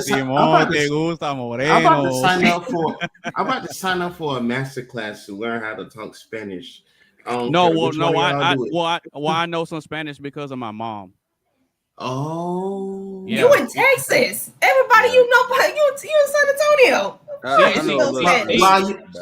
Sí, pero mi mamá es panameña. Oh, I didn't know that. Yeah, well now you know. Now you know. For those who are trying to keep up with the conversation, the closed captions will be right there on the bottom of the screen. Absolutely. Esta sábado en Telemundo.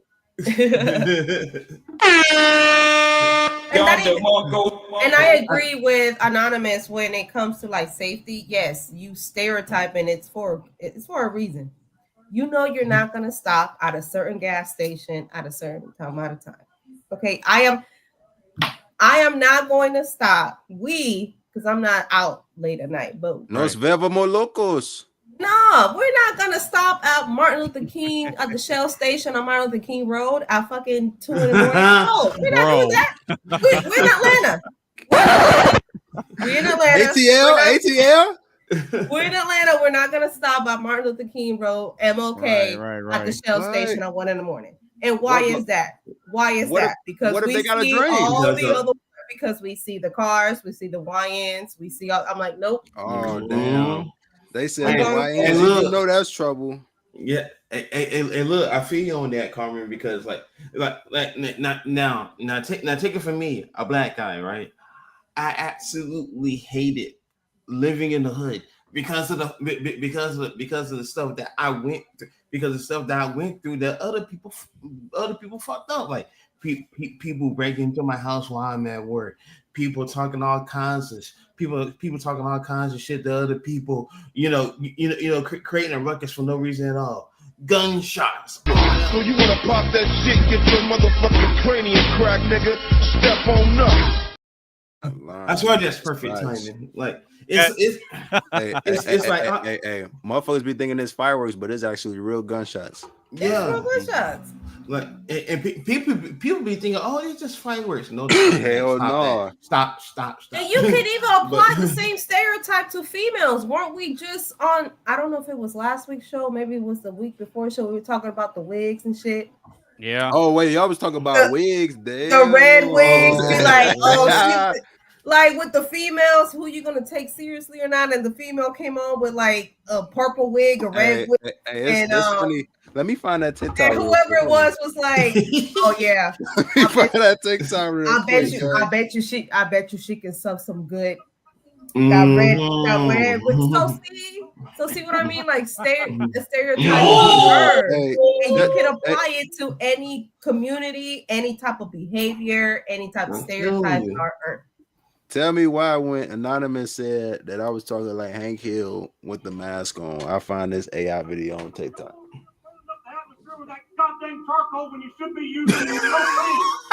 Yeah, man, I'll tell you what, man, the dang old boy ain't right. Man, I'm going to talk about him kicking them dang old ass, man. I don't act like an adult, man.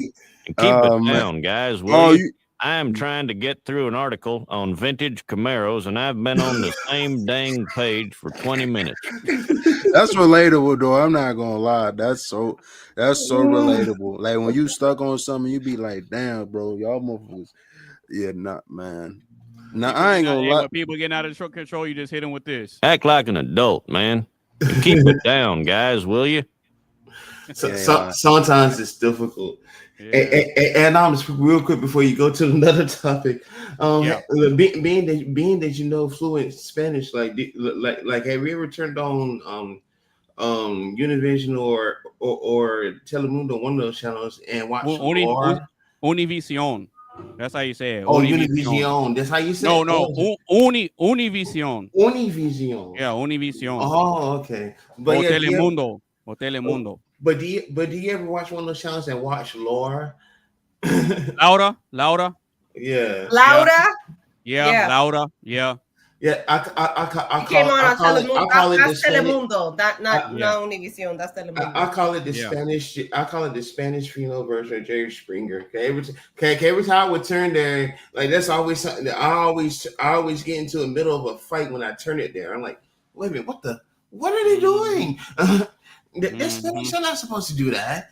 And then I would turn on the closed captions to see what they're saying. I'm like, wait a minute.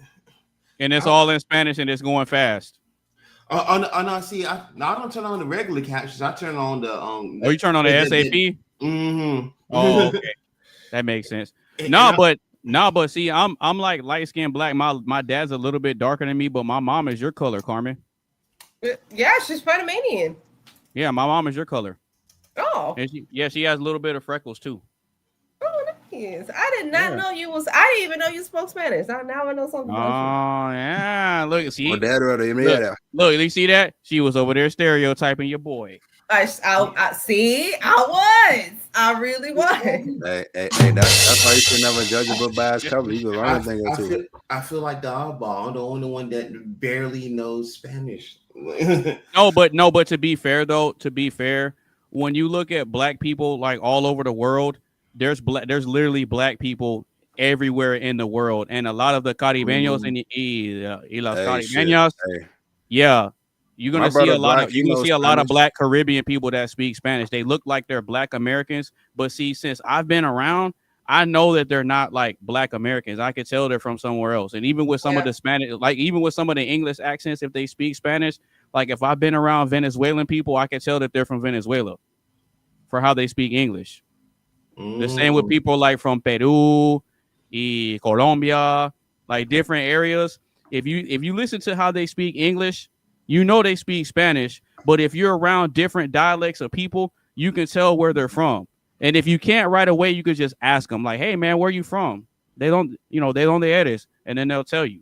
So you're pretty much analyzing them. Yeah. Because I know all Spanish speakers aren't the same. Mm-hmm. You see what I'm saying? I can tell through their Spanish accent. I can pick up on their Spanish accent. Yeah, I can tell from their English. I can't really necessarily tell from their English, but I can definitely tell from the Spanish accent. Like, I'll give you an example. A Cuban accent is completely different from a Boricua accent. What's the difference? Worlds different. Worlds different. Oh, that. So they're both Caribeños, but it's different. Mm. Like they're both Caribbean, but the Spanish is different, and the accents are completely different. What would you classify Ricky Ricardo? Ricky Ricardo, man, I've heard that name before, but I don't remember who that is. He's Cuban. I love Lucy. He's Cuban. Ricky Ricardo's Cuban. He's Cuban. From I Love Lucy. I thought it was Desi Arnaz. Yeah, do I have the wrong show? Yeah, the character is Ricky. The character is Ricky Ricardo, Wait, but Ricky it is played by Ricardo? Desi Arnaz. Desi Arnaz? Yes. Who the fuck is Ricky Ricardo? He's Ricky Ricardo is the character on I Love Lucy. He's Cuban. He's a band. Okay. He's a band leader on the show. Okay, I got you.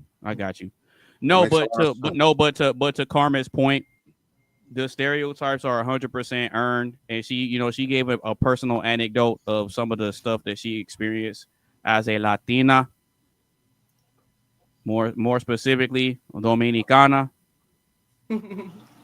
próximo a Haiti.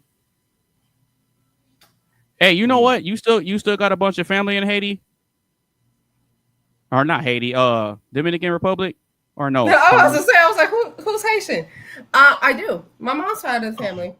My mom's side of the family is all in DR. I try to go every year. I haven't been in 2 years. But yeah, here in the States, I have my immediate family, my parents, my brother in Georgia. And I have 2 uncles from my dad's side of the family that live in New York. That's it. Everybody else is in DR. Let me guess, the Bronx. Yes. I ain't gonna lie, the Bronx.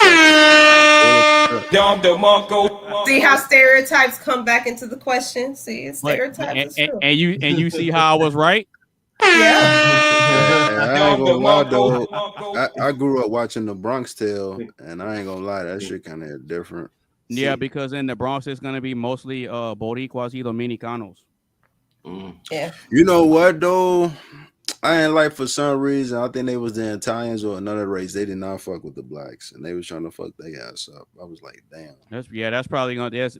More than likely that's probably gonna be in Brooklyn. Probably Italians, yeah.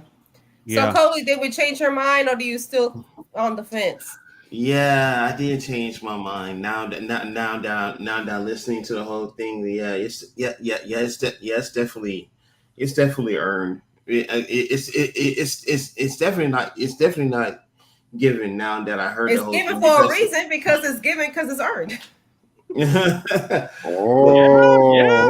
she did the reverse. Oh, part. I see what she did. She hit us with the Jedi mind.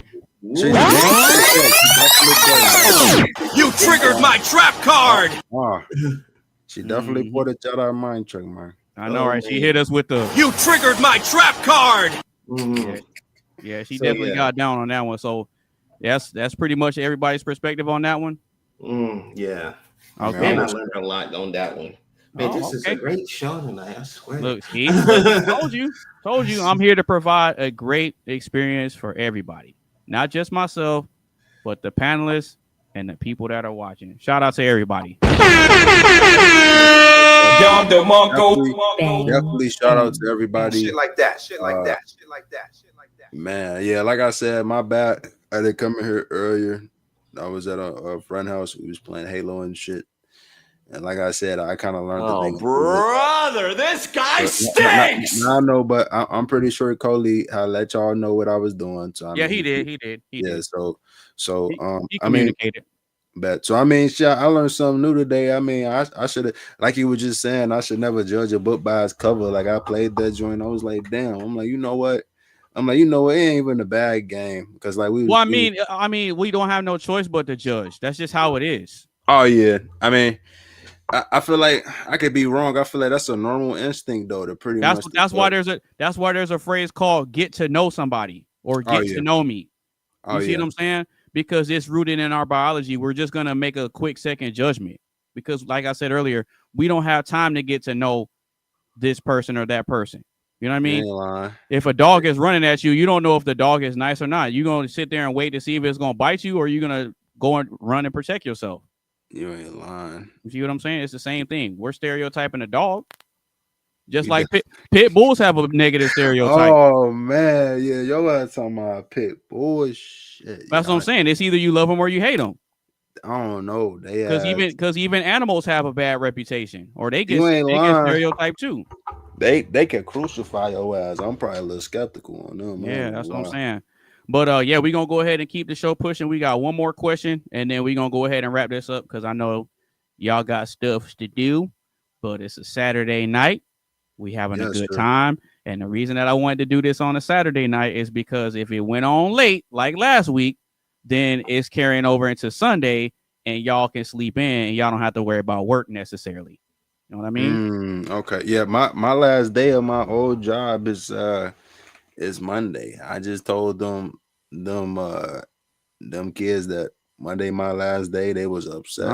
So día final es lunes. I'm a bust. Trying to show off his Spanish, yo. Huh? You're trying to show off your Spanish. Yeah. So día final es lunes. Yeah, I'm saying your last day is Monday. Yeah. Okay. It is. No, that's what's up. You already got another job lined up, bro? Yes, sir. Okay. Good. I'll be seeing how UPS work out and all that, and if I could make myself up the full time and show that I want it, then that's what I'm going at. So I'm just cool. I'm trying to do a new opportunity. Ooh, homie going after the big bucks. Yes, sir. Yes, sir. I had to kind of like think to myself mentally because I guess the losses that I personally kind of went through, I'm thinking of like, you know, I don't really get paid enough for this shit. It's not that I'm ungrateful, but it's like I gotta think about it mentally. Like I gotta do what's best for me at the end of the day. You know what I mean? So yep. Understood. All right. So if you just now tuning in or if you're still rocking with us, make sure you get the video a like, share with a couple of your friends. Make sure you follow everybody on their social media sites. And if you want to chime in on the conversation, click the link that's pinned to the top of the chat. I extended the olive branch to Zandal, but unfortunately, she declined. I don't know. Maybe next time. How the fuck you gonna decline? Maybe next time. Maybe next time. I was hoping Zinga would pop up in here, but hey. No, I mean, you know, people got lives. Yeah. You know, I extend the olive branch and say, you know, hey, do you want to come up and, you know, kick it with us or whatever? Sometimes they say yeah, and then sometimes things come up. You know, it is what it is. No, that's life in general. Yeah, it is what it is. Well, because like I said on other panels that I appreciate you guys taking time out of y'all's busy lives to come over here and kick it with your boy. Because y'all could have looked at me and be like, man, I ain't about to come over there with you. Man, I mean, sometimes what I look like going on your show? Hey, I ain't gonna lie, your ass sound like Uncle Ruckus, like the old Bulldog said. Uncle Ruckus. Yeah, Uncle. Now he funny as Uncle. No, I would say Uncle Ruckus funny as hell, but he always I'm not saying you personally, but I think bro was really hating on his own race. He was being to be fair, I have been called Uncle Ruckus and Uncle Tom because of my political beliefs. Oh, come on. Yep. Damn. That's my so bad. The fact. No. I got stereotyped. Like me. You had our. I wasn't saying in the bad way. I ain't call you no damn Uncle Ruckus. No. Not y'all on the panel. I'm saying I've been called Uncle Tom's, Uncle Ruckus, bootlegger. Are you saying in general? You hate your mama. Yeah, it's like what I told you when you said people used to call you Steve Urkel. Niggas used to call me that at school all the time, or people used to call me Frozone from The Incredibles, and I really never cared. I just be like, hey, I take it as a compliment. You get what I mean? Look, here we go. Zandal, he's back. Well, I would do audio only with Athena. Oh yeah.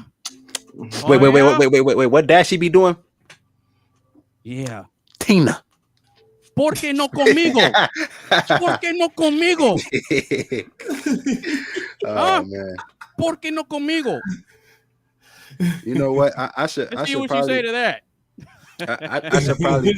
I should probably do a skit or a video like this. How Dashy be doing his gameplays and see how that goes.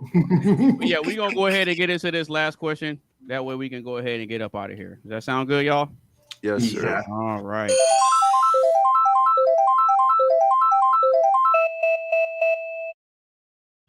And the randomizer says, if you could change anything in the past, whether it be personal problems or past relationships, what would it be and why? Oh my God. Ooh. I'll read it one more time. If you could change anything in the past, whether it be personal problems or past relationships, what would it be and why? I would like to, before anyone answers, I would like to say to the person that submitted in this question that you didn't have to throw in the Barbara Walters question in here. Why are you going to make people cry up in here? Seriously. I mean, shit. They asked it because I mean, what if it's like deep or personal? You get what I mean? I mean, I'll answer. I'll answer. I'll be honest. If I can go back and change something that I shouldn't have been doing, was I wouldn't have listened to. It worked out now, but there was a time, and I'm getting real personal. There was a time when hubby and I were not good before we were hubby and I. I would have not broken up with him because of my single girlfriends. She belongs to the streets. I wouldn't have. I wouldn't have. I was very blessed to this was when we were boyfriend and girlfriend, but I would have been married and happy way before if I would have just not listened to my single girlfriends. And I wouldn't have listened to them. I'm not friends with them now because I realized how toxic they were. It's not because of him. It's just because in general, it didn't benefit me at all. I would have not gone on Tinder. I would have not gone. I'm like, oh, you need to explore. No, I would have none of that. None of it. And It wasn't.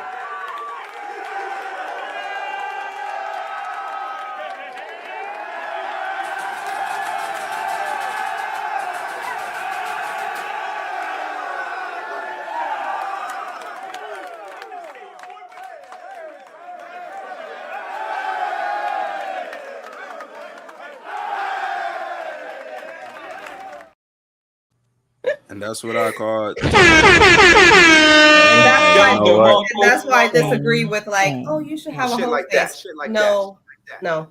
You know what? Everybody's like, oh, you should have a whole face. Explore. Nah. They trying to have you at your lowest, like how they is at their lowest. And the fact that you really took the time and effort to know that shit ain't good for you mentally, maybe physically, emotionally, and you stepped aside. I think you did the best right decision and the right thing somebody could ever do. Carmen, but W accountability. I would have saved myself a lot of time, a lot of heartache. I'm like, no, shit wasn't perfect, but it was not that bad until I needed to leave. So I regret that part. Okay, hey, W accountability. W accountability. Hey man, shout out to Carmen, man. All right, cool. I mean, you didn't have to get that personal, but hey. Yeah, big shout out to you. The question was personal or in the past, so I should have not listened to my single girlfriends. And you know what's funny? They're still single to this day. Hey, there you go. And you know what that means, right? She belongs to the street. Not that I'm better. I don't want nobody in the chat be like, oh, you see, she. No, I'm saying they belong to the street. I'm like, nah, man. Not that I'm better, but I'm just saying. Yeah, they ain't happy just because they single. They might say something. Too bad, too fucking sad. Yeah, there you go. All right, you know what? Who? I guess I'll give my take on this. So if I could change anything in the past, whether it be personal problems or relationships, what would it be and why? Man, that's kind of a tricky question. Oh my. Uh-oh. Yeah. Whoever submitted this and came with the Gotcha, bitch. yeah. You triggered my trap card. Oh my God. You triggered my trap card. Okay, so if I could change anything in the past, whether it be personal problems or past relationships, what would it be and why? You know what? I'm gonna give a little bit of a caveat to this, but I'll give an anecdotal example of a relationship that I was in back in 2011. Okay. Yeah, back in I probably 2011. was like shit 8 or 9. No, I probably was like 11 or 12. Okay. Yeah. Yeah, I turned 23 that year in Damn. 2011. Yeah. Okay. Yeah. I'm 37 now. But so I dated this chick, right? And she was cool. She was cool in the beginning. But where I realized that I went wrong in that relationship is I didn't have the type of backbone that I have now back then. And I was too focused on doing things to make her happy. And I was too focused on being too accommodating. Right. But in the beginning, right. But it got to a point where I started to realize that she wasn't appreciating my efforts. So then I just started to turn cold towards her. Damn. Right. So instead of her appreciating me for who I was and what I was pursuing, she started to make little comments and trying to get me to change into something else other than what I was. And so I started picking up on it, and then I just slowly started pulling away. Now, the smarter thing to do was supposed to be I just break it off and leave, but I didn't. See what I'm saying? I didn't leave when it was the appropriate time to do so after I started to pay attention to her switching up and trying to get me to change into something that I'm not and trying to get me to be like other people. So in that regard, I can't say I blame her. I have to look at that situation and say, okay, I allowed certain things to get to a point, and then when it got to a point that there was no return, or it got to a point where I was feeling a certain type of way about her, there was nothing I could do to change it and reverse it. So it's like I allow myself to get trapped in this corner. Like it's kind of like you play chess and you're making these moves and you don't realize that you've been making wrong moves the whole time until you realize that your king is in the corner and you can't get out. You ain't lying. But you can't blame the other player for trapping you. You can only blame yourself for allowing yourself to get cornered. You see what I'm saying? Now, I definitely see what you're saying. Right. So with that particular relationship, yeah, I can look back and say that I wish I could change things. But at the same time, if it had not been for that relationship dynamic, I would never have learned and been able to take a step back and look back and pinpoint on things that I needed to establish in the beginning that I neglected. You see what I'm saying? So I neglected to enforce certain boundaries and have standards. And so because of that, it started to just slowly get bad. You give them an inch and you want to take more and more and more and more and more.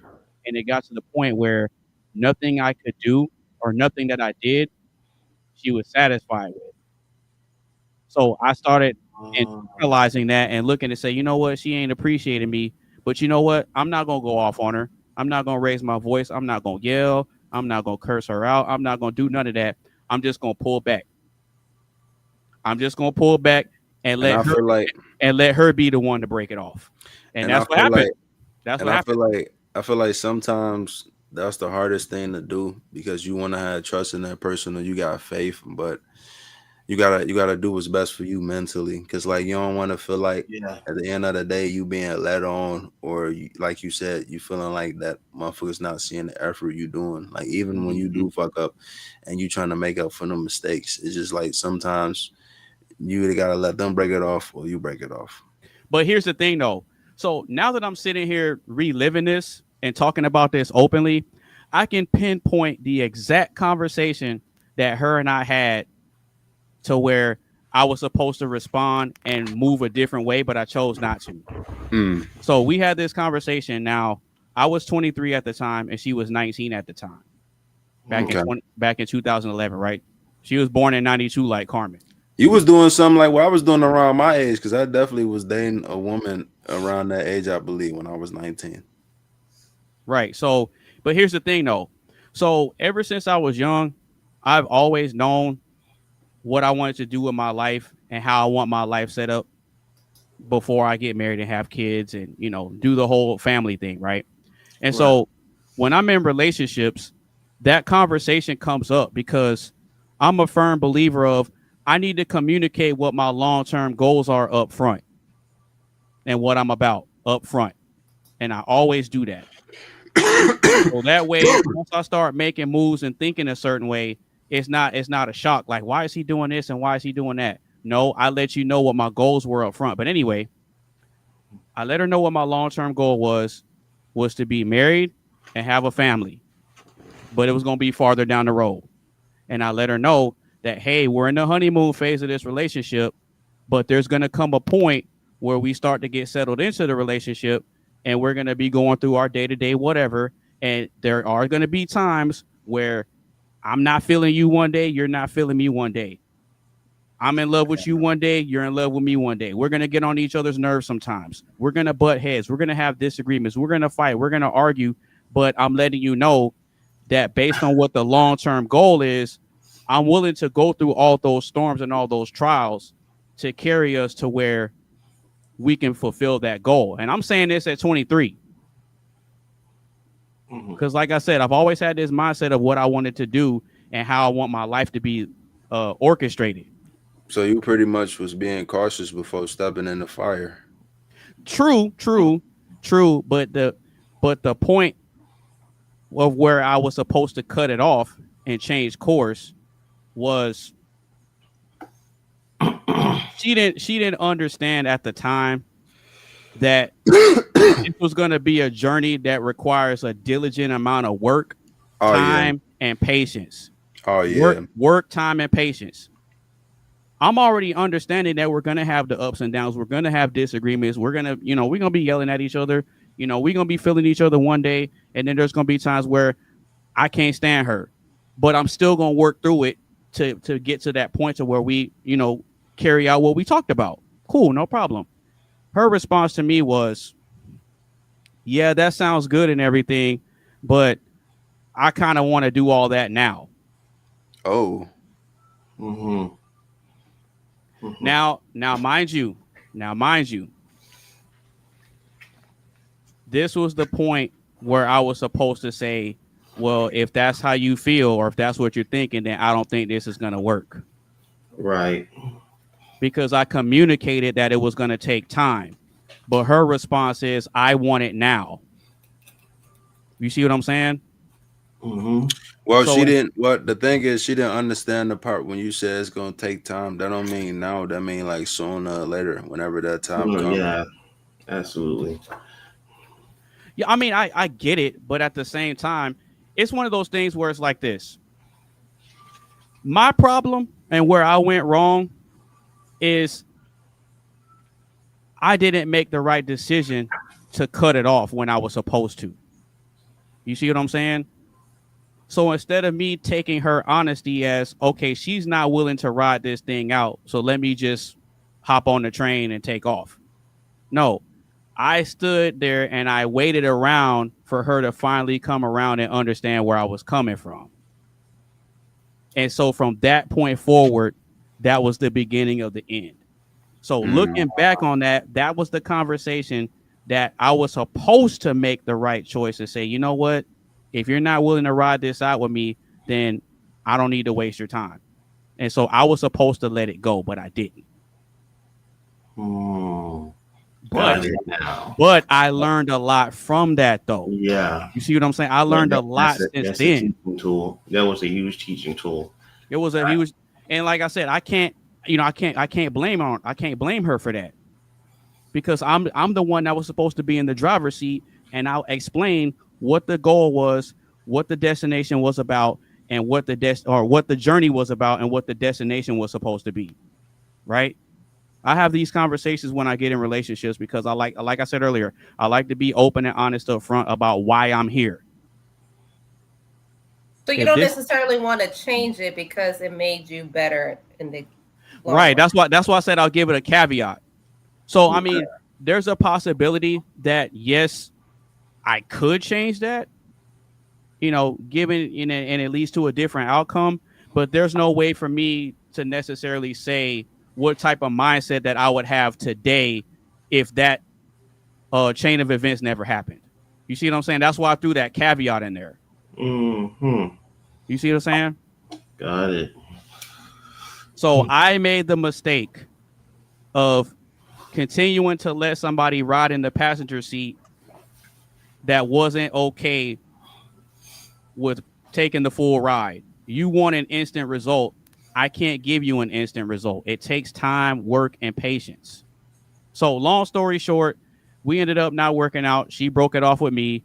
And the very next guy that she got with gave her everything. She ended up getting everything she wanted, ended up getting married right away, ended up getting kids right away. But the very next, that guy that she got used to whoop on her. Ooh. Yep. And I ended up, and you're probably wondering how did I know? Well, we were still in contact. Because, yeah. Not what you said, but what she's doing. Right. So after that, the very next guy gave her the attention. He was the controlling whatever, right? He gave her everything she was expecting from me, but then it came at a cost. And she would call me and tell me about it. And my response was, well, I mean, you didn't want to wait it out with me. So you kind of got what you wanted. Like, there's nothing I can do for you.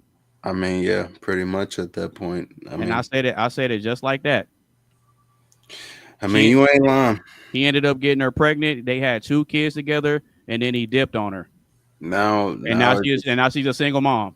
Yeah, I would say now she got that life of regret now. Now, looking back, I don't wish any ill on her. I don't have any negative feelings towards her, and I'm not going to say anything bad about her as a person.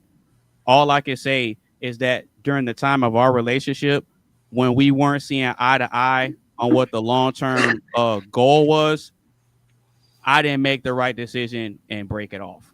So that's my fault. I say, I respect you for that, because I say that, like I said, with the accountability shit, I mean, I feel like it take really a lot mentally to really think about that and to be like, damn, you know what? I know I fucked up. Like, like you said, I should have broke it off. Hey,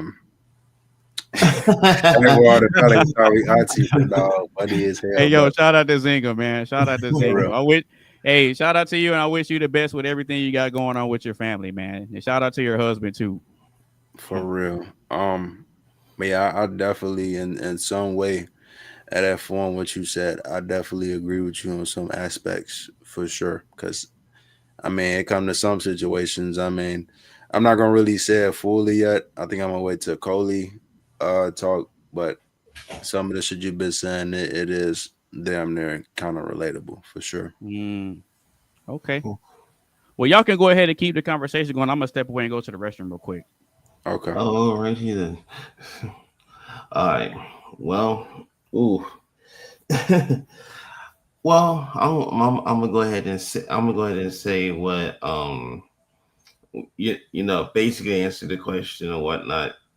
So my sister, if my sister was here right now, she would tell me, like she would co-sign with a thing that I had a huge problem with, and that is being too nice. Now, don't get me don't get me wrong. I'm a cool cat. I'm a nice person. Chloe, I can see that from you. Yeah. I'm one of those. It's like Nickelodeon's Big Help. Like I would do that shit. However, I had to I had to be like, you know what? Nah, I can't do this shit anymore. And it's not because I chose to do that. It's because people did that to me. So again, following Tizzle Mode's proper way of explaining things, I'm not gonna say any names or anything like that, but I will say that this person has. I will say that over the years, this person does have a couple of expose videos that are still on his channel about me, and I've done some expose videos too, but they've been since removed. You know what I'm saying? Because I'm the type of person that once that part of my life is over, I'm over. But in honor of answering the question, I actually have two moments, but one moment I'm gonna share with Anonymous personally after the show. But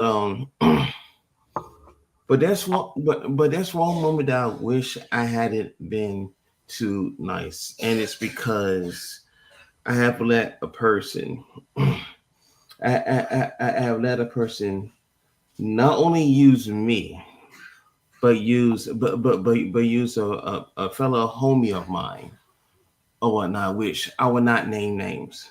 Like he moved in with me. He moved in with me to my apartment in the hood.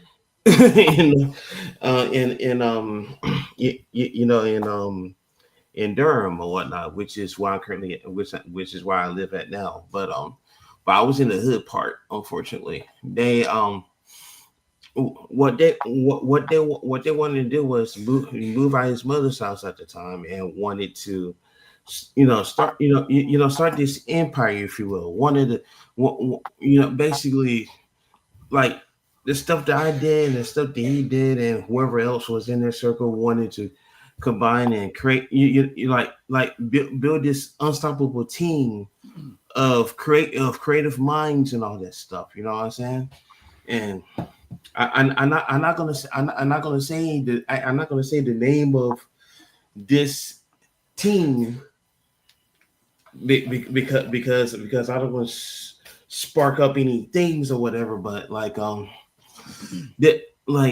it had gotten to the point to where my bad. Sorry. Oh no, you good. But it got into the part to where I end up moving out of my apartment and going all the way to Dallas. And me, that's my ex-manager name. Yeah, long story short, me and my teammate and this villain, I'm gonna say, had ended up being homeless for a while, and then we end up getting rescued from this good Samaritan that I still know to this very day. Shout out to that person. And it's like it's like me and my teammate end up getting ourselves a place, starting to get things rolling and everything like that. But unfortunately, we had to depart because ended up finding out that my dad passed. That was back in 2015 or whatever. So I made a vow. So I made a vow to myself that once I get back to Texas, that I'm going to rescue this person. Thankfully, I made good on my promise back in 2023 with that or whatever. But that's a whole different story. Back to this villain. I decided to trust this villain again, which is the part where I shouldn't have done. But I decided to trust this villain again because I was in a homeless shelter in San Antonio. I was in a homeless shelter for veterans and everything like that. And I had and like not only they helped me get a job, shout out to them. I was working at a Walgreens in the photo department, and they also helped me to be able to get a place. It was like it was a 3-bed. How many bathrooms that was? 3-bed, 2-bath house. Yeah, 3-bed, 2-bath house. I mean, it's what was the house? It was a mobile home. Excuse me. The original idea that it was gonna be me and another person being in that house, but it ended up being me and that villain ended up getting that house. And the original plan was I was gonna get the master bedroom. But he suggested, I'm gonna get the master bedroom because this, that, and the third, blah, blah, blah, blah. So yeah, so me being me, which another thing that I wish I hadn't done, I end up having to sacrifice and be like, hey, look, all right, but you can have you can have the master bedroom. I'll get like the next biggest room, and then wherever decides to move in with me, moving with us, will have like that, that last room or whatever. So that I'm trying to stay fit. If y'all can see, but But this person caused so much this villain caused so much chaos in this house or whatever. One person who seen some of this chaos happen is right in this very room. Yeah, and I just wish things didn't go the way that it did. But then again, I had to backtrack and be like, you know what? I blame myself for this because I trusted this guy again. Why in the flying fuck did I do this? You know what? As I'm looking back at this, I'm gonna give myself the bullshit button. Stupid.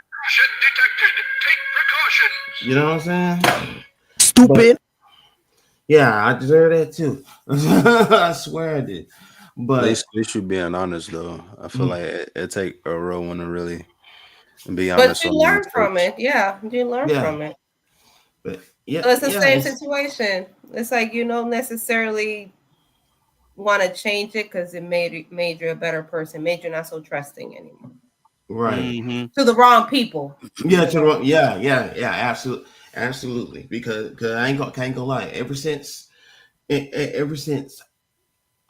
that part, I started becoming questioning and all this other stuff. And it's not necessarily trying to be controlling, if you will, but it's more so, hey, look, I'm captain, right? Me being from the Navy and everything. I'm the captain. I want to make sure that my ship is well oiled and no one is throwing any monkey wrenches into the damn gears. So we can go ahead and so we go ahead and set sail even through the roughest of seas. You know what I'm saying? Mm-hmm. So from that experience, I ended up I said to myself, any other place that I get in my name from this point on, I'm making damn sure that everything is run like it's supposed to, and that damn I had some rough waves along the way, it has been exactly just that. It's no longer no one's taking over what the hell I built up. It's me. It's me taking over what the hell I built. You know That's what I'm saying? good. So, like, I mean, and it sucks that this person is still online. It's still online or whatever. But you know, hey, it is what it is. And I'm gonna tell you, I used to admire this person's music, but a homie of mine sent me a link to one of the villains' first ever music videos. I looked at this. Well, not first ever, but like one of his recent music videos. I looked at this shit. That shit was trash. This shit was absolutely trash. And Anonymous and Tilzel, after the show, I will show you this particular video that I'm talking about.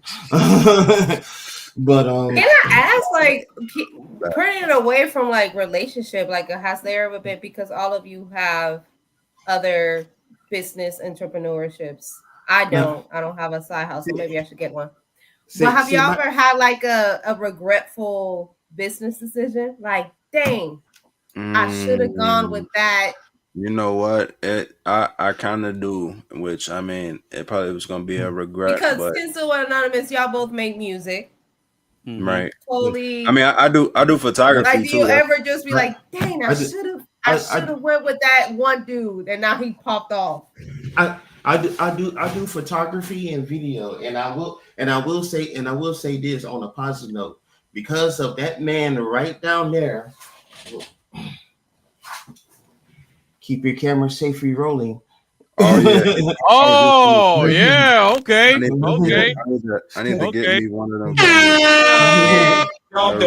Tinsel, you say you kind of do, like, you kind of had like a business decision. I'm like, damn, I should have. So, yeah, what happened was, I was at Walmart at the time, and I was just showing motherfuckers my photography, because I mean, I usually take pictures on my iPhone, and like, let me try to find a picture real quick so I can show y'all.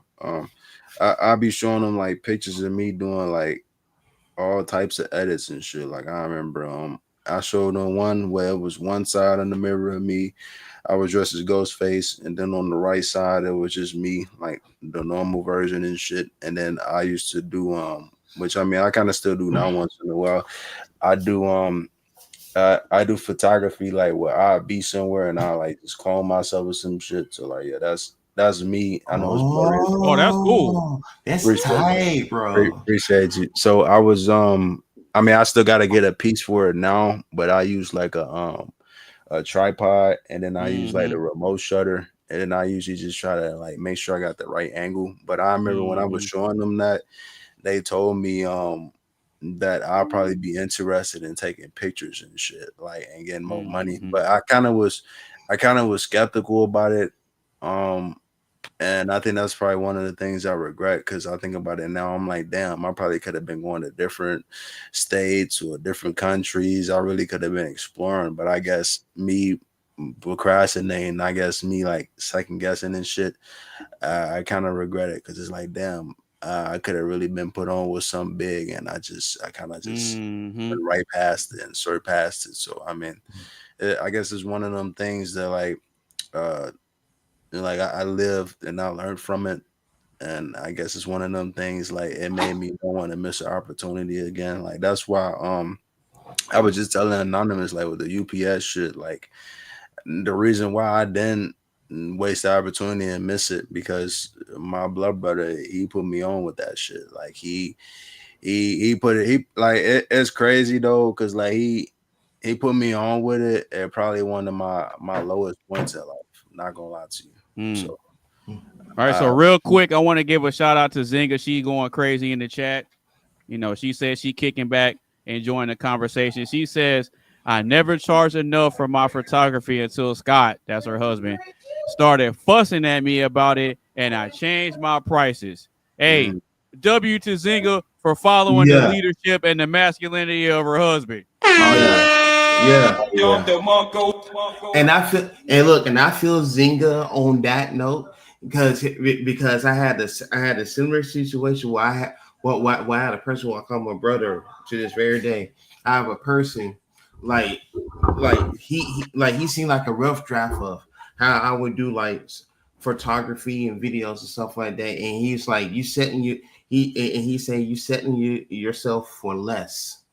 You need to really think of you really need to sit down and really think about what you sit down and really think about what you do.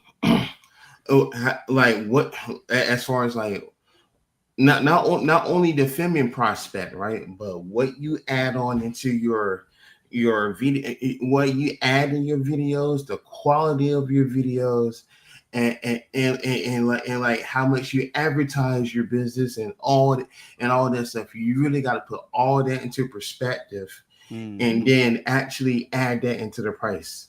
Now at that time I didn't have a car, but now I do. But now that I do have one, yeah, adjusting every single time or whatever. So Zynga, I definitely feel you on that. I definitely feel you on that shit, because you shouldn't never, you or anyone else that may be watching, never should settle yourself for less ever. All right, so I want to touch on something just real quick with this last question. Bring it back up. I know I shared an anecdotal experience about, some things that went wrong in a previous relationship, but I've said on previous panels that I've done that I'm a firm believer. Like, I don't do the shoulds, woulds, and coulds, and it's for a logical reason that I don't. So when I read this question and it's saying if you could change something in the past, well, if I try to apply the should, could, and would to that, it takes away from what I needed, if that makes sense. I get what you mean. Right? So I'm under the firm belief, and I'm open to being wrong about this, but I'm under the firm belief that things are going to happen the way they're supposed to happen, and they're not going to happen any other way. And because of that belief system, that trained me not to go along with the shoulda, coulda, wouldas. Right? Because if my ultimate goal is to be able to navigate through life and form strong bonds and relationships, I'm gathering wisdom along the way through good choices as well as bad choices, right? Because I'm not a perfect human being. Absolutely. We are not. So since I'm not a perfect human being, I can't then turn around and say, well, if I had did this different, da-da-da-da-da-da-da-da. Well, I can't say that because I appreciate the wisdom and the understanding that I have because of it. You see what I'm saying? However, I understand that the premise of the question is a hypothetical, right? Not saying like it would actually happen, but I do understand, respect, and appreciate the hypothetical. So I want to give a shout out to Tizzle. He didn't want to say that he came up with the question, but it was his question. I was gonna say it. I was gonna say it when I was gonna say mine, but I appreciate you. No. I got, and as a matter of fact, you know what? Everybody that's been up here has contributed a question to this potluck show. And y'all took time out of y'all's busy lives to come up with your own topics that mean something to you as individuals. And the fact that y'all showed up to the potluck and y'all are still rocking out, I really got a lot of love and respect for y'all. Bang. Yeah. Shit like that. I would have never missed this one. I think honestly this was a good one. Because like when you asked me that question, I had to really mentally think about it. Because like I said, the personal shit I'm going through, I had to really think about a good question. And like, I'm glad it really made y'all think, because I had to think about that question myself. And I'm like, damn. Because, I thought about like, if I could change something in the past, would it be past relationships or personal problems? And when I thought about it, I'm thinking about like, well, personal problems, I feel like I can't really change that because I feel like it's character development. You live and you learn, and you try not to make them same mistakes again. But relationship wise, I kind of take it as like also a learning lesson. Like especially me, I mean, which me and this person still cool to this day. It's just like a rough patch and shit and all that. Like, you know, I still love him here and all that, and I still got respect for him. And you know, I'm still at a point in life like I'm not really gonna give up on him because I've never really been a motherfucker to give up on him in general. But I feel like kind of like what I fucked up at. If I was to change some, I didn't really listen to what they was telling me to do because I guess I always had that mindset that, like I said earlier, like if you telling me to do something but you not going to do what you gonna do either, then how the hell I'm supposed to change? But I guess that was really a bad mindset to have, and it's like what you said, Anonymous. You really got to be the leader rather than being the follower, and I feel like that's one of the things that I kind of fucked up at. It was that, and I guess mainly having self doubts about myself because, like, when it came to the person telling me to find a different job, or not even that, if it came to like they wanted me to find an apartment with them, I guess I always had the fear that, you know, what if shit don't go good or it goes sideways, and like you could possibly kick me out and this and all that shit. Or not even that, I used to think like, okay, if I find a better job, like, and if it's temporary, but like if I make it permanent, like how am I supposed to know like you as the person? How am I supposed to know you gonna have faith in me and believe in me that I could possibly make it full time? So I guess that's one of the things I fucked up at. Like, no matter how many times they told me, it's just like I would say I understand, but like I won't really follow up by it, by like showing the action.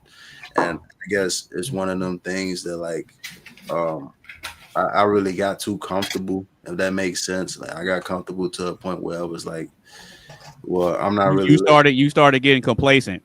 Yeah, exactly. I was getting complacent. I guess you could say I was acting in a way naive as hell too.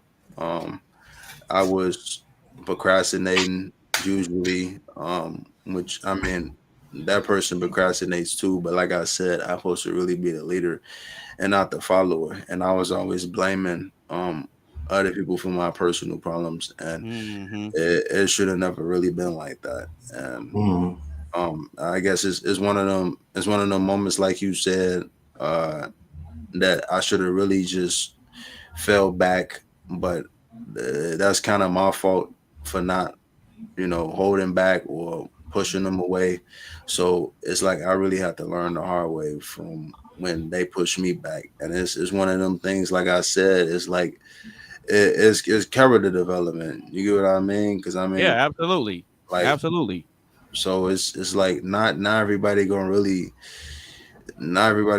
get the shit how you want them to get. Like I guess in a way though too, like I thought I was emotionally ready to commit, but I wasn't mentally ready to commit, if that makes sense. Okay. Yeah, that makes sense. So yeah, I think that me just thinking about it a lot and taking accountability for the shit, I think it kind of really made me think and learn about myself a little bit. So okay. Well, hey man, shout out to Tizzle, bro.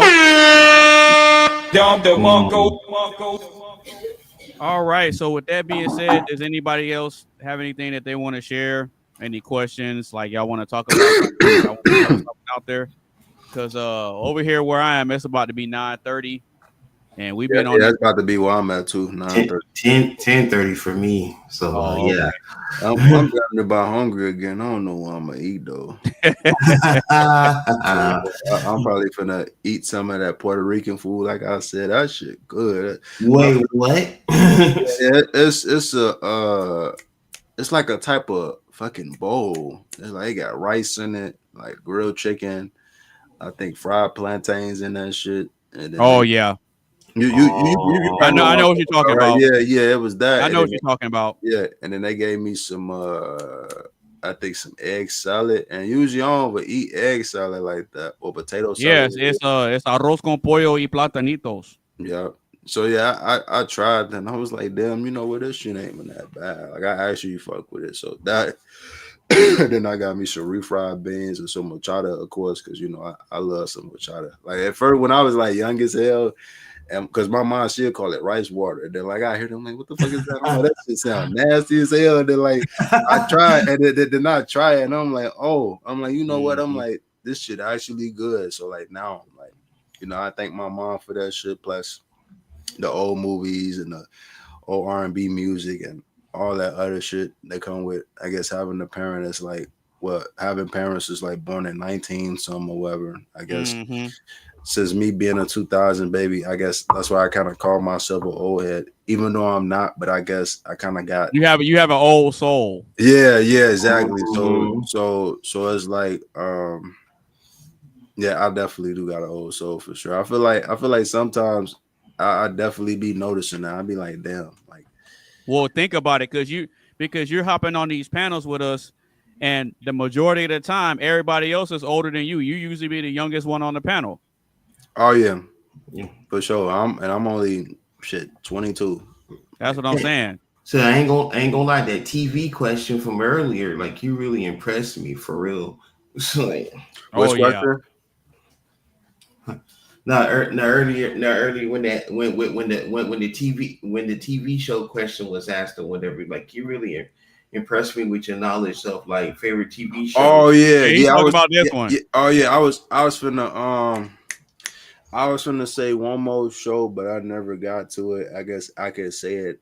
Yeah, go ahead. You got it. One of the probably the top one shows that I probably watched growing up, which it was funny as hell, but like in some way it's relatable, I guess, with how we deal with work life and shit. Because you know, some people when they come to work, we sometimes I'm dead as hell now. Yeah, Zane. Man.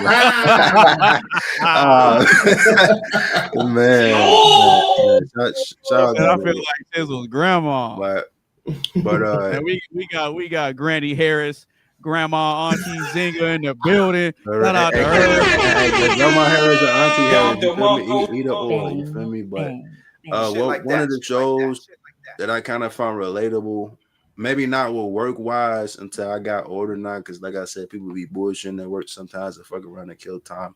It was Regular Show. I'm not gonna lie to you. You know what? Yeah, regular shows.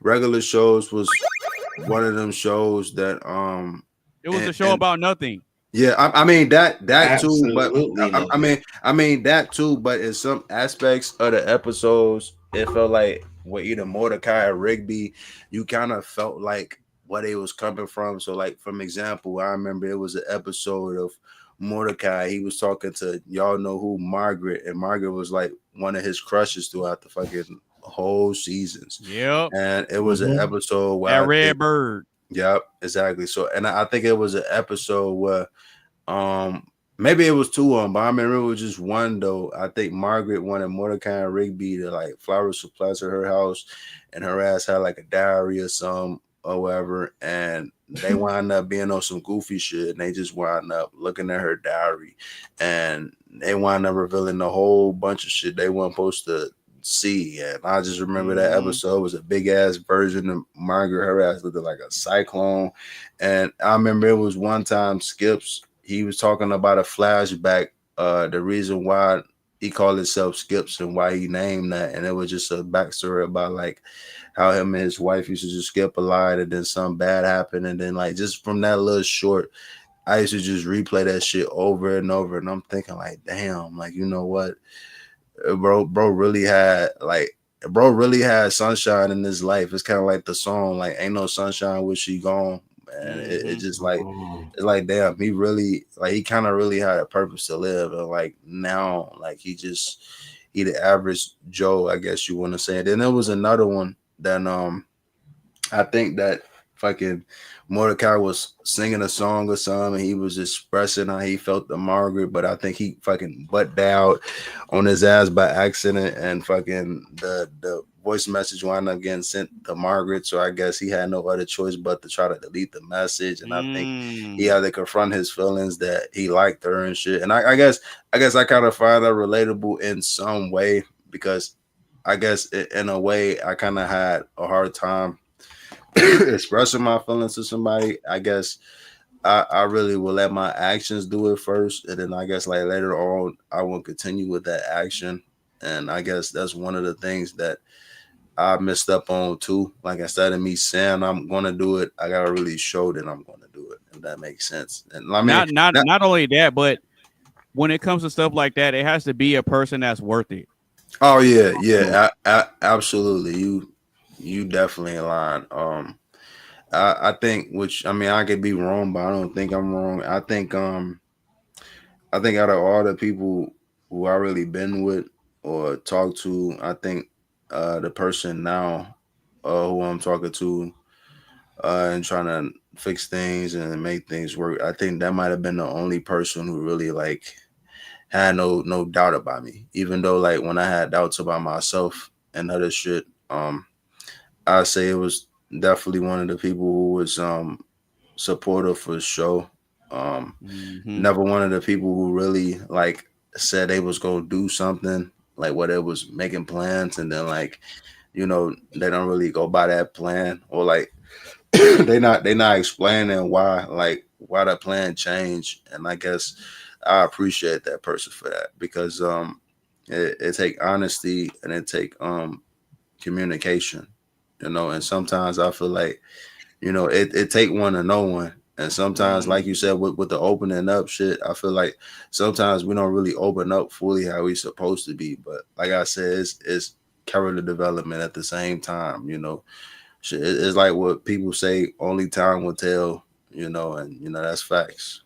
Not only that, but if you really think about it, when it comes to character development and stuff like that, especially with us as men, and especially with us being black men, at the end of the day, I think that when it comes to us, right, I think that we have a great deal of not only responsibility, but we have a great deal of value and purpose that we're supposed to be contributing to the world, not just to ourselves, but there's a lot of things that we're supposed to be building up through character development that we're supposed to be contributing to the world, right? So when it goes back to what Carmen was talking about with the stereotypes, yeah, as black men, we understand that there's negative stereotypes out there, and in general, we have an overall negative public image, right? But because of conversations like this, where we can come to the table, we can have conversations, you know, acknowledge instances where we made poor choices and take accountability for those poor choices. I think it puts us in a better position to where we can learn from history while creating history at the same time. Oh yeah, you ain't lying. That makes sense. Oh, we're learning from our history, and at the same time we're creating history. You ain't lying. You absolutely ain't lying about that. It's like you said, like if the person really worth it, I think a motherfucker really worth it if they know that you fucked up. What is you hurting them like mentally and emotionally, of course not physically, but I feel like once they see that you taking accountability and you know what you did wrong, and they understand that, I feel like sometimes it's worth it. Sometimes it can't be, but I mean, if they willing to listen and they willing to understand, and you know, they willing to give you a chance. Because like I told the person, I'm like, why the hell would you even give me a chance or even let me try after everything I've done to you? And the first reply was just because I always thought you was a good person. And you know, so I mean, they look past everything. Yeah, so it's like when I hear shit like that, or I hear like other shit in general, it kind of which I don't know if it's just me. It kind of made me think different. It's like, damn, like, you know, because like, how many times you really see motherfuckers do that for real, or it's like they really understand, you know? I mean, so I feel like I feel like when you talked about yours, like that's what I said. I feel like it was relatable in some way. Oh, you talking about me? Yeah, yeah. Oh, okay. Yeah. I mean, because you know, at the end of the day, it's like it doesn't matter what part of the world we're all from or where we live or whatever. A lot of us go through similar experiences, but the delineation with those experiences tends to be what we learned and what we got from it, and then what we plan to do moving forward based on that past information. Right?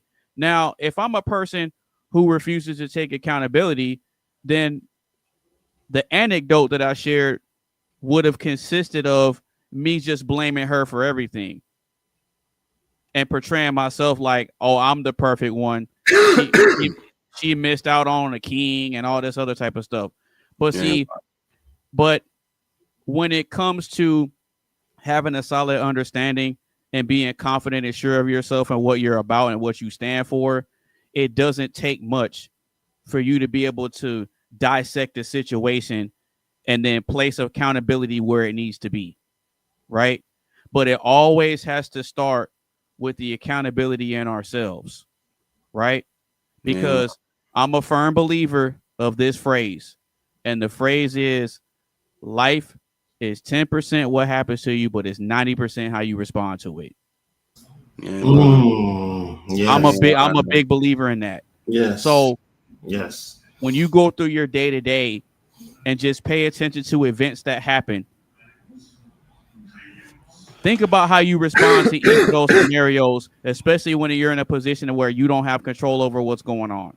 Oh yeah, it's been many times when it happened when I'm thinking like, damn, like should I really say this? But I don't want to offend that motherfucker. And it's just like it's like sometimes I think about it though at the same time. It's like, well, like I said in the beginning, if they said something to you that's sensitive or it really hurt you, but it's the truth, then like I said, why can't it be the same for you when you talking to them? Exact. God knows where were you? Where were you in my earlier life?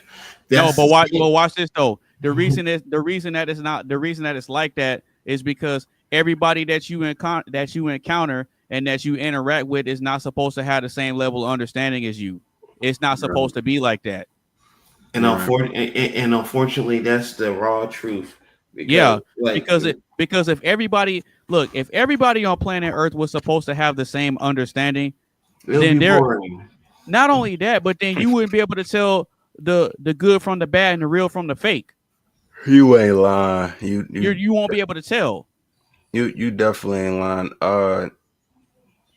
Man, yeah, you ain't never just said it better. I feel like sometimes it's hard. You get what I mean? But like I said with the accountability shit, I feel like a person or real one for taking accountability, even though sometimes, you know, we may overthink and we thinking like, what if this person not really telling the truth? Because it's like, what if it's some shit you used to having? But I mean, but for a person to really say, like, for example, like I said, to change of plans and all that shit, or you know, something else going on, I feel like them being up front with you and letting you know, even though sometimes we don't like it, but I feel like it's better than not having a motherfucker not say nothing at all, and then you questioning yourself the next day, like, okay, what the fuck happened? Like you say you was gonna set this, then that shit didn't work out. So like, you just like I said, like you don't ever gotta really know a person in person. It's just come to like if they willing to give you the time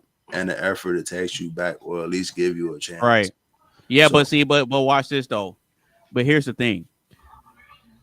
This is something that you're going to have to learn to understand at some point. Because you say you're 22, 23, right? Right. Okay. I'm 37. So I got some years on you. Right.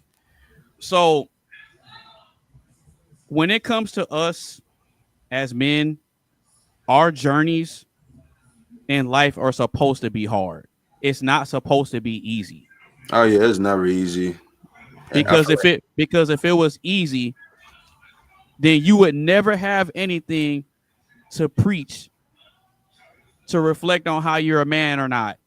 It's supposed you ain't to, lying. it's supposed to be hard, right? You ain't lying. I feel like everything in life not easy. Right. So part of that being hard is we're supposed to be having a sharper level of understanding than most people. And so part of having that sharper understanding than most people is implementing what I said earlier. Life is not 10% what happens, but 90% how you respond to it. Mm-hmm. So the quicker you understand that, then you'll realize that you'll start to control your emotions a lot more, right? You'll start to understand a lot more of, okay, I can't dictate what other people do. Right. Perfect example. Every week, I reach out to see if people are going to pull up to the show. That's true. I get yeses, I get nos. I get, yeah, I'll be there. I'll get, oh, I had something come up. Do I get upset about it? No. I can't get upset about it. Why?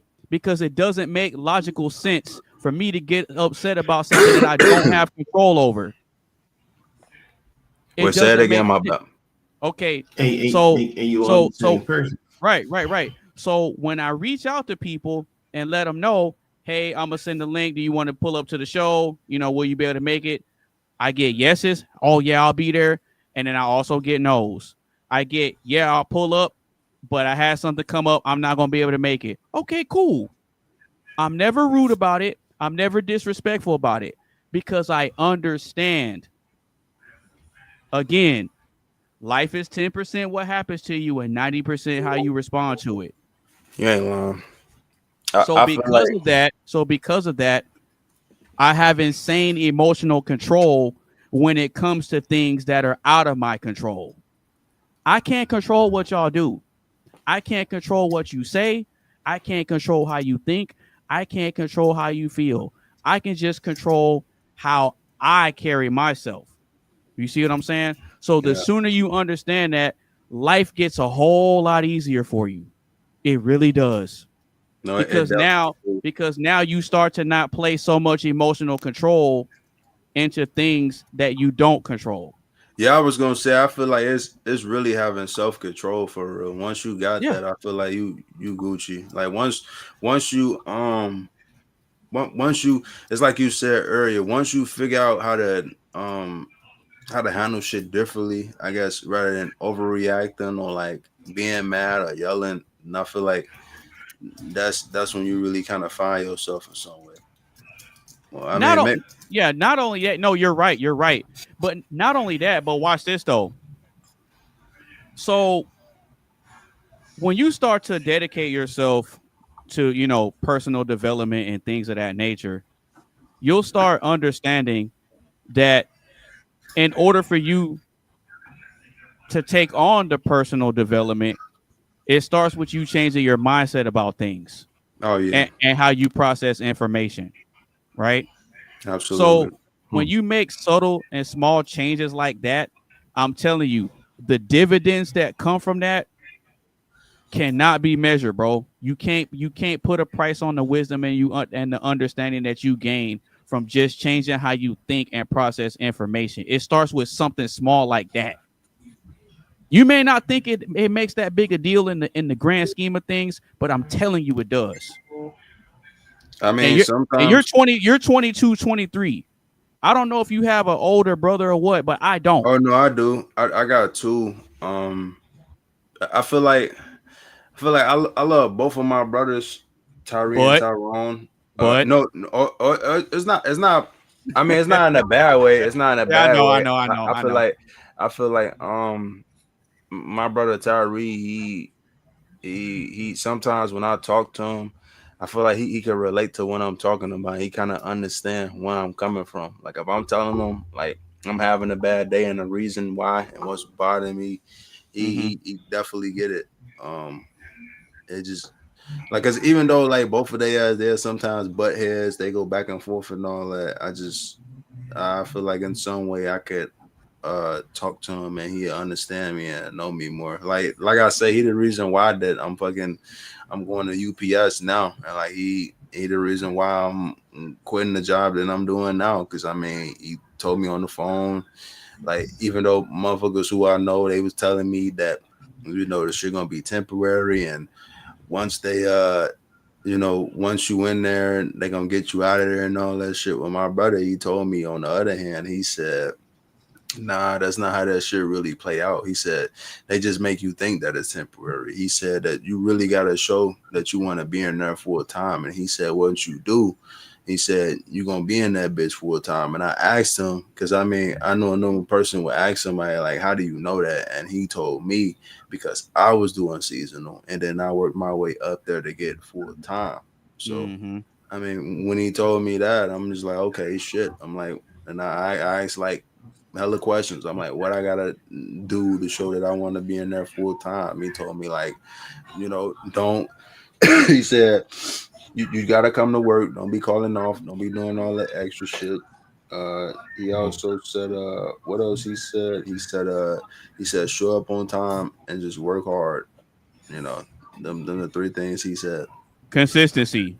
Oh yeah, cause I feel like that's really what it boils down to. Consistency. Oh yeah, I kind of take it as like when people say that too, like they thinking that seasonal gonna be not full time. I kind of think about it as like almost a relationship. Like, how do you know if it's gonna be short term? If you thinking about like as people will say, if you thinking about having a good time instead of a long time, if that makes sense. Yeah, and that makes perfect sense. Yeah, and it's just damn, I'm kind of glad I'm really telling myself that. Like, damn, that's how you know I'm kind of learning in some way. I feel like that mainly you should definitely have a mindset mentally that you're ready to commit long term. Like you said in the beginning, if you're ready to go through the storm and all the bullshit that comes to the side, it's if you're really ready to commit and you're really ready to have a person, they don't love you on this day and you don't love them on that day, whether y'all got ups and downs, or sometimes one person could be at 100 while the other person is 50 or low, and it's just like it gotta come to consistency where it's like one of the other person willing to put in the effort. And because some can have agreements, some can have disagreements, but it's like the person who I know was saying, it was just like they said, okay, well, we could agree to disagree. And when they come to some shit like that, they tell me, I'm like, okay, you know what?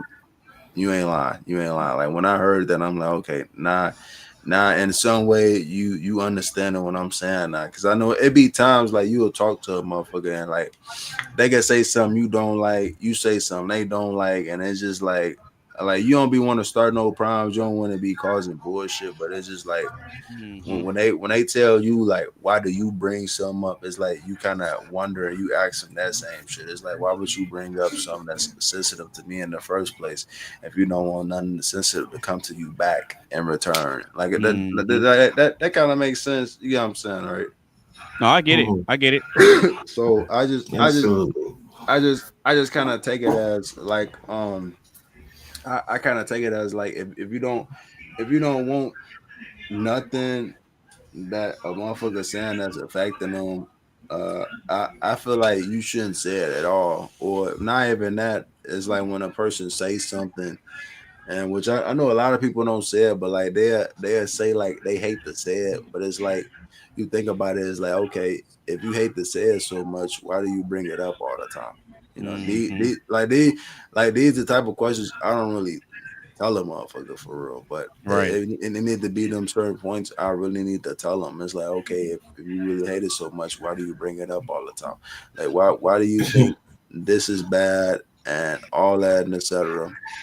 Because like it was at a point, motherfuckers was like, all men is just shit, and all men is just this, that, yada yada yada. And that's your favorite phrase, I swear. Yeah, and it's just like some people say like, I hate to say it, but like, man ain't shit and this and all that. But then when you when you try to prove them wrong and you be like, well, not all men like that, and you trying to give a reason or explanation, it's like some people don't want to hear that shit. But it's like when you bring up the same shit that they saying, but it's about women, it's like in some way they get offended or offensive, like how you would. Is it? And like I said, they ask you that question, like, why are you bringing it up? And it's just like you thinking about it the same way. It's like, why are you bringing up something that's also sensitive too? And you think about it as like, obviously, if all men like that, you kind of think about it as like, okay, then why are you talking to a man right now? Why are you dating a man right now? You get what I'm saying? Yeah, but watch this though. Watch this though. I'm gonna give you a nugget of information. It's not going. It may not make sense when I say it, but if you play this back, or if you go and sit and think about it, you'll see that it makes sense. Okay. So women weren't created to make sense. You know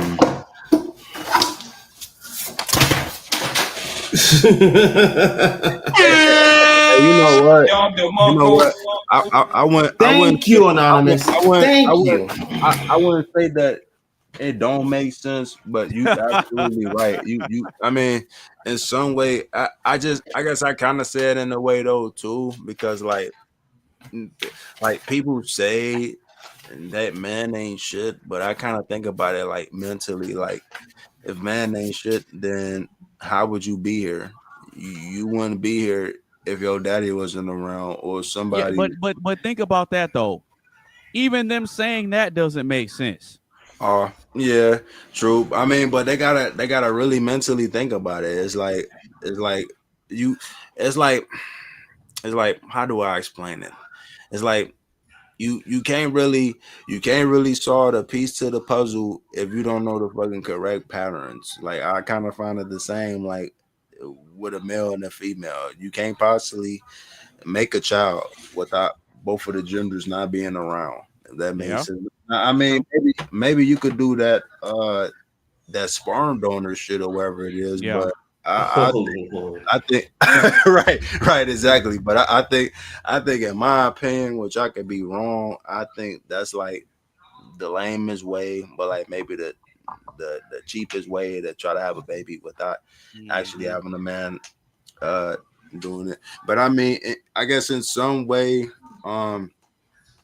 I guess, which I could be wrong, but I guess for the people who've been like, I guess abused and assaulted, I guess I could see they reasoning us. Right, yeah, exactly. So I guess I could see in some way they reason of saying that, but like I said, I feel like not every man like that. I mean, yeah, but to happen to that person in general, like, yeah, it fucking sucks. You get what I mean? But oh yeah, like I said, I don't think everybody like that is the saying, like you can't really judge a book by its cover until you really fucking read the book and like you really look into the detail and all the information and you like, damn, you know what?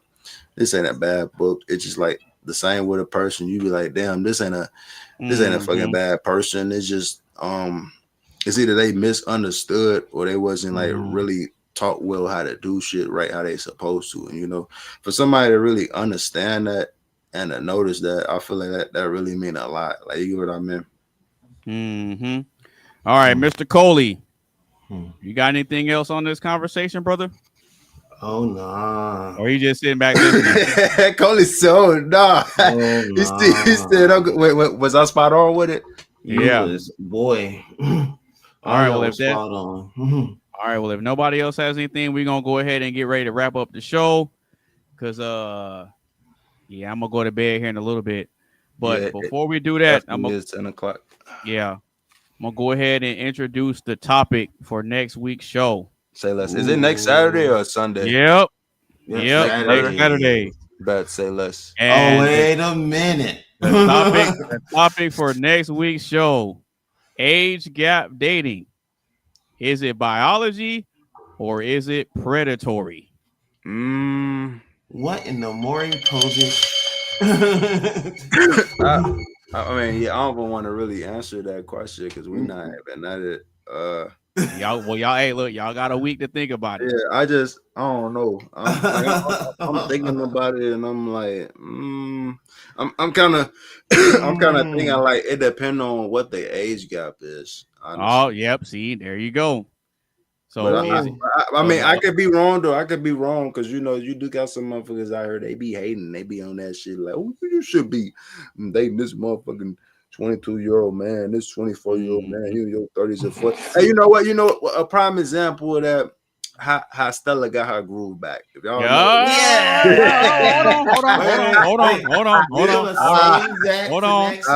Hold on. I'm just introducing the topic.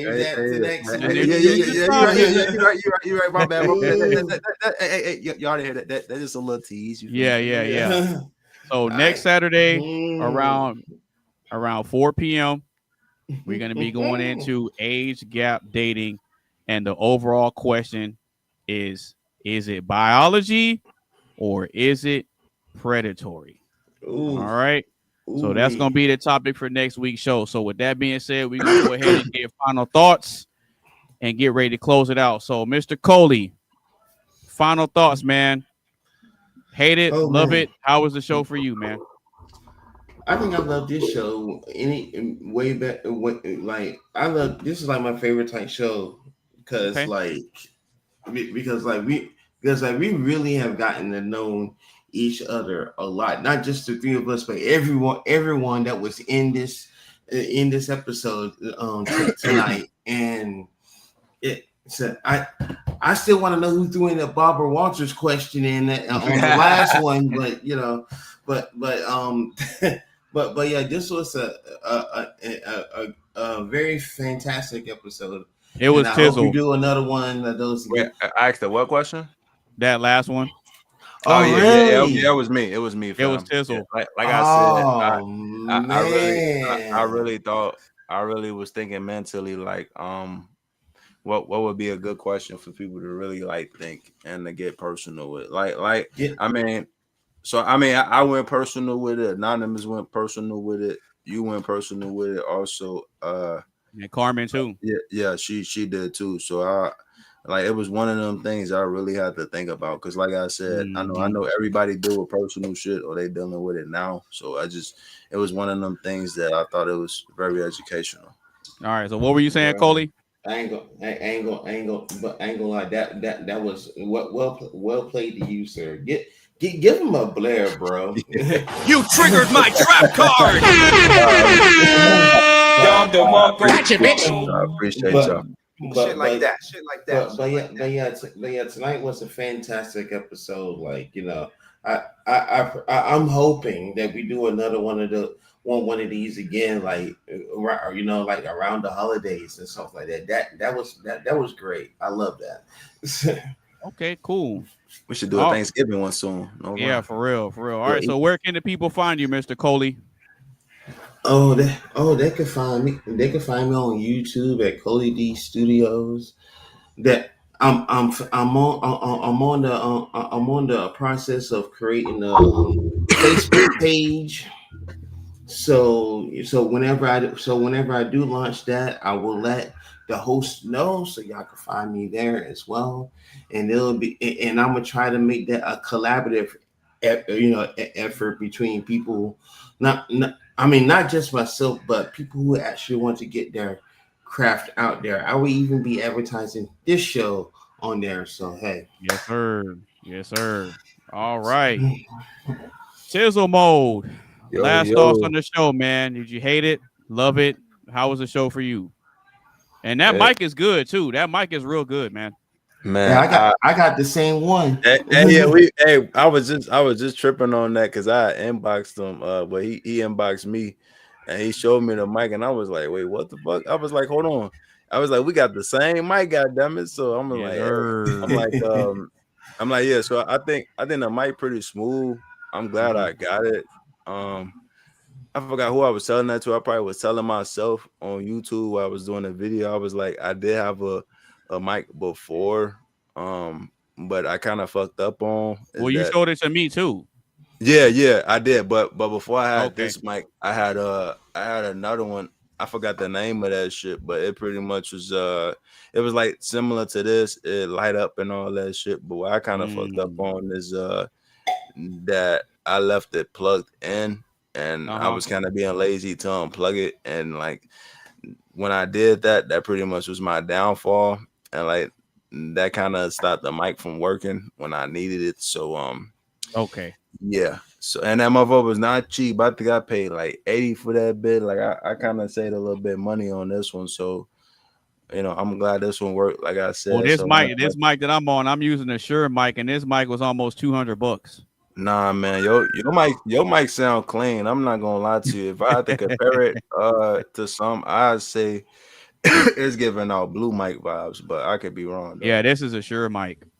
Yeah, Shure mic's pretty good too. I think Shure, what is it? Rod make mics too, right? I think Rode.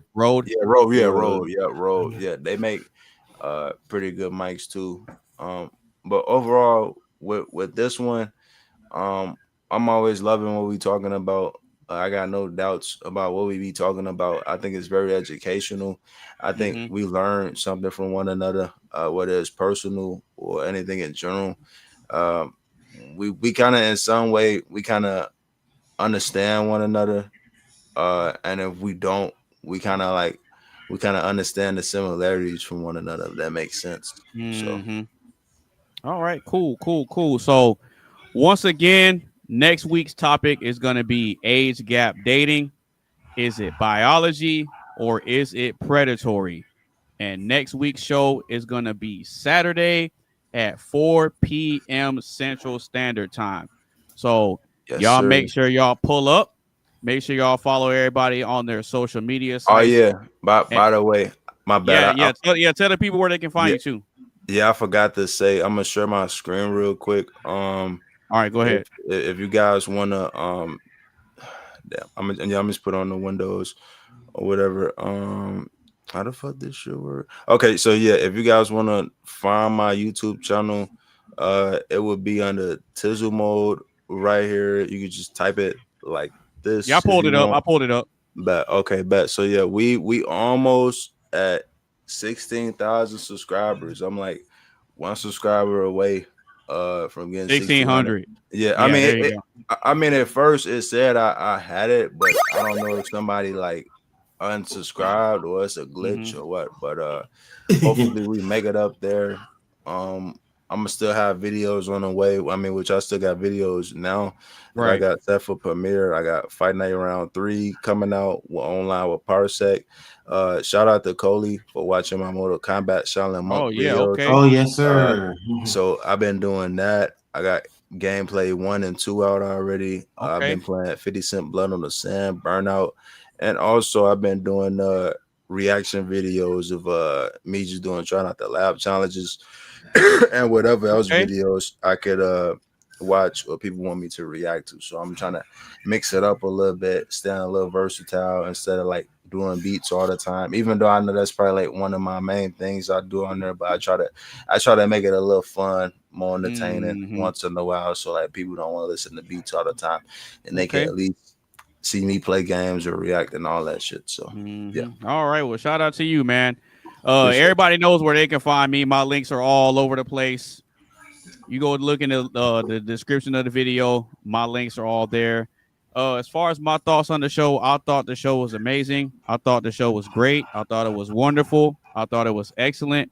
I thought it was impactful, educational, action-packed, action-packed, one-of-a-kind show. I like having brilliant minds on my show. I like having a little bit of a challenge when it comes to, my perspectives and other people's perspectives on the panel. I like that we can take time out of our day to come and have productive conversations and not, tear each other down and stuff like that. We can have differences of perspectives and stuff like that, but at the end of the day, all we're doing is we're just coming to the table and having great conversation, and we're having a great amount of fun while doing it. So I want to give another shout out to the guys that's still on the panel. Absolutely. I'm a night owl anyway, so this shit ain't never new to me. I mean, right. I should definitely be getting some rest soon. But yeah, absolutely. I But don't see, that's know. why I wanted to do it on Saturday, so that way if it does run a little late, well, you can sleep in on Sunday. Oh yeah, absolutely. I mean, well, except for I gotta probably get up in the morning, Right. do my clothes, but otherwise, then yeah, my ass sleeping That's what I'm in. saying. You're not really missing out on anything. Absolutely. Yeah. See, Oh yeah, my bad. see, this ain't nothing for me. Not to cut you off. This ain't nothing for me. Usually around about this time, I'll be doing I'll be doing my own personal Saturday night takeaway. It's not broadcast, but I just have like a couple people, and we be on Discord or whatnot, just talking about a whole bunch of nerdy shit or whatever. Oh, so But you we about never. to be up anyway? Yeah. I'm up. So hey. Yeah, Okay. I was gonna say yeah, my bad for spam calling you. I was just calling you to show you how I got my shit set up, and I was just making sure that the Bro, mic sound good and clear. bro, you don't gotta trip. Don't even trip on that. Don't. You don't gotta apologize to me for nothing, bro. You don't gotta do all that. I appreciate. I feel like I do that a lot. I don't know. Don't get me wrong. I understand what's going on, but at the same time, I understand you trying to get your stuff set up. Yeah, absolutely. They gave me like a stand for it. Like the stand just flat. But I think I'll probably be using that for maybe like ASMR or some shit. Okay. I mean, I But know one thing I can say though, to not only just address you guys, but other people that have pulled up and been on the shows, I want to say that I'm sincerely proud of each and every single one of y'all, whether it's people on the panel, people that have been on the show in the past, even to the people in the chat, right? Everybody got their own struggles and everybody got their own journeys that they're on, right? So whatever milestones you guys are reaching, whether I know about it or not, I still want to congratulate all of y'all because we're continuing to fight the good fight, and we're all chasing greatness out here. So I want to say I'm proud of all of y'all. absolutely. All right. I'm proud of you too. The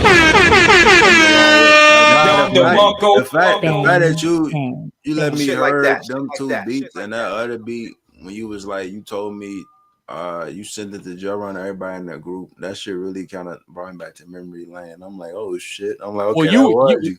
Well, yeah, because you were the one that was listening to it, and y'all were like, "Hey, bro, check out this beat that bro made." Yeah, it was you.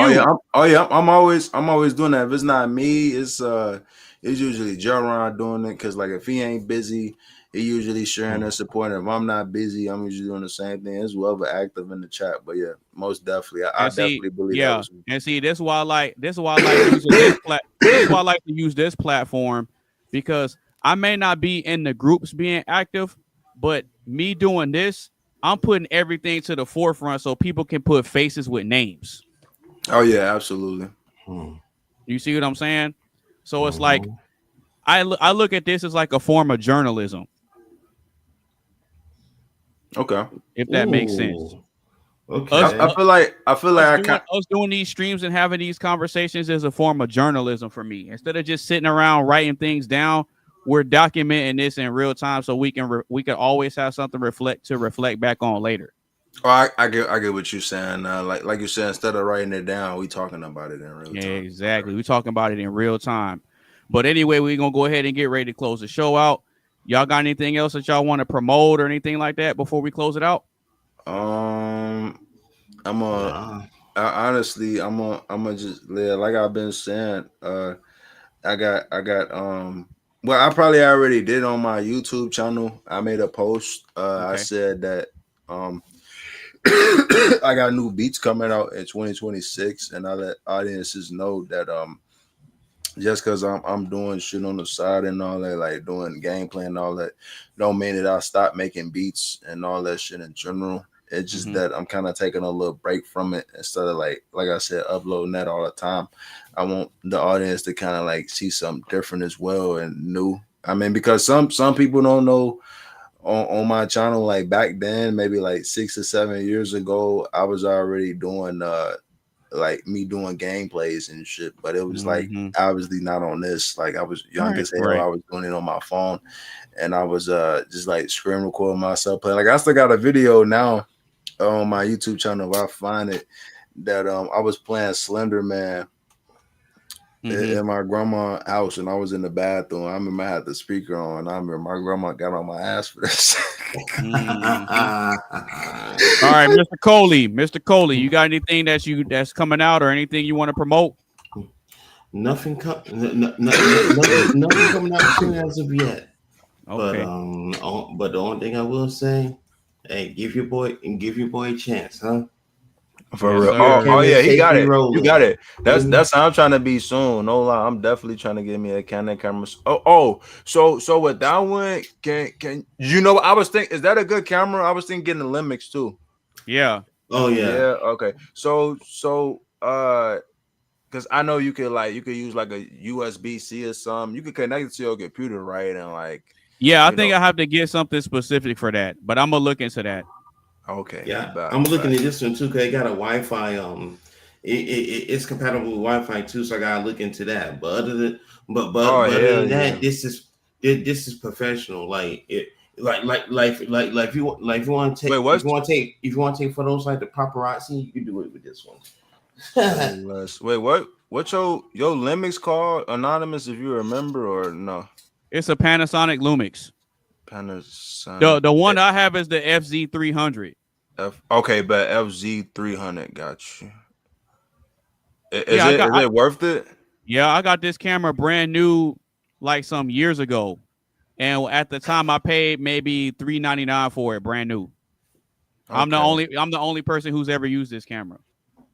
Say less. Cause yeah, I definitely was like debating on like which camera should I get and is it worth it and all that shit. But yeah, most of the overwhelming majority of my reaction videos were shot with this camera.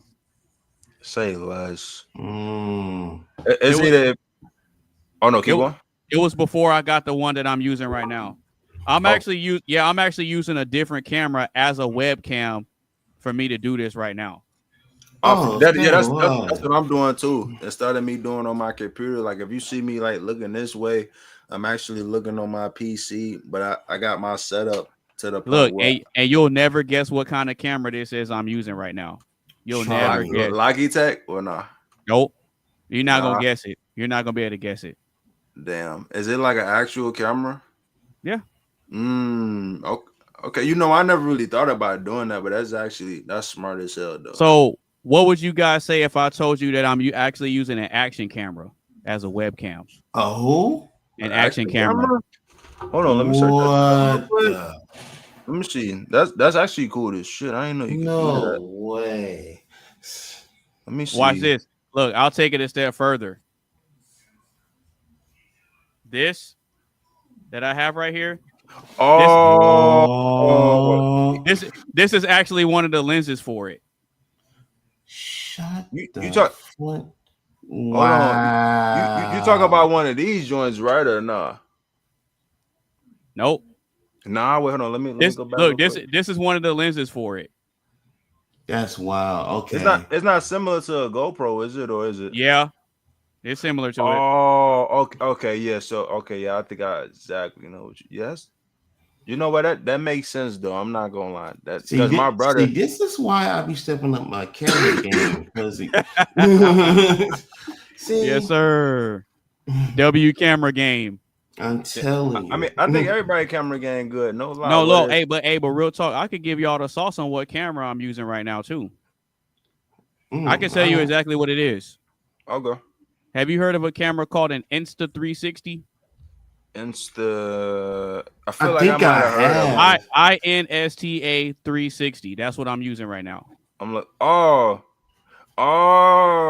he talk about this joint. Hold on. It's the Insta360 1RS. Oh wait, that's like the X3. Okay, hold on, 1RS. Yeah, the 1RS. Bro, okay. Oh, okay, yeah, you gotta be talking about this one. It's the twin edition, right or no? Yeah. You talking about this one, definitely for sure, right? Yep. Oh, okay, yeah, that motherfucker cold for a little camera. Hell yeah. Hey, it's little. Hey, that camera is little. And like when you see like when you pull up the twin edition, this is that other lens that it shows. See that? Yeah, that motherfucker cold. That motherfucker cold. I ain't gonna lie. The lens is literally a little cube. See how it has two lenses on. Yeah. This double lens creates a 360 camera. Oh yeah, that would be the type I'll probably use for like if I'm doing videography or some shit. But I need 2 cameras and so look, I bought the camera, right? And then I bought a bunch of accessories that I could use with it. Now watch this. Oh hell yeah. Wait, hold on. We talk about accessories. Let me pull up my accessory too for the see this? Phone.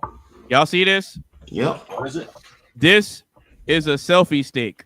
Oh, you know what? I bought to connect to the camera. And watch, I'm gonna show y'all how long it is. I knew you was for to say that. Damn, that motherfucker. Damn. That motherfucker long as hell. Hold on. Let me pop up mine real quick. You could poke somebody's eye out with that, Paul. For real. Yeah, it's like a 10-foot selfie stick. Damn, that bit 10 foot. Oh yeah, you finna get some good ass pictures. So I don't need a drone. Oh yeah. I can film with this.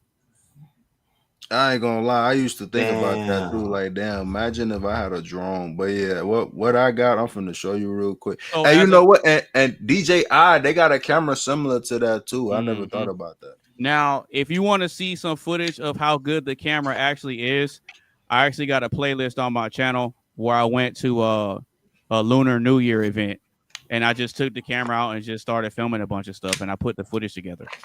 Good shit. Oh wow. That's what I do sometimes. I ain't gonna lie. Like what is good moments, I usually just capture the record and I see what happens. But this little motherfucker right here, I'm not gonna lie to you. Oh, that looks like a gimbal. It is. Don't mind my screen being cracked. If you want to know how that happened, I could definitely tell you. If y'all don't, that's cool too. But so pretty much. Which I mean, let me see. I gotta set this motherfucker up right. So it gotta. What the fuck? Is that my fucking? Oh, that's my fucking phone. Okay, I don't know why it's making that noise. But anywho, so like I can extend it like I this thing, right? And it got a thing on there, right? Kind of like, well, like will it automatically balance it out? Yeah, it do. I think I gotta do it like this. That's what it is. So it got a tracking mode on there, right? So I got your face tracked on there. Say like you move your face right or left, it's gonna follow. Like the camera gonna follow you where you moving at. I just learned about that in class a few days ago. That's crazy. Yeah, they real cool. Also, this one as well. It got a like, so say like if you want to take pictures and it's a little dark. Okay. Come on, motherfucker. Go to the side. I don't know what the hell is doing. This bitch having a stupid. Seizure or something. For real, this bitch having a seizure or something. What the stupid? But yeah, it got a thing on there. Like you could turn the light on, right? And I think it's because I still got it on tracking mode. Okay, there I go. But yeah, y'all can see the light on there, right? Like it got that on there, and then let me see. You could change the brightness on this bitch. Let me see. What the fuck is it at? I think it's right. That look like here. Goku trying to do the solar flare. For real, no lie. So this on the warm mode, and then this is like on the normal mode. I mean, even though I know y'all can't see it, but yeah, that joint pretty cool. I'm not gonna lie to you. Okay. No, that's what's up, man. But yeah, shout out to y'all for having y'all's camera. Shout out to me for having my camera. Well, yeah, we're gonna go ahead and get ready to close this out. So we gotta go. Yes, sir. So you know, y'all are always welcome to pull up to the stream, whether it's in the beginning or you show up late. So, but with that being said, we're gonna go ahead and close it out, and we will be seeing y'all next week. Yes, all sir. Right. All right. All right.